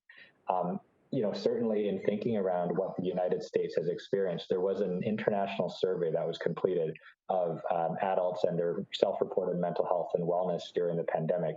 And the country that actually ranked the worst, the two countries that actually ranked the worst in the midst of the pandemic were the United States and the United Kingdom. So it's clear that even if you do reopen in a manner that is not safe, or if you reopen in a manner that allows viral spread to spiral out of control, the result is you still have the exact same issues with mental health and perturbations. You still have the same loss of consumer confidence. You still have the same loss of the economy. So I think the only other difference is then you have the added impacts of the death and destruction from COVID that you actually see and that we spoke about when it comes to the United States. So I certainly hear the need to, and I know that you're representing the voices of your constituents and trying to bring forward a need to move through the color-coded framework. And for myself as a human being, absolutely, I want to see the end of this. And it really speaks to the need that if there is something that people should not be losing faith on, throughout the system, it is the fact that we are anticipated to get much more vaccine in the months to come. And the vaccine is our way out of this. It is safe. It is effective. It is our way back to, hugs and family dinners, and just being able to reopen with absolute confidence that we have community transmission under control. The experiences in Israel and also in the United Kingdom with their recently announced firm timelines. The reason why the United Kingdom's timelines are firm and a one-way out of this is because their vaccination coverage rates have gotten to where they are. And so to the extent that as long as we're still largely unvaccinated and this virus remains novel to a large part of our population, it is impossible, if anything, for me to give firm timelines as to when we will move through different color schemes or a guarantee that the trends will remain favorable. But once we actually are able to get vaccine on board, I think the experience of other places that have been able to vaccinate more quickly is highly instructive in terms of being able to provide what will be a final timeline and exit from the pandemic. Thanks very much for the questions. Thank you, Dr. Lowe. And I can tell you that the schools and the businesses, they have reached out to our provincial member and have not heard anything from her. So I'm going to ask Dr. Lowe that during your conversations with the team at the province, if you will, because I know you have regular conversations with the ministry and their representative, that you bring this forward and hopefully we could get a definite answer for them, because they are, one school in particular, it's a young couple. They are struggling to pay they have 2 young children, and they have to pay their mortgages at home and all their expenses at home, and also in their business, which they haven't been allowed to open since this all began. So if you don't mind just bringing that back to your counterparts, I guess, at the province, that would be very much appreciated. And I can tell you that I'm just as frustrated because, quite frankly, I don't think any of this makes any sense. I don't know what the province is doing. I mean, you're opening schools and then you're saying, well, you can't open, and then you're opening the other regions right next door. And a lot of my residents, they're already heading to York region. So I don't understand, I guess, and I don't know that you can answer that. I'm just venting because it doesn't make any sense to me. I don't even know if these numbers are accurate. I just think it doesn't make any sense. I've lost complete faith in the province and the way that they've been handling this, though. And I think most of my residents here they share the same feelings as well. Thank you. Thank you, Mayor Crombie. Thanks very much. I just wanted to share some research I just became apprised of, and that is the experience in Israel. As a result of vaccinating just about all of their population, the COVID rates have declined 95.8%, and hospitalizations and deaths 98.9%. So it's so vital we get these vaccinations into arms, which leads me to my question to you, Dr. Lowe. Why aren't we allowing the pharmacies to also vaccinate individuals? We do that with the flu shot. If our objective is to get vaccines in arms quickly, why can't we open that up more broadly? And a registration system is already in place. And I have 2 more questions after that. So through the chair to Mayor Crombie, the province is in discussion with the pharmacies and that broader distribution network. And my understanding is that as supply increases and becomes more available, that they will be an integral part of the overall distribution plan. Okay. I wish we could sooner. So it's just a question of supply, and then we may move in that direction. It would certainly help us get things moving faster. You mentioned a hesitancy rate. What was that, please? I neglected to write it down. So through the chair to Mayor Crombie, I believe the number we had from Brian's presentation on the engagement slide was 60%. That said, that is one of the numbers. I have seen other numbers ranging from 25 to 60% is actually probably one of the higher ones I've seen. And I would highlight as well, if I may, Madam Mayor, that we do recognize that people have questions around the vaccine. We are going to be working to communicate and make sure that they have those questions answered so that they can ensure that they get vaccinated with confidence, and that we can all do our part to make sure that we are getting our coverage rates up. So we have a 60% hesitancy rate. I know that we had, I think it was the staff of the long-term care homes was 44%. Was that the number vaccinated, or was that the number who resisted or hesitated? Through the chair to Mayor Crombie, the 44% was at a point in time, I believe a couple weeks ago, the number of staff that had been vaccinated, but I believe Brian can clarify where that 60% stat came from. I see you have your hand up. Yeah, Brian could clarify, please. Thank you, Lawrence and Mayor Crombie, and through the chair. The 60% was a recent Canadian survey. And to Dr. Lowe's point, there is a range. Our experience through through long-term care homes, as you've suggested, and other groups, including our hospital employees and professionals, is probably anecdotally is closer to the 50% mark that have been willing to uptake. And then there's a second group that needs more answers and wants to wait a little bit. And then there is the typically 15 to 20% that are say they will not get vaccinated. Okay. With respect to the ethical framework with respect to vaccine distribution that have been prominent at the province, I recall General Hillier stating that allotment would be allocated by population, not the ethical framework, because certainly we asked if hot zones would be given any priority. Are you hearing me? Yeah, go ahead. Oh, okay, Yes. because other people are flashing off. So, whether or not those hot zones would be given priority for additional vaccine, and the answer was it would be allocated by population. And there was some pushback from Ontario big city mayors and GTHA mayors, because I know this is the motion that we would like to support Mayor Brown with, in just that they have felt that they have already given us their allotment vaccines, and as Councillor Sato has said, there are essential frontline healthcare workers in certain regions that haven't gotten vaccine as a result of them giving theirs to us. And in addition, they've taken our sick patients that have been transferred out of our hospitals, which have been at capacity. So I don't think there was a desire on other regions to allocate vaccine differently than by population. But I'm happy to support it if it gives it any weight with the province in the distribution, and we can send it off to General Hillier if that's the mood of Mayor Brown and Mayor Thompson. I will support. But given, I'm going to be a little courageous here, if I can get your attention. I'm going to be a little bit courageous here, because I think the indices to move into different zones is a little murky. And I think we all hope to be in gray zone right now and then to move into red on March 9th. So I would like a show of support from our council that we would like to be moved into red if you feel the indices warrant, and that we all feel that way. So I would like to move that it is the preference of this council that should the indices stay as stable or better by March 9th, that we move into red zone as a region. Is there anyone willing to second that? Councillor. I have Councillor, I acknowledge Councillor. Yeah, I'm happy to second that, Bonnie, too. Yeah, I understand you can't be bound by that. I understand it's your decision, Dr. Lowe. I just want you to see and know that this council is behind you, and I'm going to ask for a roll call vote. Okay, I will take that motion at the appropriate time. And I do have it moved, and I acknowledged Mayor Brown first. That's why I saw as the seconder. So absolutely, Madam Mayor, I will take that motion at the appropriate time. Bonnie, one other thing, I've been following, so many of us, the Israel, you read all the data you can find.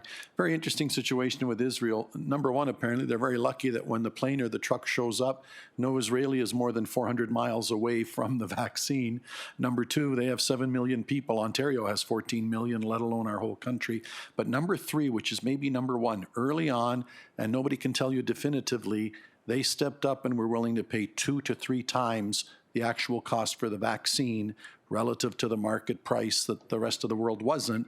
And so they were first up. And number four, the unabashed reason they gave wasn't just the health of individuals, but was to get the economy back working again as soon as possible. So they thought the extra money up front saved them a fortune at the tail end, and they may in fact be proven right. So a real interesting case study, Israel, but I think... I would like to say that I think the whole notion of countries paying double or a premium for vaccine is unethical, and that should never have been allowed. And that is, that's the position of the EU as well, and all of us, I agree. But it explains in part the Israeli situation, though murky, and I'm sure when the postscript is written, more of this will come out. But because we've all looked to Israel and say, what are they doing that we didn't do? How come there's so? And there's reasons for it, and I'll leave it at that. Mayor Thompson, I hope you're back. You're my last speaker before I go to the motions. Mayor Thompson. Thank you. I was just going to say I was going to second Brown's motion. You asked me, and I'm having a bit of bandwidth problems here today, so sorry. So here's what I'm going to do, because I think it's so appropriate. I'm going to say it one more time because of the tremendous work. You think the mayors are doing work here. I hear them 2-3 times a week at 5 o'clock, and all the advocacy that they've had to get people back to work. Mayor Brown, on behalf of the workers that serve us food and deliver us mail. Mayor Thompson up north, and getting people back outdoors. You're just seeing the duck. I see the legs at work. And so out of respect to my 3 mayors, I would hope that both motions I'm dealing with will be formally moved by the appropriate mayors, and the other mayors are going to second, because I think that is appropriate. So, having said that, the first motion I have before me, moved by Mayor Brown, seconded by Mayors Crombie and Thompson, reads that the regional chair write a letter to the Premier of Ontario on behalf of Regional Council to request that the provincial government reform its plan for prioritization of vaccine supply, eligibility, and distribution to enable those areas of the province in prolonged shutdown with high rates of transmission of COVID-19, including Peel, to accelerate the vaccinations of their populations, and further that this resolution be sent to all Peel area MPPs for their awareness and active support. And I believe we've asked for a recorded vote. Madam Clerk, over to you. Thank you, Mr. Chair. And I'll begin with Mayor Brown. Yes. Mayor Brown in favor. Councillor Carlson? Yes. Councillor Carlson in favor. Mayor Crombie? Yes. Mayor Crombie in favor. Councillor Demerla? Yes, thank you. Thank you. Councillor Demerla in favor. Councillor Dasco? Yes. Councillor Dasco in favor. Councillor Dillon? Yes. Councillor Dillon in favor. Councillor Downey? In favor. Councillor Downey in favor. Councillor Fonseca? Yes. Councillor Fonseca in favor. Councillor Fortini? Yes. Councillor Fortini in favor. Councillor Groves? Yes. Councillor Groves in favor. Councillor Ennis? In favor. Councillor Ennis in favor. Councillor Kovac? Yes. Councillor Kovac in favor. Councillor Mahoney? Yes, in favor. Councillor Mahoney in favor. Councillor McFadden? Yes, in favor. Councillor McFadden in favor. Councillor Medeiros? Yes. Councillor Medeiros in favor. Councillor Paleshi? In favor. Councillor Paleshi in favor. Councillor Parrish? Yes. Councillor Parrish in favor. Councillor Raz? Yes. Councillor Raz in favor. Councillor Sato? Yes. Councillor Sato in favor. Councillor Santos? Yes. Councillor Santos in favor. Councillor Sinclair? In favor. Councillor Sinclair in favor. Councillor Starr? In favor. Councillor Starr in favor. Mayor Thompson? In favor? Mayor Thompson in favor, and Councillor Vicente? Yes. Councillor Vicente in favor, and that's unanimous, and it carries. Thank you. Thank you. That carries unanimously. Mayor Crombie, back to you. You advised that you wanted to put a motion with regards to accelerating the sort of red, gray, orange, and back to normal life. I acknowledge you now if you would like to put your motion, and I believe Mayor Brown and Thompson were happy to second it. So why don't you, if you wish, why don't you put that motion now? Certainly, I haven't written it out, but just that should our indices remain favorable, our case numbers remain in double digits under 100, hospital capacity warrant, if things look as favorable as they do today, then we move to the red zone rather than the gray zone. I think that's and that we as a council support that movement, and that is our advice and recommendation to Dr. Lowe, who we acknowledge makes that decision solely. That's rather well said. Seconded by Mayor Brown, I believe, and Mayor Thompson. If I have no other speakers, you have heard the direction and motion to staff. Again, another recorded vote. Madam Clerk, over to you again. Thank you, Mr. Chair, and I'll begin with Mayor Brown.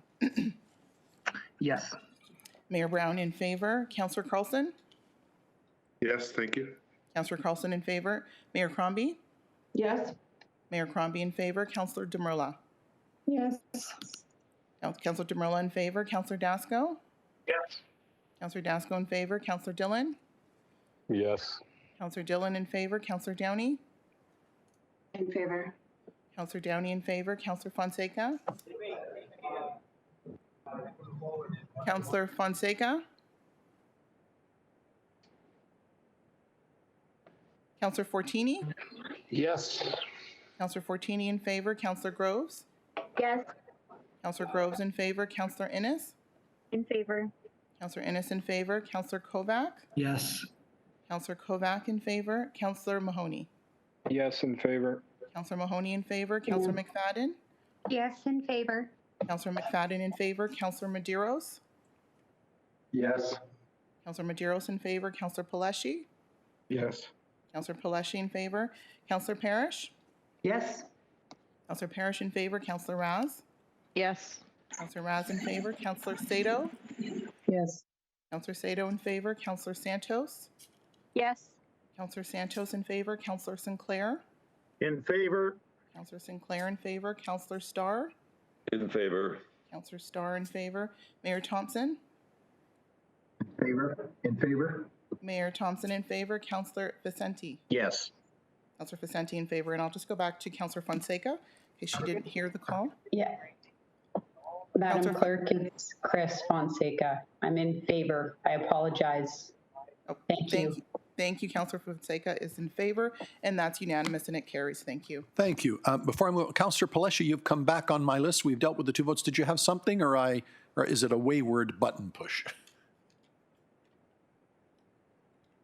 No, Councillor- I was on to speak to the motion, but then you went to the vote, so I just took my hand back down. Michael, I apologize. Vote's been dealt with. Thank you. So moving on, that brings us to the next item that was held on consent, item 14.1 under communications. Dominic Cerrone, project manager, Kenneth Sorry, Property.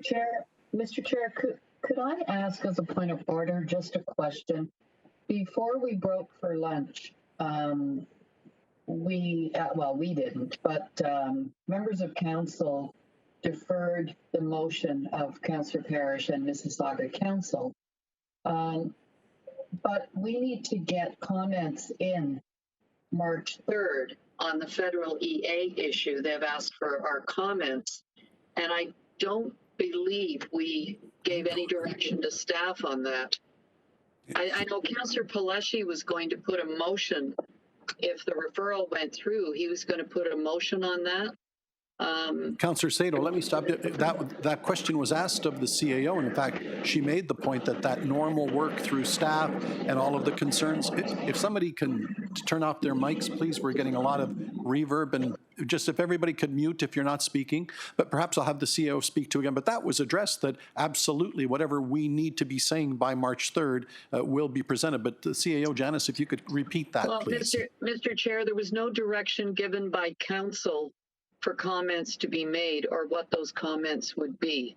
So I'm not really sure that the motion was referred, and even Councillor Innes's motion that was lost earlier spoke to the EA. So we have no motion on record of giving any direction to staff to send comments by March 3rd.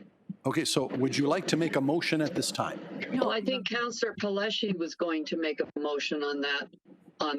Okay, and I'll tell you what, again, I just think, spoke to it. I think there's a lack of clarity here, but let's just be sure. So I will queue up the CAO one more time to speak to the matter again. Janice. Thank you, Mr. Chair.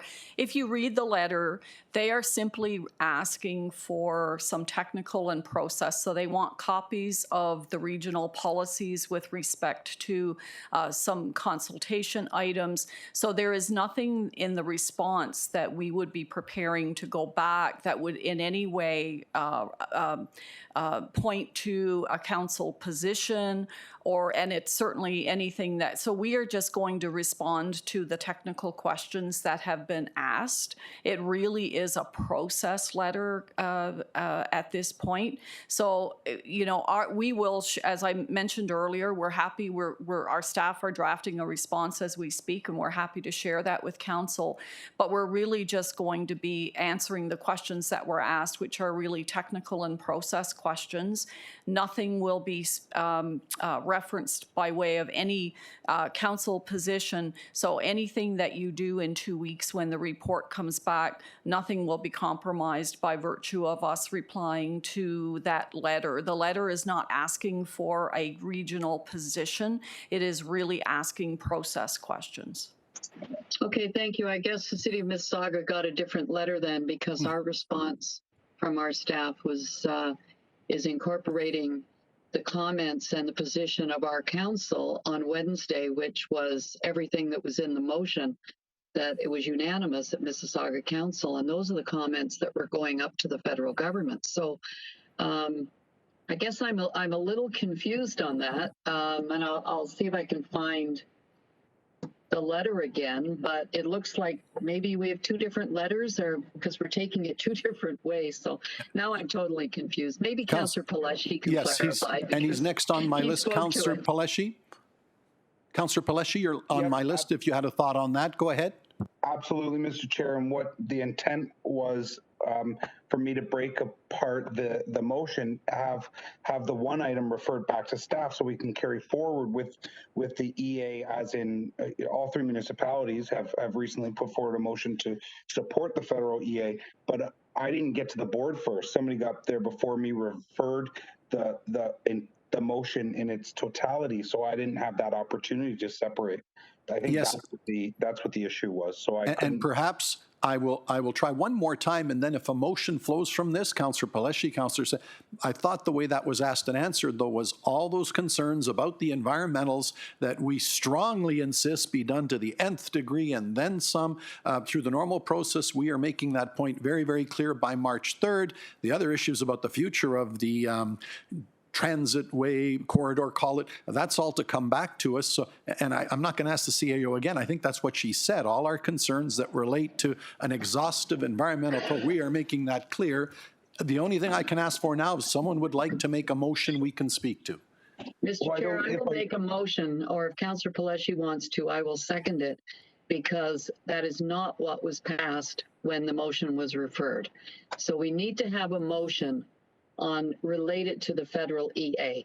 So if Councillor Paleshi, because he raised it earlier, that he wanted to separate it, didn't happen, I would be fully prepared to leave it for him to move, and I will second. If he doesn't wish to, then I'll move the motion. So what I will do is I will leave. Here's what I'm going to rule as chair.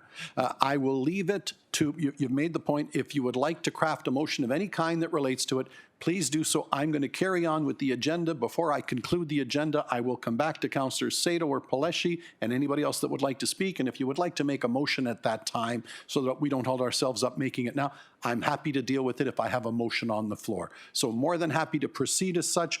I'm going to kill off the items we still have on our agenda and then come back to that other new business or however we choose to deal with it. So at least we're speaking to a matter that we're all clear on, and we're speaking to a motion, of course, because we have to. So with Mr. that, Chair, I'm going if I may. Yes. And I get completely, but just to kind of finalize everything, I'm happy if Councillor Innes wants to put forward her motion again, vote on, have 2/3. I think that's what we're all saying, aren't we? We just want the comments on the EA. Oh, yeah, in which case you're right. You would not at all. I think we're all moving in the right direction, and I understand the intent, which I think is laudable. I just want to be sure how we get there, because the clerk's already said that means reopening on matters that we have recorded votes on and have referred and deferred, knowing that we're still going to take a stand at the third. It's why I'm insisting on a motion that somebody can give me some clarity. Councillor Innes, to you on your point of order. Here's a solution. How about you send us all the letter? We carry on with other business. If we can all review the letter and then discuss it afterwards. I'm not comfortable discussing a letter that I haven't even seen. Yeah, I think exactly. If you'd like to do a little more homework, as I tried it, we're not going to leave the issue. I promise I'll come back, but at least I'd like to get more certainty as to what everybody would like, and we're all dealing with the same matter. So, Councillor Innes, thank you for that. If that can be done and people can turn their minds to it while I conduct a little bit more business to keep us moving along, I will come back to the issue, open it to the floor, and you can tell me how you would like to proceed and what motion you'd like to put so that we can be in order in speaking to a motion. Okay, with that, I come back to communications, item 14.1, held on consent, Dominic Cerrone, Project Manager, Canif Properties, email dated February 12, 2021, requesting relief of development charges payment 202 Burnhamthorpe Road East, City of Mississauga, Ward 4, and it has been, or we're asking for a referral to finance. That's what's recommended to have a look at it. Councillor Parrish, you asked that it be held. Yes, the referral to finance was John Kovac's bailiwick, but what I'm more interested in, because I've had, and this is more to do with my own ward, I've had a few projects delayed because the building permits weren't issued by the time of the cutoff. They haven't sent letters in, they're not complaining, and I'm not encouraging them to. But when you refer it to finance, could you also refer it to the departments that may have been holding up or taking too long with the permits, and it cost this group 1.8 million. I've got a couple on here, Ontario, that are in the same boat. The other thing I'm also asking is, I can remember way back a long time ago that there was a grace period, that once we brought in the new DCs, there were 15 days or there was a grace period. Do we still have that? Through to staff. Through the chair, thank you for the question. We had originally planned for the DC rate increase on January 1st. Council did approve the bylaw in December, with the new rates coming into effect, I think it was January 22nd. So there was a somewhat extensive grace period provided. Okay, thank you very much. That answers that question. And the second question is the referral to finance. Could we also refer to the departments that were named in the letter? And through the chair, certainly. Thank you. Thank you. Councillor Kovac. Thanks very much, Mr. Chair, and thank you, Councillor Parrish, for raising this issue. I would support just seconding the motion to have it referred to finance, but I like your suggestion very much of other departments being included, and that's not something that I had thought of previously, so thank you very much, and thank you to staff. Thank you. And Councillor Parrish, the concern expressed to you has also been expressed to the chair from time to time on the same matter. So I think it would be timely to get clarity on all of that. So with that, Madam Clerk, I think what we have is this matter being approved for referral. I think you need a vote and the other matters to come back as well. How do you wish to proceed? Do I need a recorded vote or for 14.1? Do you wish a recorded vote or can I just, so all those in favor, who are opposed? Hearing no one opposed, that carries. That brings me down to 21.1, report from, oh, sorry. Okay, I just want to be clear, 16.1, some have asked, but I believe when we dealt with all of that, I moved receipt of 16.1. Is somebody asking? Oh, my apologies. Thank you. The clerk is making it clear to me that the letter that everybody should be looking at that you asked so that we're all on the same page, pardon the pun, is in your agenda as 16.11. Is that correct, Madam Clerk? I've got that right? So if that's, and Councillor Sato referenced it as well, that's the letter apparently you should all be turning your minds to make sure we have consistency. And then, as I said, I'm going to bring it back to the floor one more time if somebody would like to give me a motion. Thank you, Madam Clerk, for that clarity. Okay, moving on my consent agenda, what was also asked to be held next is under 21 under business and councillor inquiries, 21.1, report from Principals Integrity Tiled Region Appeal, Code of Conduct complaint against Councillor Groves, the recommendation report, and there is direction required, and there is a recommendation in the report, as asked to be held by Councillor Parrish. Councillor Parrish. Mr. Chair? Yes? Sorry, it's Councillor Groves. So I declared my conflict, but do I need to sign out of this meeting, or? No, my understanding is you, yeah, just to be clear. Yes? Through the chair. Sorry, hi, Janice Atwood here speaking to this. Yes. Actually, we were going to clarify at the start. Yes, thank you, Councillor Groves. We confirm that she declared as required a conflict of interest under the MCIA, but pursuant to the amendments in that legislation a couple of years ago, she is entitled to participate in the discussion, just not vote on the matter. Is that helpful? Yes, thank you. Very good. Okay, thank you. Thank you for that clarity, asked and answered. So with that, now, as I said, I've got a list of Innes Sinclair, but I also know it was Councillor Parrish that asked that it be held. I don't see Councillor Parrish on my list yet. Mr. Chairman, is there an opportunity for us to provide some brief overview comments before? And yes, and I think that would be appropriate. So why don't I turn it over to our integrity commissioners? Then I will go to my list of questioners. Innes Sinclair Parrish, please proceed. Thank you very much, Mr. Chairman and members of council. My partner, Jeff Abrams, is also on this WebEx this afternoon. Thank you for giving us a little bit of opportunity to provide some brief comments. Our investigation First of all, our comments will be brief. We believe the report speaks for itself, and I wanted to just outline our investigation process included, as it always does, providing the respondent, in this case, Councillor Groves, with an opportunity to provide a full response to the complaint, which we considered along with the relevant documents we reviewed and interviewing relevant witnesses. Following the conclusion of our investigation, we provided our draft findings report to Councillor Groves for her review and invited her to provide any further comments, and there were none provided, so we finalized our report. As your Integrity Commissioner, our role is to conduct a fair, independent, and impartial investigation, make findings of fact, and recommend what we perceive as an appropriate sanction. This is the report that is before you today. Council's role is to determine whether the recommended sanction is, in Council's view, appropriate.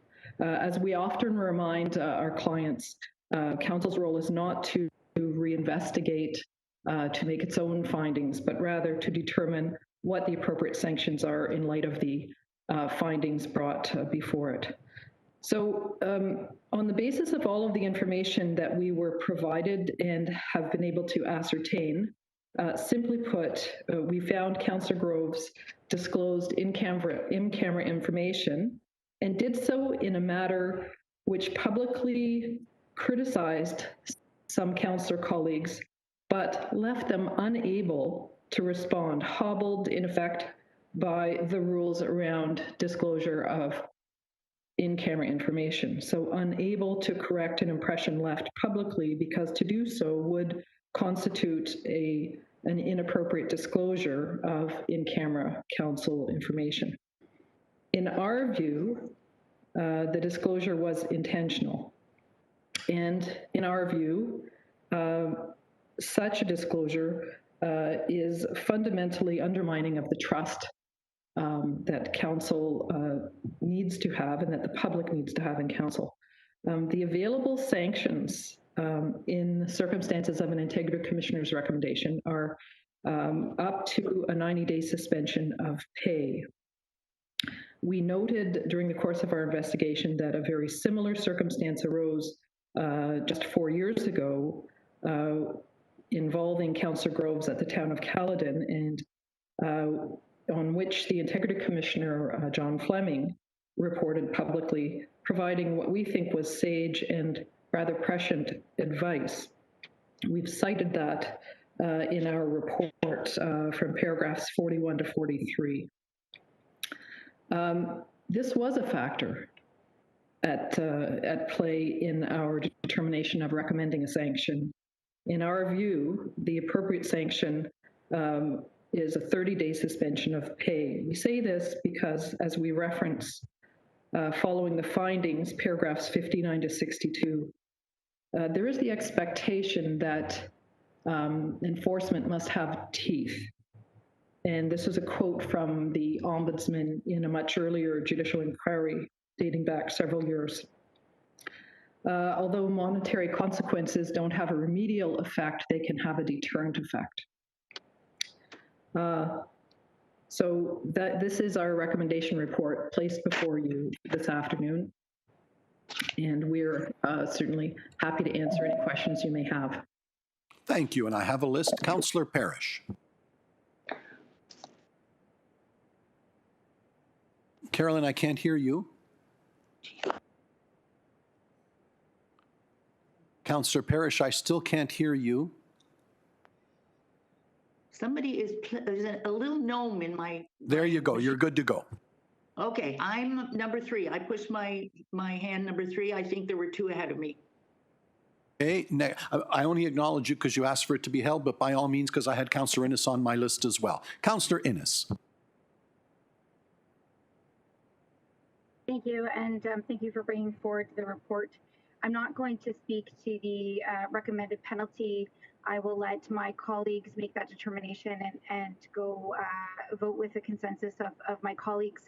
What I will say today is this isn't a question of how the information was shared. It's a question of the fact that the information was shared. And that information was shared in a public forum where myself and other members of of this council were not able to present anything about it. We couldn't even talk about it. It was an in-camera item. So there is reputational harm to myself, Councillor Downey, Councillor Early, Mayor Thompson. That is, we can't fix it. There's no going back. That information is out. It's not just a matter of the fact, the details about what was discussed was part of it. So what I would say to my colleagues today is, this is not about how the information was shared. It's not about whether or not the information should have been public, because it was an in-camera topic, period. And the rules apply to the rules. We set the rules, the Municipal Act, our procedural bylaw, the code of conduct, and those are the rules that we adhere to and agree to govern ourselves. And so what I will say is that while the reputational harm to myself and my colleagues can't be unturned, and while we still can't even speak to the details, the further details, because it is still in camera, what I will say is, and in regards to the penalty, I'll leave it up to my colleagues to decide. I think that the one thing that I am asking and looking for is an apology to the residents of the region of Peel for breaking their trust and their faith in following the rules that we all agreed to follow as members of council. And so I will leave it at that, and thank you for the opportunity to share my thoughts and concerns with regards to this. Thank you, Councillor Sinclair.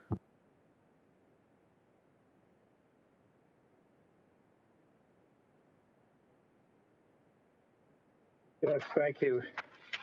I read the report, just shuffling a paper here.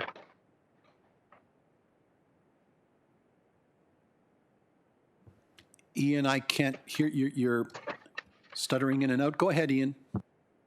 Oh, there's that now. The Commissioner's report speaks on page 21.1-9 on point 3 at the top of the page. The respondent has previously been the subject of an investigation for a complaint for essentially the same conduct, which was thoroughly canvassed in the Caledon Integrity Commissioner's report. That's all it says here. Problem is, the decision of John Flem 4 years ago is as follows. I do not find that either Groves or Councillor Shaughnessy breached the code of conduct, specifically as alleged by Mayor Thompson in complaints number 1 and 2. I reached a similar conclusion in respect to complaint number 3 by the member of the public. I originally had some difficulty in determining the precise breaches that person alleges took place. I am now satisfied that I understand the complaint, and I cannot and do not find that either Councillor Groves or Councillor Shaughnessy breached the code of conduct as alleged in complaint number 3. Those decisions should have been brought out here. And I just don't understand how you can rely on this previous case, which went nowhere and actually had no merit, to make a decision on what's before us today.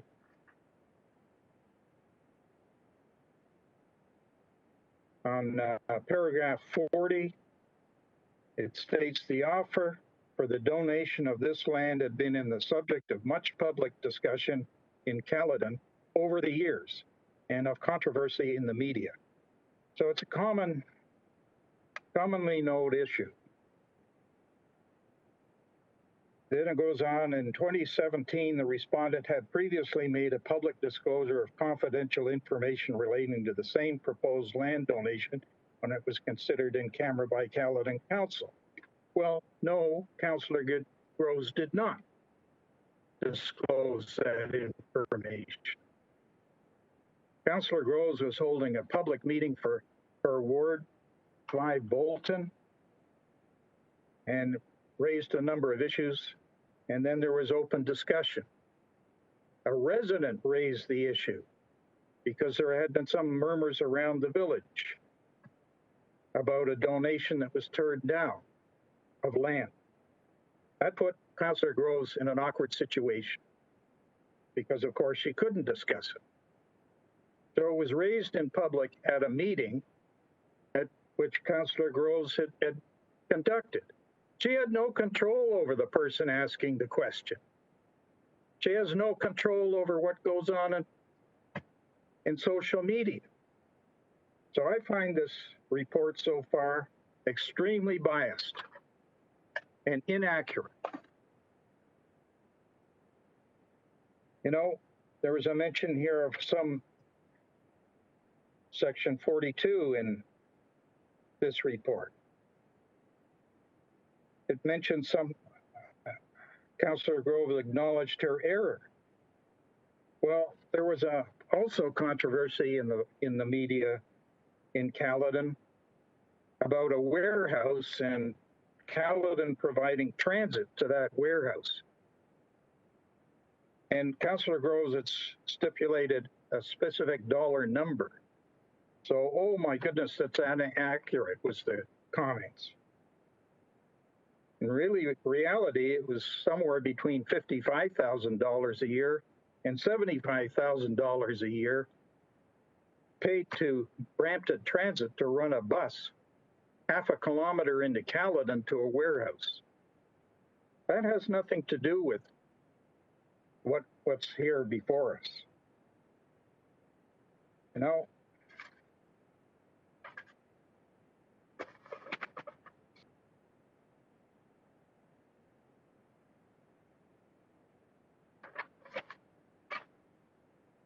paragraph 54, the respondent statements in her Facebook page disclose the acceptance of a land donation, which was a decision made in camera. Well, no, that's illegal for a council to make a decision in camera.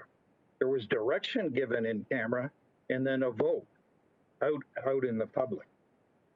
And the vote was recorded and people could know who voted what or against. There's a reference here, paragraph 57, saying these councillors are once again, as reflected in the Caledon Integrity Commission's report in 2017, put in an extremely compromised position, unable to explain what appeared to be an illogical decision of the vote. Well, that phrase, extremely compromised position, is lifted out of John Fleming's report 4 years ago. And this is what he said on page, don't see the page just now, I'm sorry.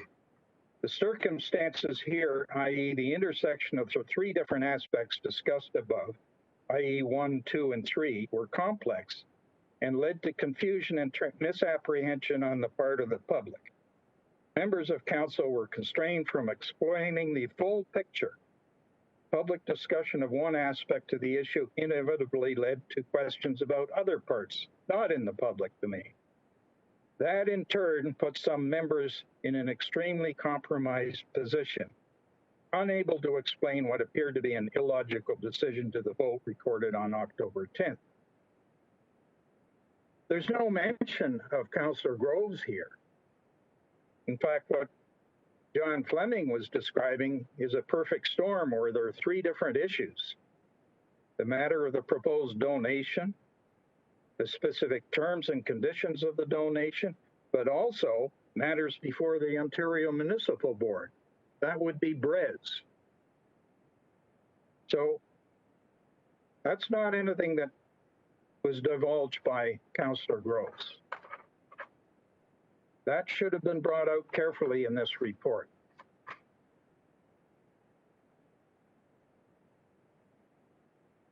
You know, the topic of the disclosure has been maintained in camera as a courtesy to landowners while details are discussed. You know, no details have been divulged.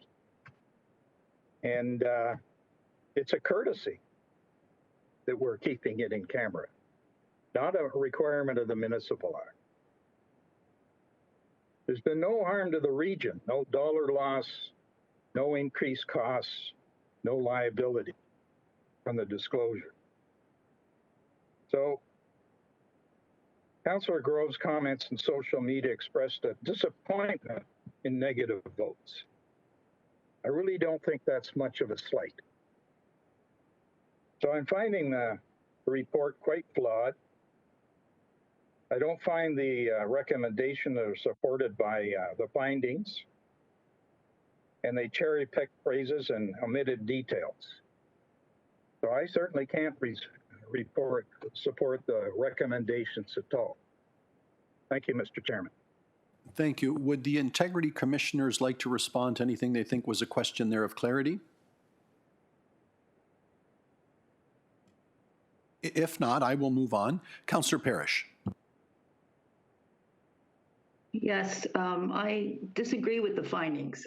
When the Integrity Commissioner introduced the meeting today, she said it was up to them to find the findings and up to us to do the penalty. I disagree with both of those premises.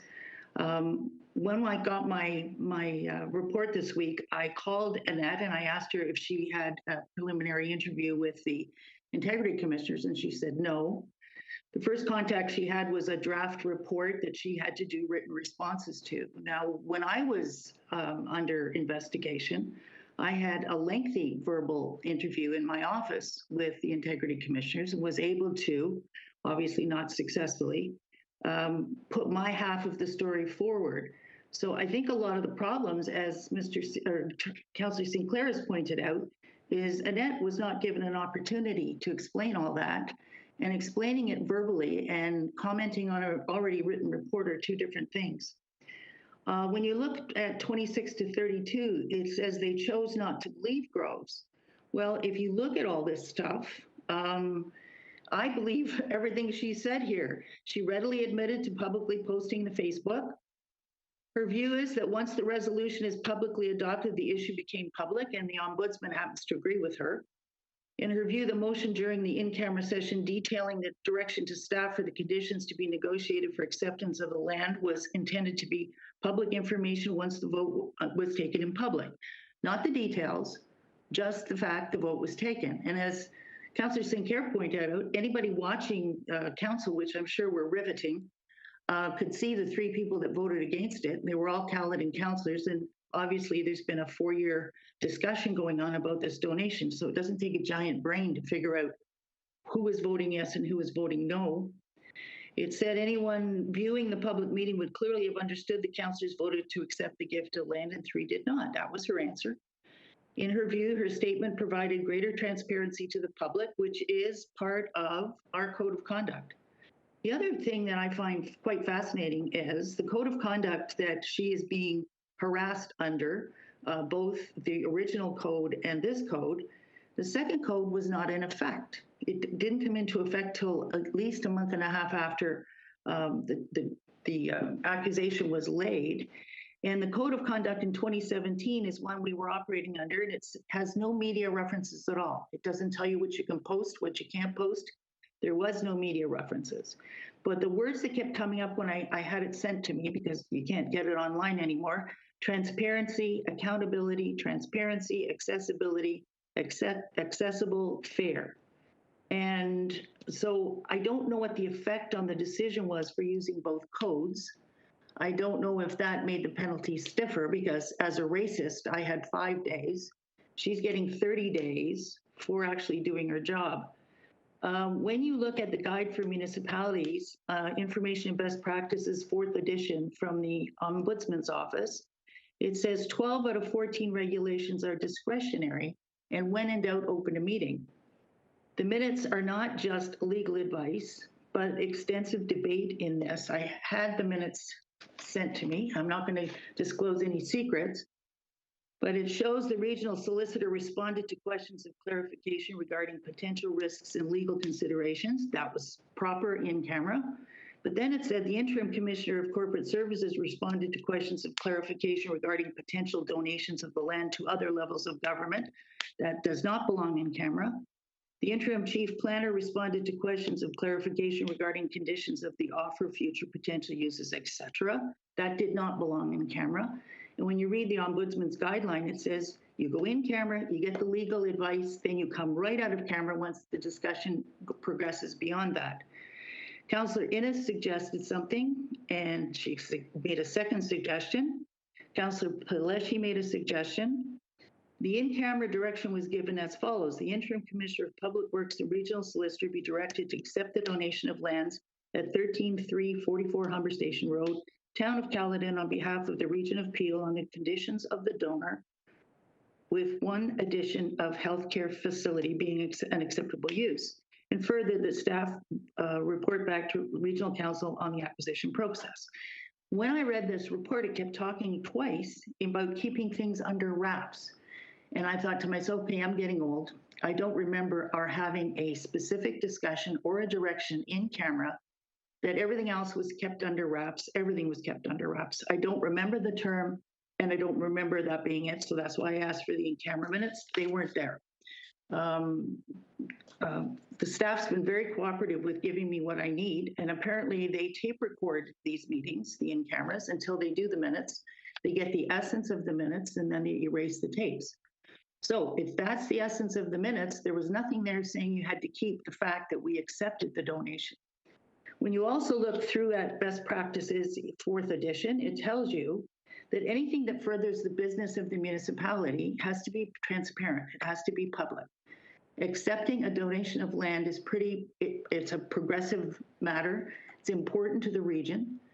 And it should have, as soon as it came out of the in-camera, been stated clearly.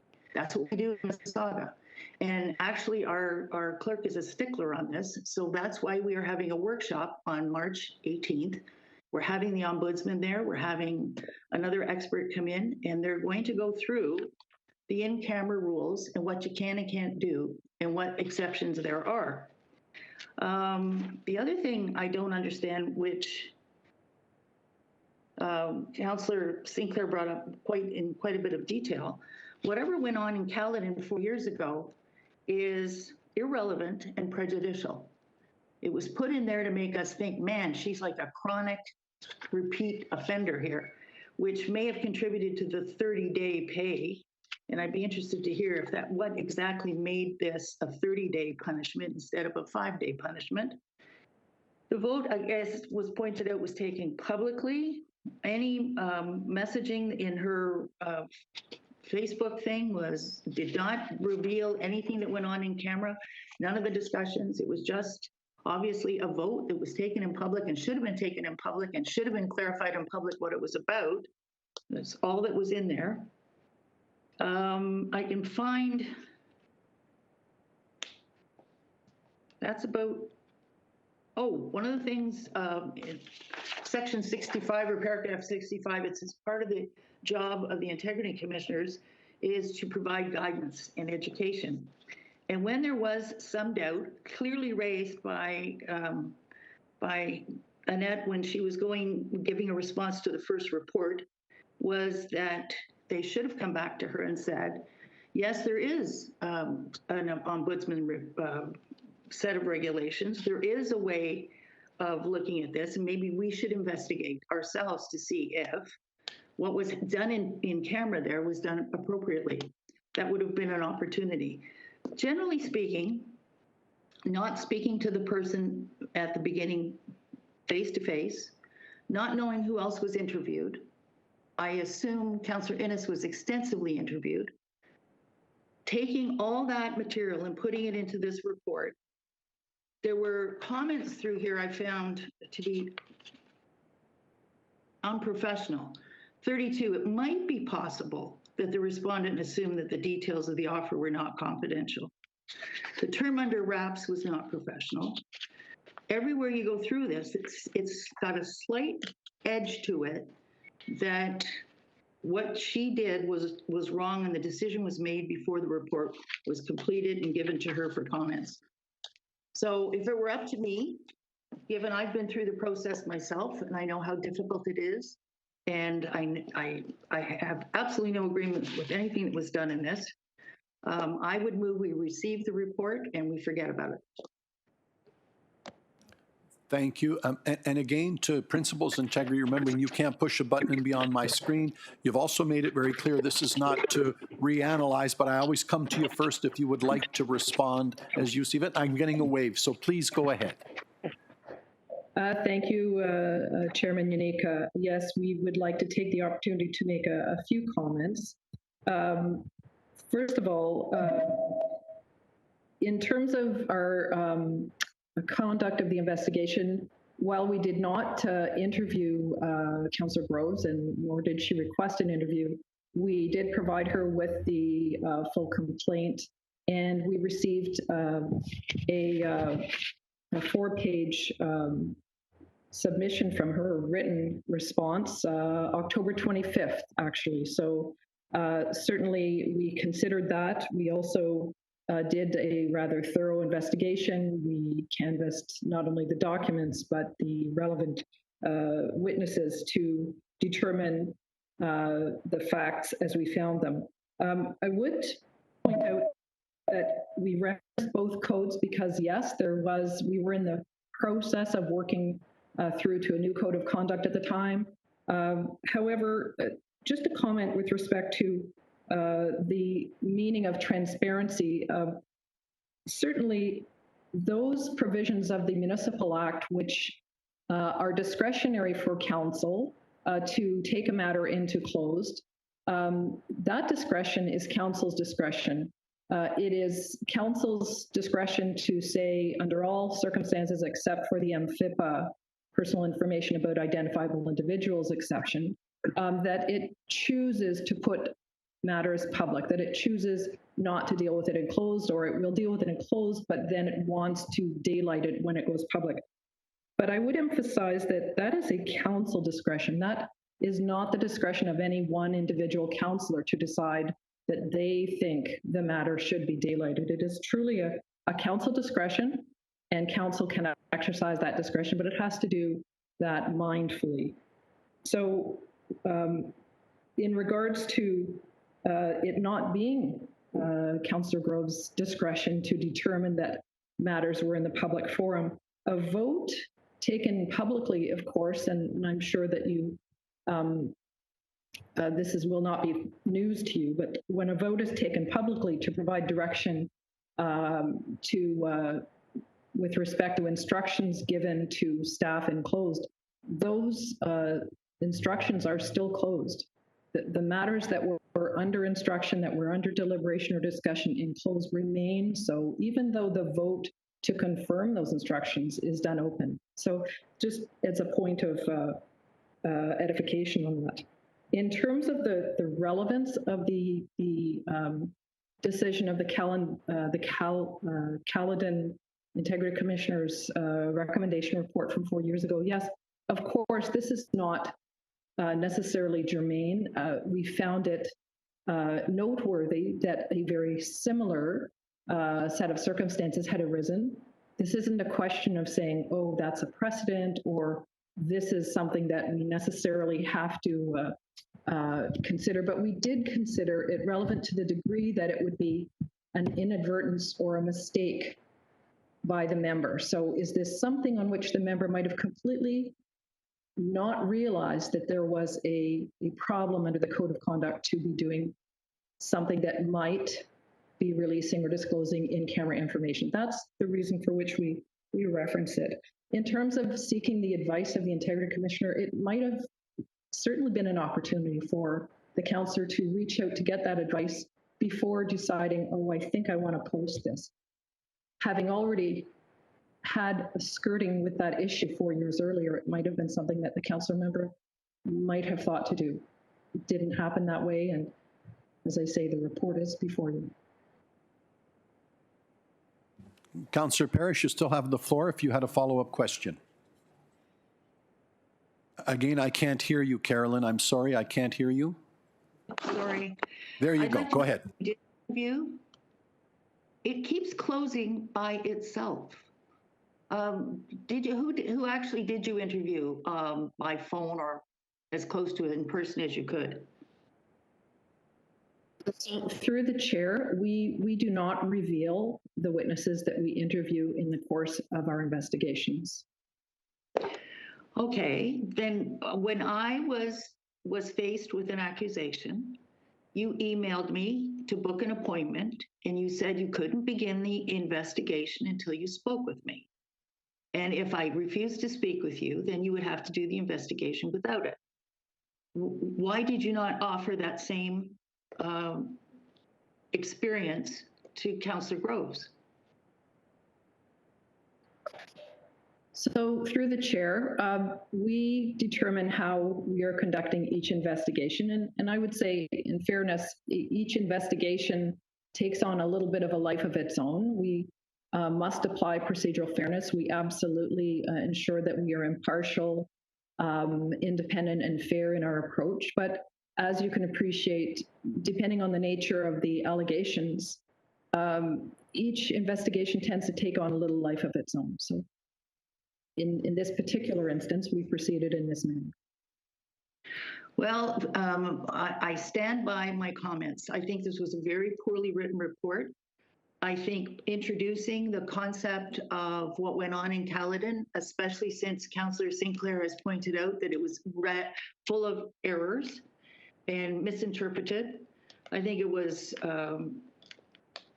unfair. I think you put it in for a purpose.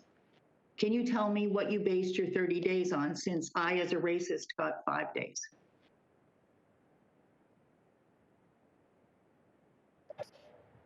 That, through the chair, Councillor Parrish, that is an excellent question. It is very difficult. There is not a what they say in personal injury litigation, a sort of a meat chart, if you will, as to what a particular consequence should be attached in terms of a particular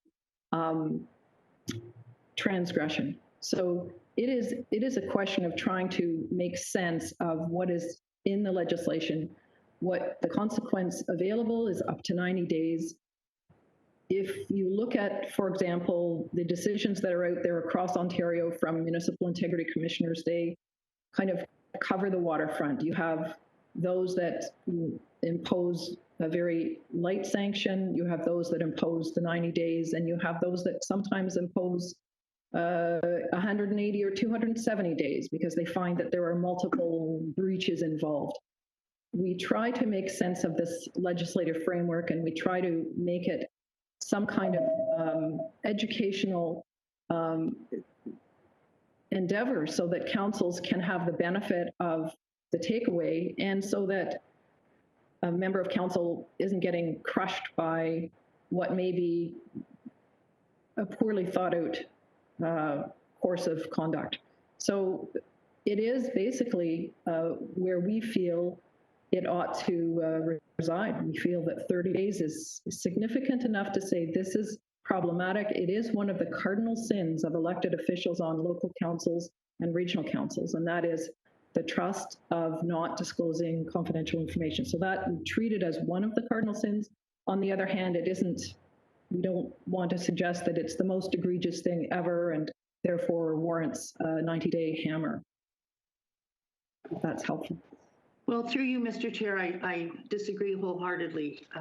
The criminal in this case was obvious to everybody watching that vote who was voting yes to receive a controversial piece of land that was controversial for 4 years and very public and actually written up in newspapers. She didn't release any details. She didn't discuss any details. She was nailed under 2 codes of conduct, one that wasn't in existence yet, and she's not on the committee that was doing the review and had no idea it was coming. She was treated badly in this. I think she should have had an opportunity to be interviewed as I was. What I think happened with me was I paid $65,000, $70,000 to a lawyer to go through your first report on me, and then it was changed because I had a lawyer go through it and pick out all the things I'm trying to pick out and Councillor Sinclair is trying to pick out. I think this is very unfair. It's overreaction. it's terrible. Thank you. Thank you. Moving on, questioners still. Councillor Groves. Thank you, Mr. Chair, for the opportunity to speak. Councillor Parrish and Councillor Sinclair raised a lot of very important points.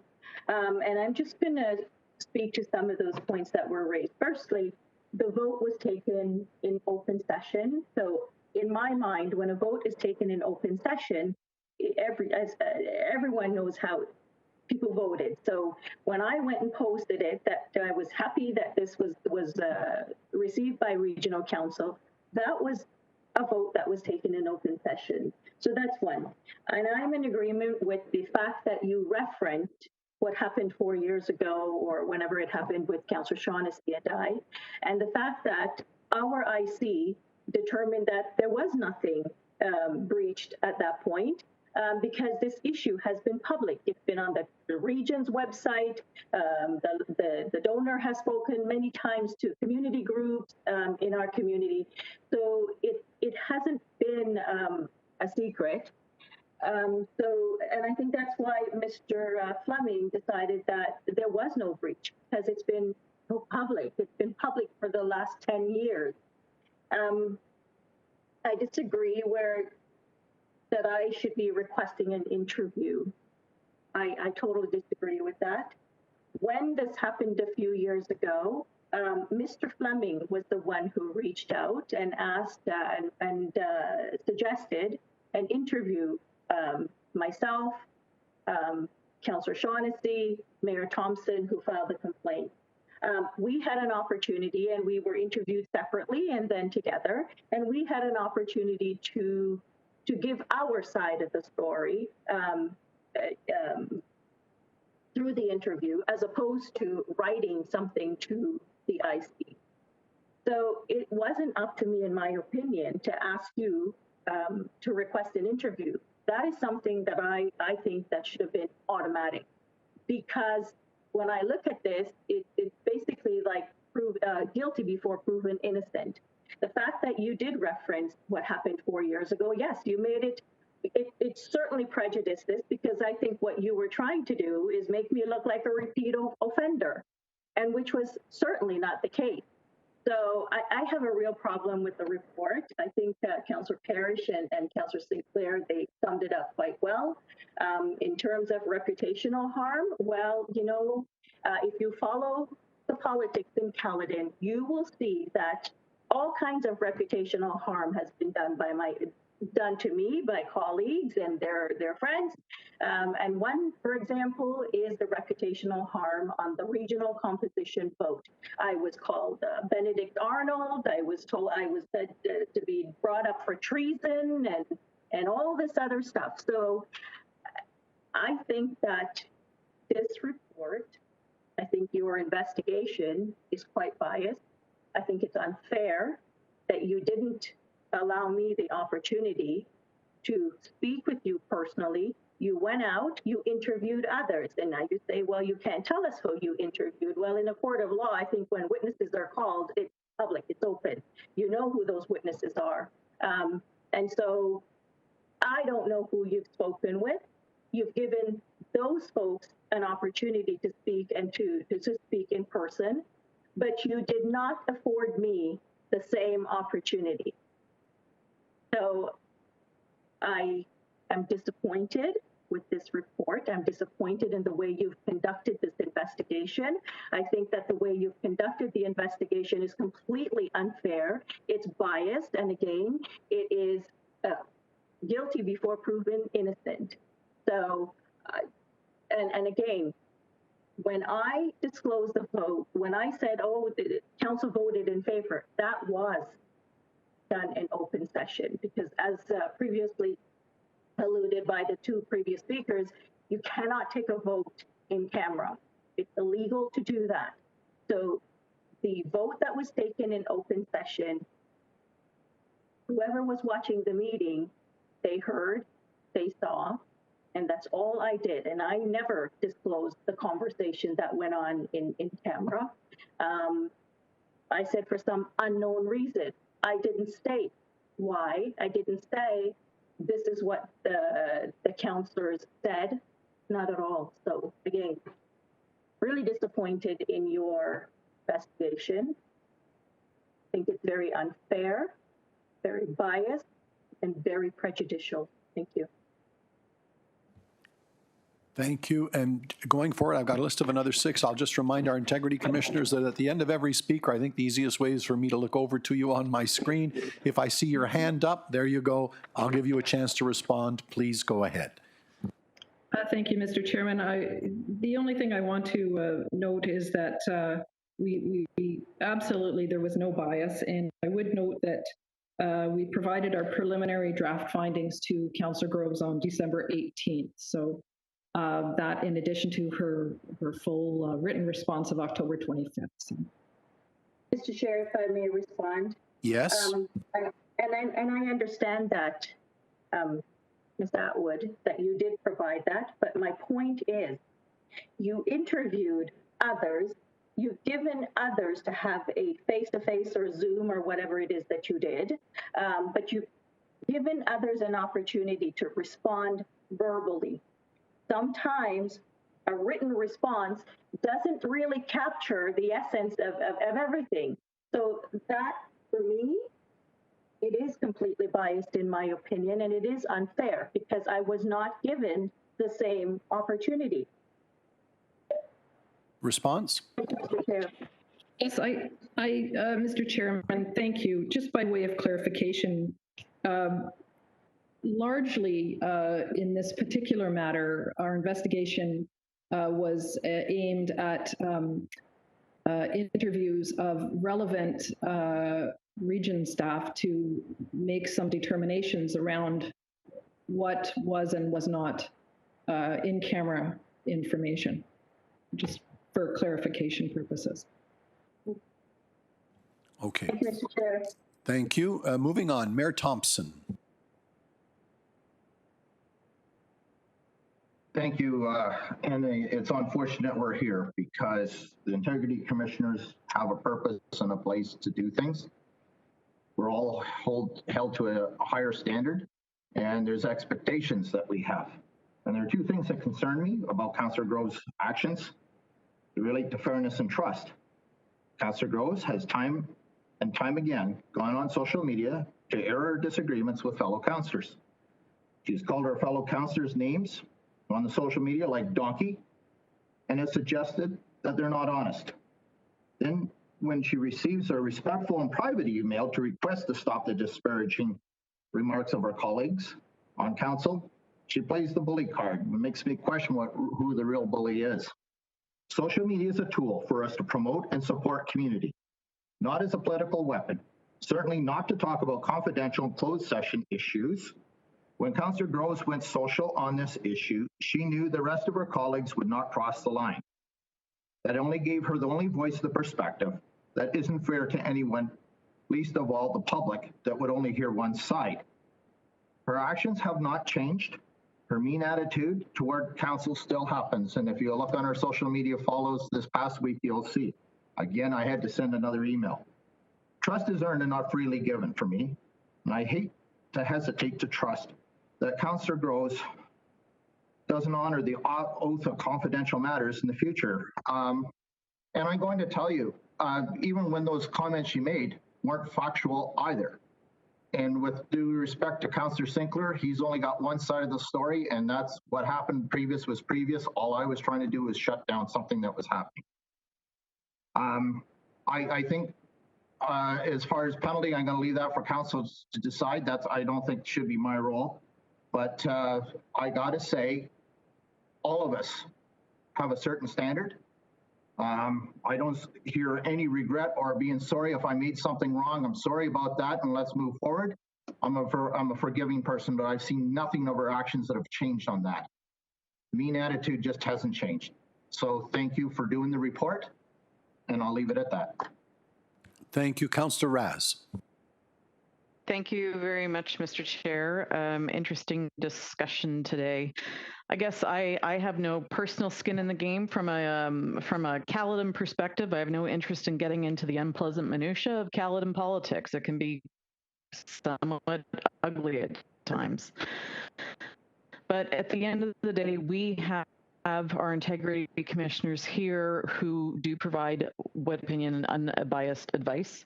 And we also know, based on not just our area, but everywhere else, politicians are not good at policing themselves. And in this case, and I'm not getting into the details of the actual act, but when it comes to the breach of confidentiality, that's what we hold trust or hold dear to our hearts.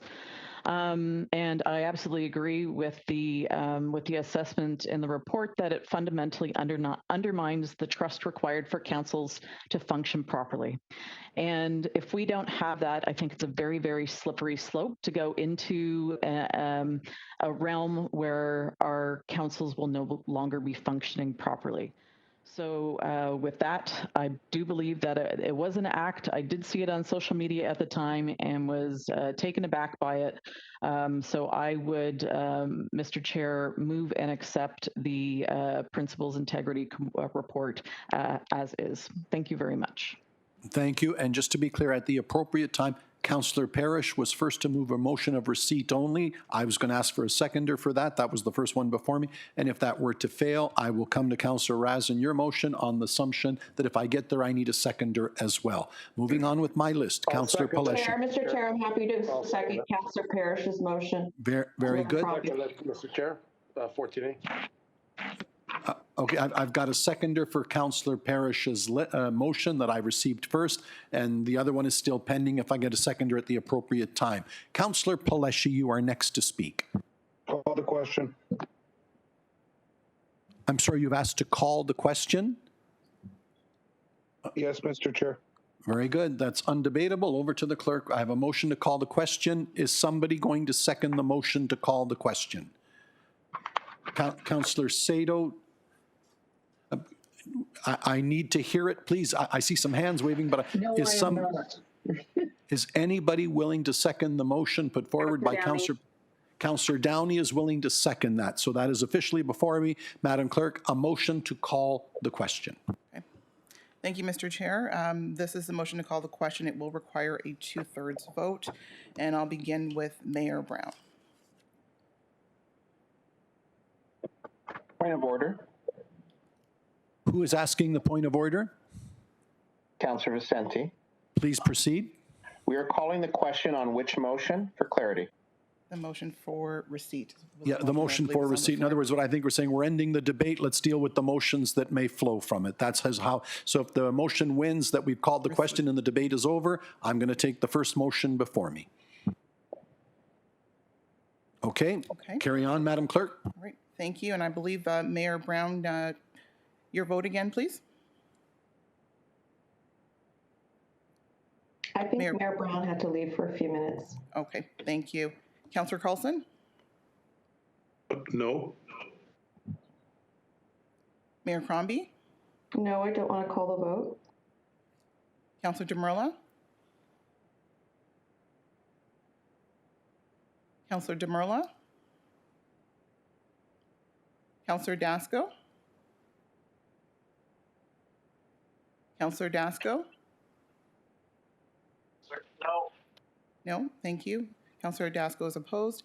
Councillor Dillon? No. Councillor Dillon is opposed. Councillor Downey? In favor. Councillor Downey is in favor. Councillor Fonseca? No. Councillor Fonseca is opposed. Councillor Fortini? No. Councillor Fortini is opposed. Councillor Groves? Oh, Councillor Groves, sorry. Yep, there's a conflict. I'm not allowed to vote on this item. Thank you. Yes, that's correct. Councillor Innes? Yes. Councillor Innes in favor. Councillor Kovac? No. Councillor Kovac opposed. Councillor Mahoney? Yes. Councillor Mahoney in favor. Councillor McFadden? Yes. Councillor McFadden in favor. Councillor Medeiros? No. Councillor Medeiros opposed. Councillor Paleshi? Yes. Councillor Paleshi in favor. Councillor Parrish? No. Councillor Parrish opposed. Councillor Raz? No. Councillor Raz opposed. Councillor Sado? No. Councillor Sado opposed. Councillor Santos? No. Councillor Santos opposed. Councillor Sinclair. No. Councillor Sinclair opposed. Councillor Starr. No. Councillor Starr opposed. Mayor Thompson. No. Mayor Thompson opposed. Councillor Vicente. No. Councillor Vicente opposed. And that motion is lost. Thank you. So we carry on with our list. Councillor Sinclair. Sorry, sir, I pulled my name down. Thank you. Mayor Crombie. I'd just like to say that I think calling the vote is very heavy-handed, and an issue that's as sensitive as this, I think we should let it play out and let everyone who wants to have the opportunity to speak. It's an important issue. I wholeheartedly disagree with these kinds of integrity commissioner challenges against each other. I think there are different ways we could have handled this. I find it petty, and I find it very personal. And I'm quite upset about it, actually. We held that vote in public. It was very evident who voted against and who didn't. And it was a land donation. And I frankly don't know why people voted against it. And I'm not going to have the ability to ask.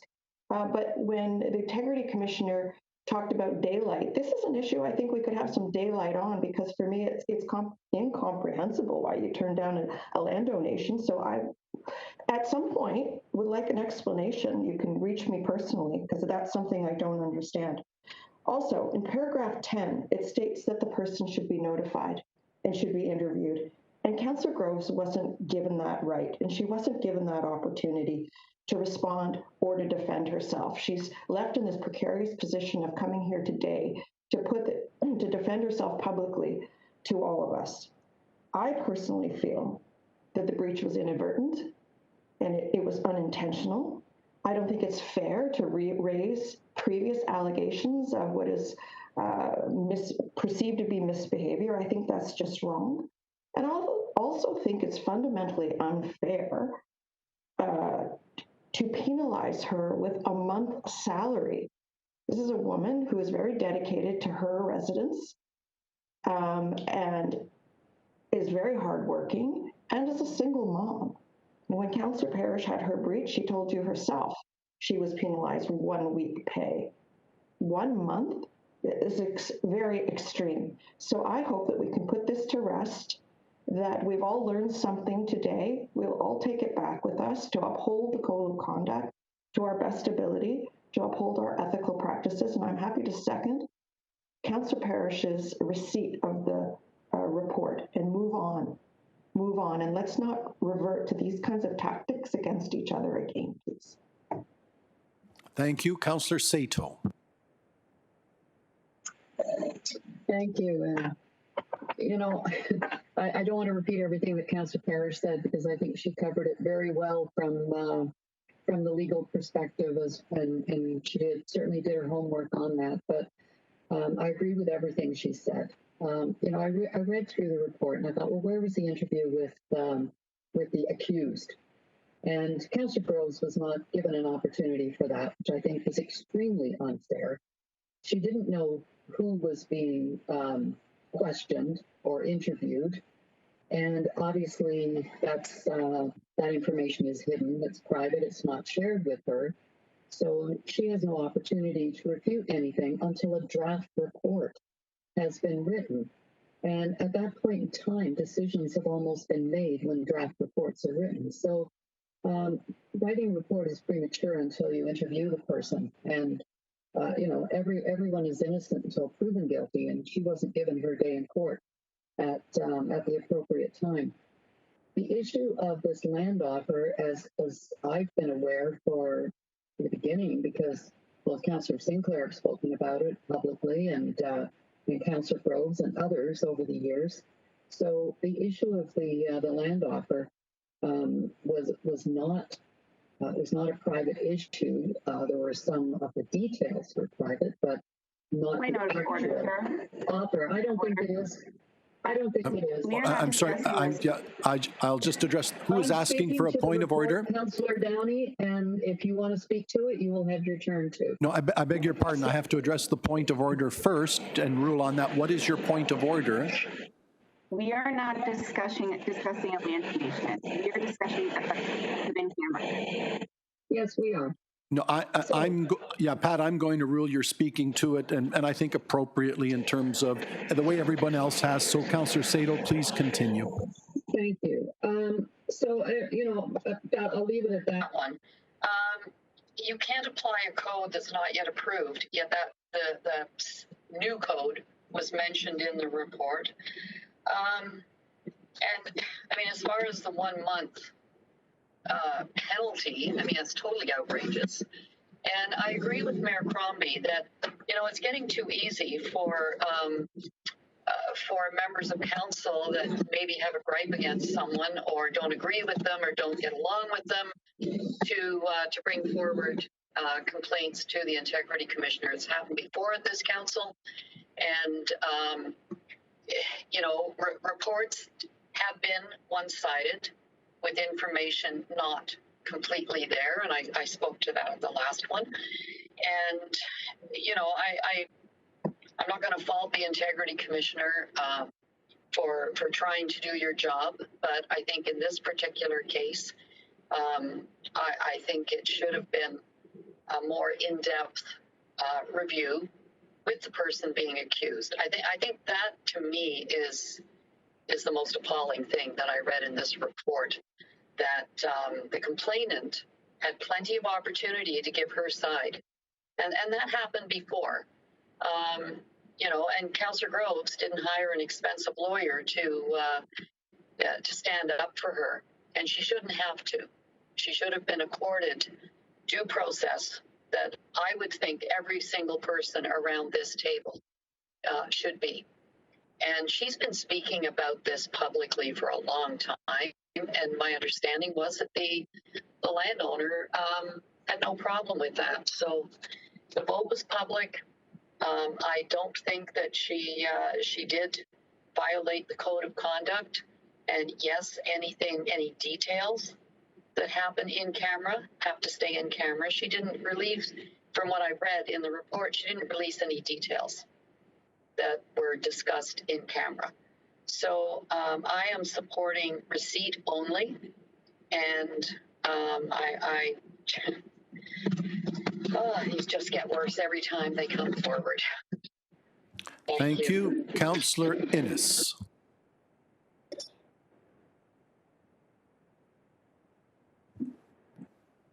Councillor, oh. I think Janice was waving her hand. Oh, I'm sorry. My apologies through to the Integrity. I missed you because I always give you an answer, an opportunity to respond. Please respond before I go to Councillor Innes.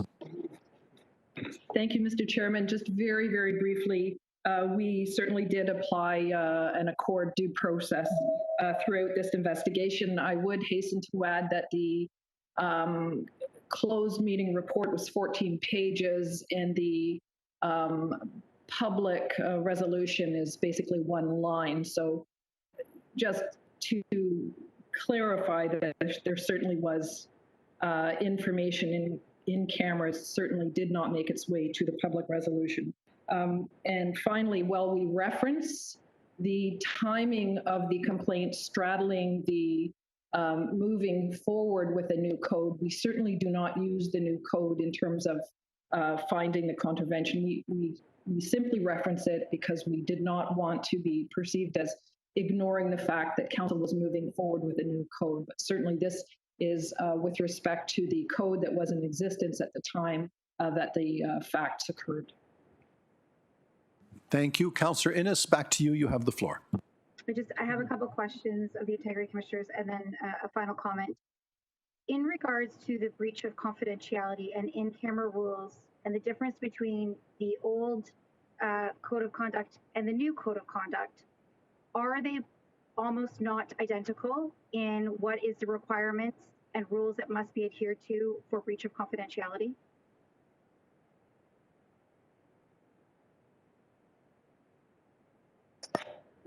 Through the chair, am I unmuted?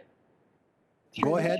Yep, go ahead. You're good. Through the chair, for all intents and purposes, there is no essential difference in the obligations of members of council to maintain confidentiality around in-camera information.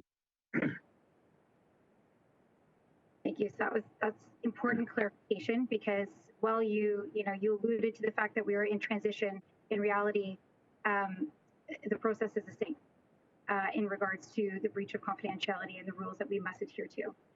I think it's important to note that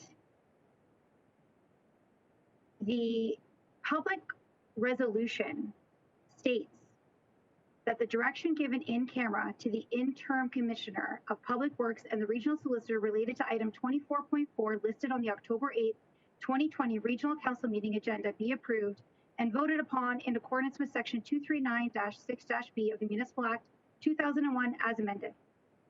I don't hear anywhere in there about a land donation. I don't hear anywhere in there about a family name.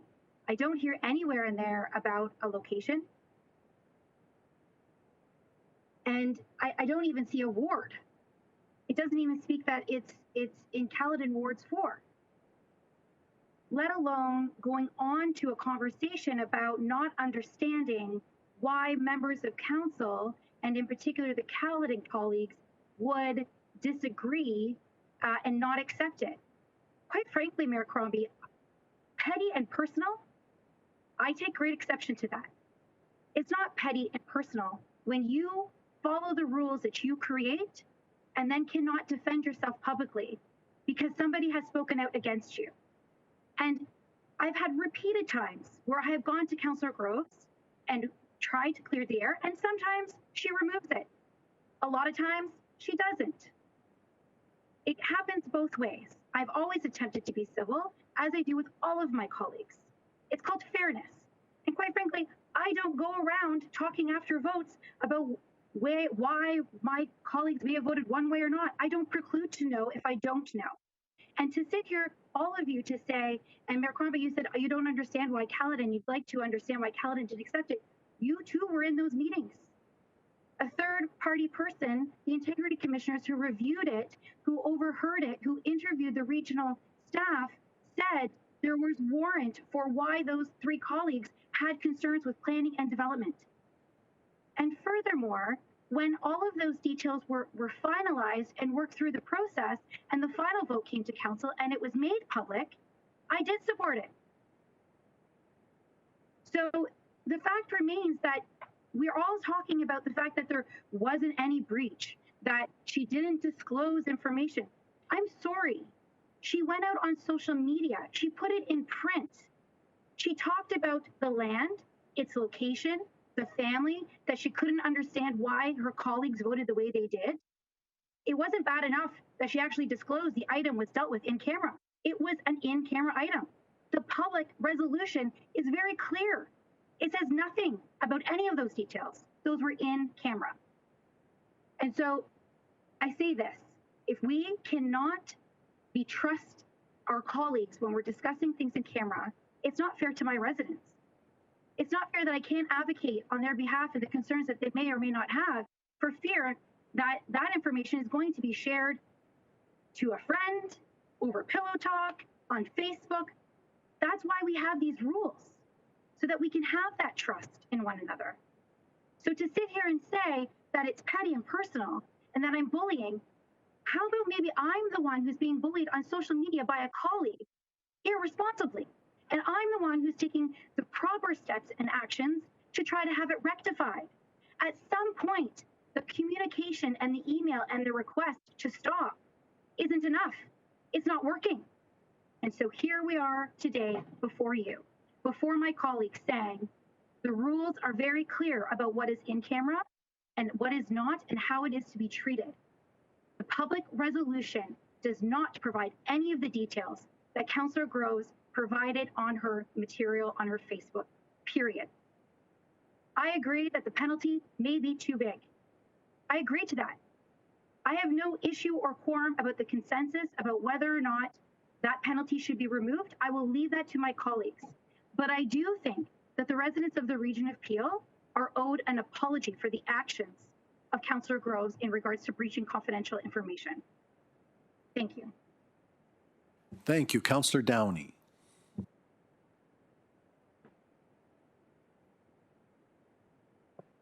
Councillor Downey, I can't hear you. Go ahead. Thank you, through you, Chair. I hadn't planned on making any comments today, although having been the brunt of similar behavior over the last 6 years.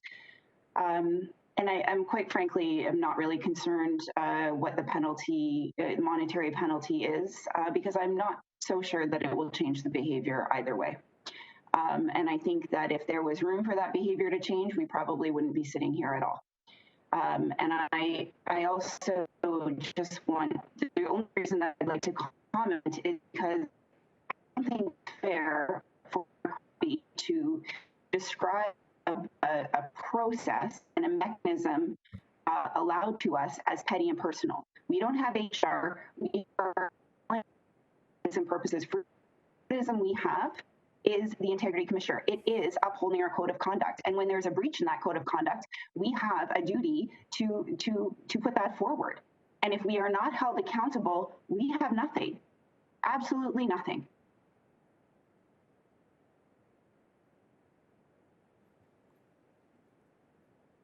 Joanna, thank you. Before I go any further, Councillor Carlson's next on my list. However, he's moving the motion, seconded by Councillor Fortini, that in accordance with the procedural bylaw 56-2019, section 4212, be waived in order that we can have the February 28, 2021 Regional Council meeting continue past 3:30. Or is there anybody opposed? Seeing none, we carry on. Councillor Carlson. Thanks very much, Mr. Chair. I've listened to all the debate, and of course I've heard similar complaints about the councillor over many years, and I guess there's no question that she's a royal pain in the side to her colleagues, and I just don't know what you can do about it. Politics is that way, and I'm not going to name the ones that I rubbed the wrong way, and I'm sure quite a few of my colleagues have rubbed me the wrong way over the years too.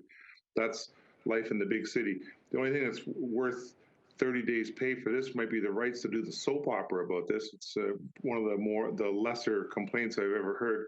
Nobody got really seriously hurt, and the infringement on the privacy rights are a bit of a red herring. So I think the best we can do is chasten the councillor really good and tell her not to do it again, and maybe the Caledon councillors get together and hash this out over a beer or something and try to sort out good behavior, because I don't see this as a major integrity issue here or anywhere else. So I hope we can all get along, fine in the future and put this behind us. But more than sufficient. The fact that it's here and we spent a couple hours on it is mortifying enough. Taking a month's pay, oh my goodness, I don't even know how you could come up with such a penalty. But anyway, I'll leave it at that, Mr. Chair. Thanks very much. George, thank you. Councillor Medeiros. Thank you, through you, Chair. And I guess a lot's been said. I guess the issue I have with this whole process, and I've heard, councillors speak to that this is we have to be kept on a higher standard, and certainly we do have to adhere to the code. The problem I have with this is that there's no automatic mechanism that for anyone who breaches this would automatically, penalize or issue a penalty. It's really based on, and this is the hypocrisy of this whole sort of situation. It's really based on if that counselor I get along with or is part of my team, then I really am not going to touch her. But if they're not, then I will bring the code of conduct. And, notwithstanding the penalty, the penalty itself I find is absurd. But I guess the Integrity Commissioner, and this is what I find interesting. If Councillor Innes in this case defended herself and provided a response publicly or stated as such, I guess she would be, from what I hear, she would also be contravening. So there would be that mutual 30-day penalty. Hypothetically, obviously.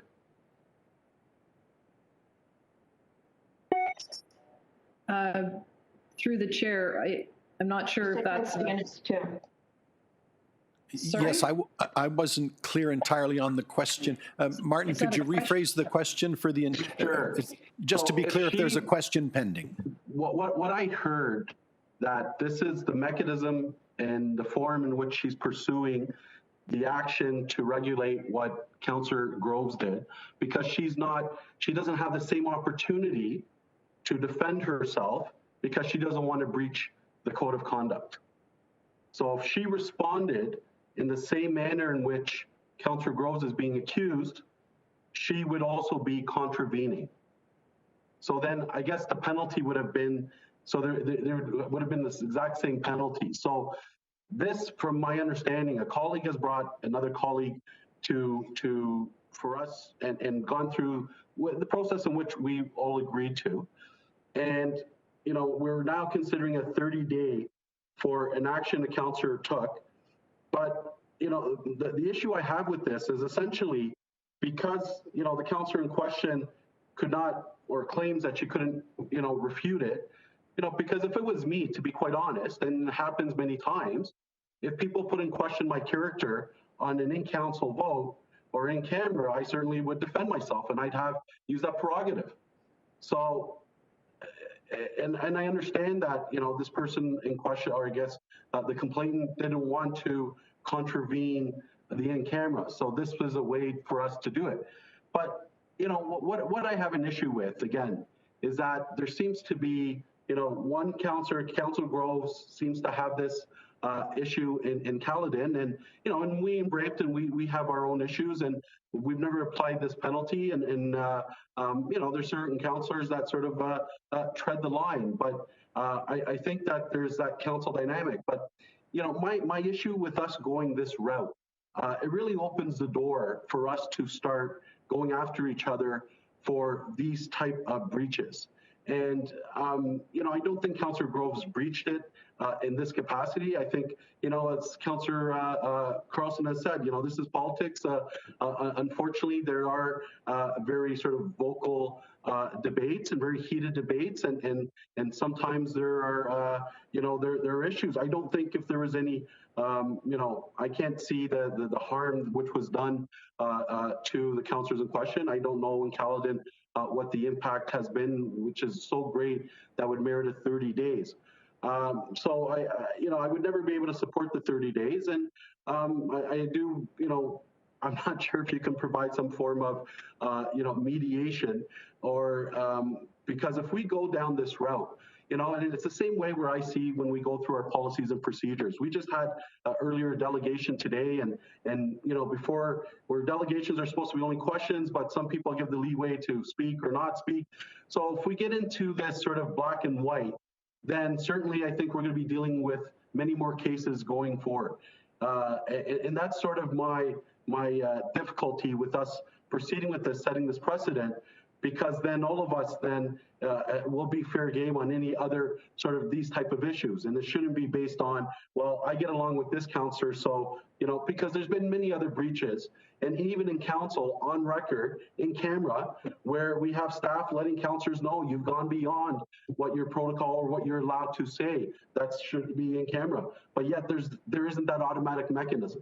So I guess what I'm trying to say with all this is that it's really interpretive, and it's really becomes very personal. And I don't think Councillor Groves, not besides the issues, was any harm in or to break the code in what I read. So I'm happy to support the motion moved by Councillor Parrish, and hopefully encourage that, you know, this type of behavior and these type of issues can be resolved and not come to this capacity. But, you know, politics, unfortunately, we do get very heated, and, you know, there's no way that by doing this should we attempt to try to muzzle, you know, Councillor Groves, who wants to express, you know, her rights and her position as a councillor. Thank you. Thank you, Councillor Paleshi. Call the question.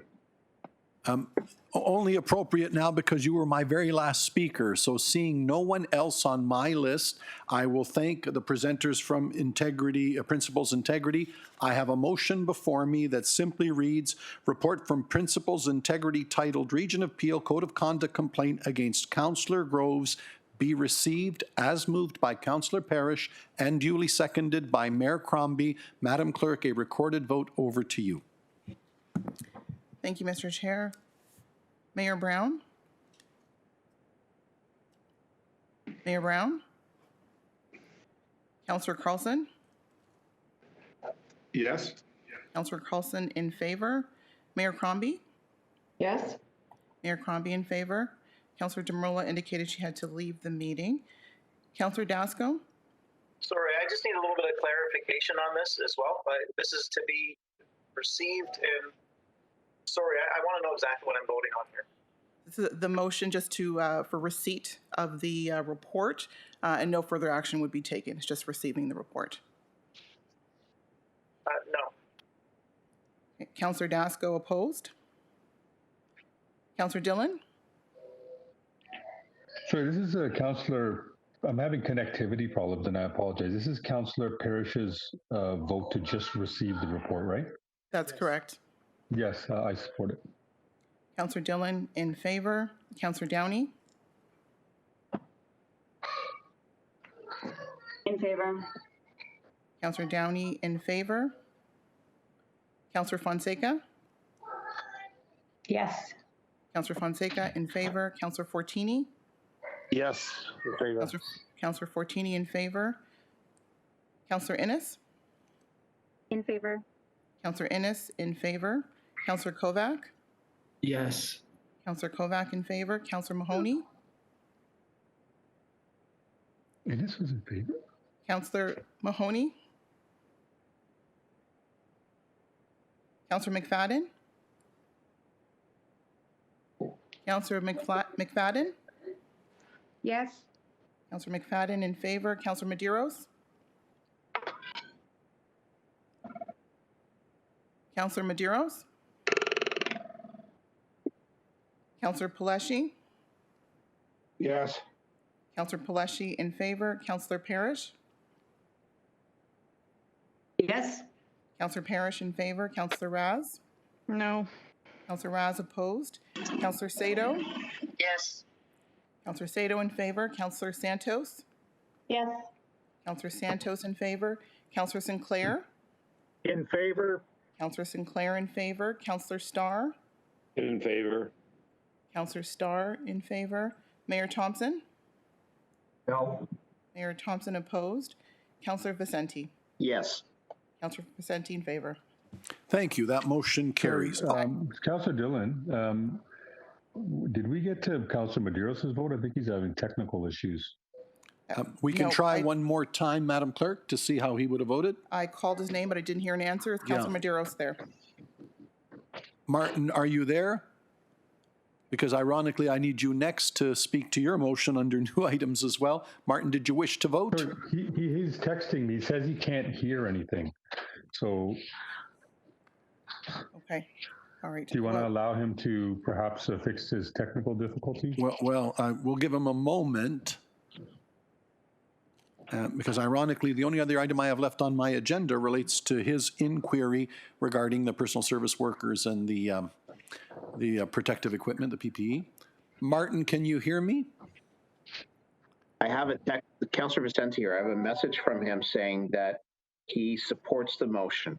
Very good. So that matter is dealt with. Thank you. That carries. Thank you. And that carries. Thank you. Thank you once again to Principals Integrity for your report. Okay, the only other item that I have under other business councillor inquiries raised at the beginning of the meeting by Councillor Medeiros was that question with regards through to staff about the personal protective equipment for our staff. Martin. Mr. Chairman, question. We still have to deal with the motion on 16.1. Absolutely. Yes, Councillor Sato, that was absolutely correct. In terms of the approved agenda original items, that's right, then I will come to you. Martin, can you hear me? Okay, here's what I'm going to suggest in Martin's stead. I think we know the question that he was putting. Perhaps can I put it through to staff to say there was the concern. We did read the reports, as did the chair, and I know the CA was, we all referred it on. So is staff in a position to speak to that matter that was raised, trusting that Councillor Medeiros is listening in, and that is the question that he wanted to ask. Yeah, through you, Commissioner Posanelli. Marvelous. Nancy, can you speak to that for me, please? Yes, thank you, Chair Yanika, through the chair. So I do understand Councillor Medeiros' question, and it is in regards to the email that I did send Council last week about the media release and quote that was made by CUPE Local 966 for long-term care homes. It was in relation to a situation that happened around N95 masks. And Councillor Medeiros and I did go back and forth in email, so I do know he wanted to know why CUPE took this way to get the message out or the question out. And for that, I do not have an answer. We'd have to go back to CUPE to understand why they chose media to speak to the question as opposed to other forms of dealing with the issue. What I can say, and this is the second part of, I think, Councillor Medeiros' question, was what happened, where we go forward. With N95 masks in relation to COVID, in October, the Chief Medical Officer of Health put in a directive. It's called Directive Number 5, and it ensures that based on certain criteria that all staff in a long-term care home will receive N95 masks. And it is if there is someone that is working with a resident that is a suspect, probable, or confirmed case of COVID, where 2 meters distance does not allow. In this case, I will say there's been a lot of education, a lot of communication. Policies have been written. We've had town halls with staff to ensure that communication gets across. What happens currently is that for a staff member to receive an N95 mask, of which we have a good supply of, they work with the registered nursing staff. They go through a conversation to understand why, what would be the purpose of the N95, and the N95 is then provided. Sometimes there is a miscommunication, and in this case, there was miscommunication between a registered staff and a PSW.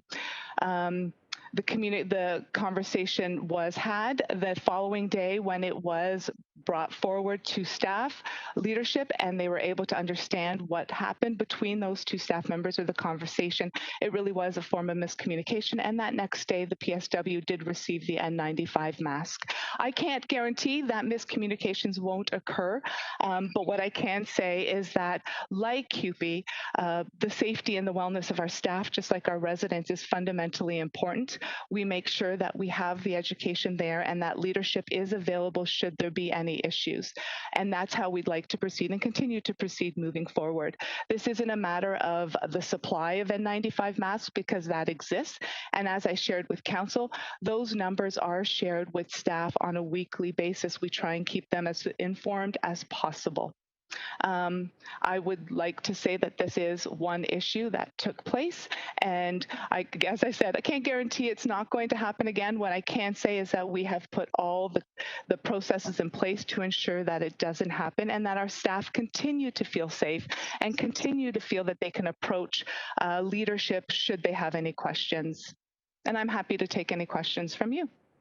Thank you. One more shout out to Councillor Medeiros first, hoping he's heard the answer. Should he have a question for, there you go. Martin, go ahead. Thank you, through you, Chair. No, and thank you very much, Nancy. I guess I was surprised, like many, to see that in the media, and but you know, it's great that you sort of pinpointed where there was that miscommunication, and going forward, obviously we do know there's going to be hiccups everywhere, but in general, that this is something we'll be monitoring and certainly supporting all our frontline workers. I just didn't think the media report, you know, painted us in a good light, but it's great to hear that we've uncovered what would seem to be the issue. So I thank you very much. Thank you, Councillor Santos. Councillor Santos, you're on my list. Did you have a question? I apologize. No question. I was just trying to see, kill time for Martin to get his internet back up. Okay, well done. Well done. Running a little interference. Well done. Asked and answered, and I appreciate the CEO, because she was all over it as soon as she was aware, as was the chair's office, because that just is not the way we operate. I'm glad for the explanation. Okay, that's been dealt with. The only other matter I have before me, with thanks to Councillor Sato, because she's put a formal motion with regards to that pending item. Her motion reads as follows: that the Council of the Region of Peel supports the request to designate the proposed GTA West project under subsection 9.1 of the Impact Assessment Act, which would enable the project to be reviewed under the impact assessment process, and further that a copy of this resolution be sent to the Impact Assessment Agency of Canada by the deadline of March 3, 2021. Madam Clerk, what would be the most appropriate way of dealing with this? Mr. Chair. Yes, go ahead, Councillor. Can I add one other, because in the letter, they are also asking specific questions of the municipality that staff will need to fill in. So it can either be in the motion or just direction to staff to provide that information and to circulate what's being sent to members of council. I think that part could be direction.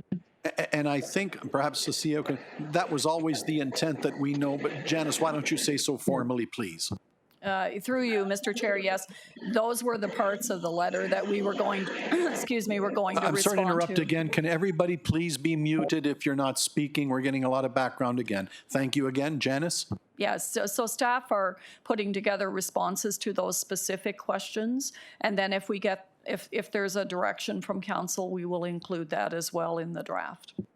Thank you. So back to the clerk. How best to deal with this? So earlier in the meeting, we did have a motion from Councillor Parrish that was referred back to staff, and there was a provision in there for full support of the federal environmental assessment. So procedurally, we may just have to reopen that just as to that issue so that we can proceed with Councillor Sato's motion. And in order to do that, because we would be reopening something that was moved within this meeting, we would require a 2/3 vote, and the mover of the motion would have to be the person who voted on the prevailing side. So that means we would have to get another mover, perhaps, I think Councillor Paleshi had indicated support, and he did vote on the prevailing side. So procedurally, that's how we... Could I ask for clarification on that? Because Councillor Parrish's motion was a separate item. 16.1.1 states that there is direction required. So basically my motion is dealing with 16.1, which is giving direction to staff to put forward our position. I know it's confusing because, I mean, the other option is to bring back, well, it isn't actually to bring back Councillor Innes's motion, which is asking for basically the same thing. But we need to respond and give direction to staff on 16.1.1, which is a very clear letter asking for our position. Councillor Sato, if I can help, I think everybody's in agreement with what you're saying. I think the clerk just wants to make sure we end up procedurally where I think we all want to be, because I think the motion you've written is very appropriate. She just wants to make sure it doesn't offend the previous one that we've already voted on. And I hear where you're coming from. That clause was included there. So does this amount to a reopening? I understand the interpretation. So one last time to the clerk, how best do you think we should proceed? So I guess it depends on Councillor Sato. If you wanted to just leave your motion as direction to staff to respond and provide the information that has been requested by the Impact Assessment Agency of Canada. Otherwise, I think if you're also wanting us to include a clause about support for the federal environmental assessment, that piece was included in Councillor Parrish's. Okay. Okay. So why don't we then, Pat, if you'll endure us, let's deal with it the way the clerk has suggested, just so I know it's clean, on the belief that my colleagues are going to end up right where you want to end up. So why don't we do that? Mr. Chair, sorry, could I, because Councillor Innes's motion, I think basically said the same thing. That could be because asking for the federal environmental assessment. If my wording was added to that motion, I think it would accomplish the same thing. I mean, hers went on a lot more with the conservation authorities, but it basically is saying, I mean, we need to state that we want the Impact Assessment Agency of Canada, that we want this reviewed under the impact assessment. Absolutely, Madam Clerk. So I don't care which one you take it out of. But. Thank you. As long as we get to it. One last time, Madam Clerk. Yeah. And then I have Councillor Parrish who may have a thought as well. But why don't I go to Councillor Parrish first, then we'll go to the clerk before we conduct the vote as best we can. Councillor Parrish. I think the simplest, most straightforward motion is to respond to the federal or the request from the federal officer to say, yes, we want the feds to do an assessment. Caledon agreed to it, and we're on opposite sides on the highway. So keep it simple, send it out. Yes, we agree to ask for the feds to do an assessment. Then Janice has already said she will answer the technical questions. That's the simplest form. We're done. And I agree with you entirely, Madam Clerk. How best to deal with it in that manner should we choose? So then we would be amending the motion. So you're asking that I amend Councillor Sato's motion, yes? To do what? So that it sounds like we're providing direction to staff to respond to the letter of the Impact Assessment Agency of Canada, provide the information that they're requesting. No, that's not my motion. Nope. Okay. Okay, No, now I've got four people on my list, My motion is very clear, and Councillor Parrish just reiterated it, that we are saying that we want it to be, that we agree that it go under the impact assessment. So I'm not really sure why it's contrary to a referred motion. It's not as if the motion, Councillor Parrish's motion, which was actually the City of Mississauga unanimously approved motion, it's not as if that was turned down by this council. So the motion was not defeated, it was referred. So I think, why can't we still take that one part and deal with it without having to reopen the motion? Because that part of it cannot be referred because the deadline's March 3rd. And that was pointed out initially as well, Mr. Chair. I'm just looking at the simplest way. Absolutely. Does the commissioner, the corporate commissioner, have a thought on that? Thank you very much. Through you, Mr. Chair. The entire motion was referred, and Councillor Parrish's motion did talk about the federal assessment. It did, but the whole thing was referred. So that matter has been dealt with. It's not that it's been turned down, as you're saying, but it has been dealt with in this meeting. So it has been referred to staff to do a report back to the next meeting. If you would like a motion that says to separate this at this time, we have to reopen the issue. Then you could take a motion to separate Councillor Parrish's motion. And then if successful, it could go forward to respond to the letter positive to the federal environmental assessment. And so that would be the process. You'd have to reopen it. And it would require somebody who voted for the referral to be prepared to reopen that referral. You have to be on the prevailing side to move the motion. Yeah. And I believe, Councillor Sato, that you did not vote in favor of the referral. So I don't know if there's a motion on the table at this point to reopen the referral, which is what it would take, and that person would have to have voted in favor of the referral. Thanks. Okay. I still have a list. Paleshi Downey, Innes Sinclair. Councillor Paleshi. Thank you, Mr. Chair. I guess since we've lost members of council that were here in the debate and the vote during the meeting when we initially had this, I think I'm not going to support reopening. I think the fact is that maybe members of council should have just voted and supported Councillor Innes's motion because it was a good motion and effectively wanted what we all are looking for. So it's unfortunate, but I'm not interested in now reopening this. All three municipalities have put their best foot forward, and I think that's as good as it's going to get at this time. Thank you, Mr. Chair. Thank you. Though I hope, and I'm not running the, but even in not opening and formally taking votes, I think the direction to staff is clear that we're standing up for what we've just discussed. And the CAO's nodding again. So, because we understand, but the CAO, one more kick before I carry on with my list, please. Through you, Mr. Chair. So it does get to be procedurally ticklish. We will deal with the technical questions, so I'll reiterate that again. I think the one thing that we could do in our letter, if this was to satisfy council, is we could refer to the motions that have been passed in Mississauga, Brampton, and Caledon, which I believe all have supported a federal impact assessment. So if we write the letter in such a way to say regional council did not have an opportunity, did not take a position. However, we take note of the support that was made at the individual local municipalities that make up the region of Peel. I think the implicit message is that regional council also supports, because, the sum of the parts is the same as the whole. If that's a way to manage the issue, I am not clear or convinced that any response, that this March 3rd deadline is a deadline that, if you don't say something by March 3rd, it impedes the process.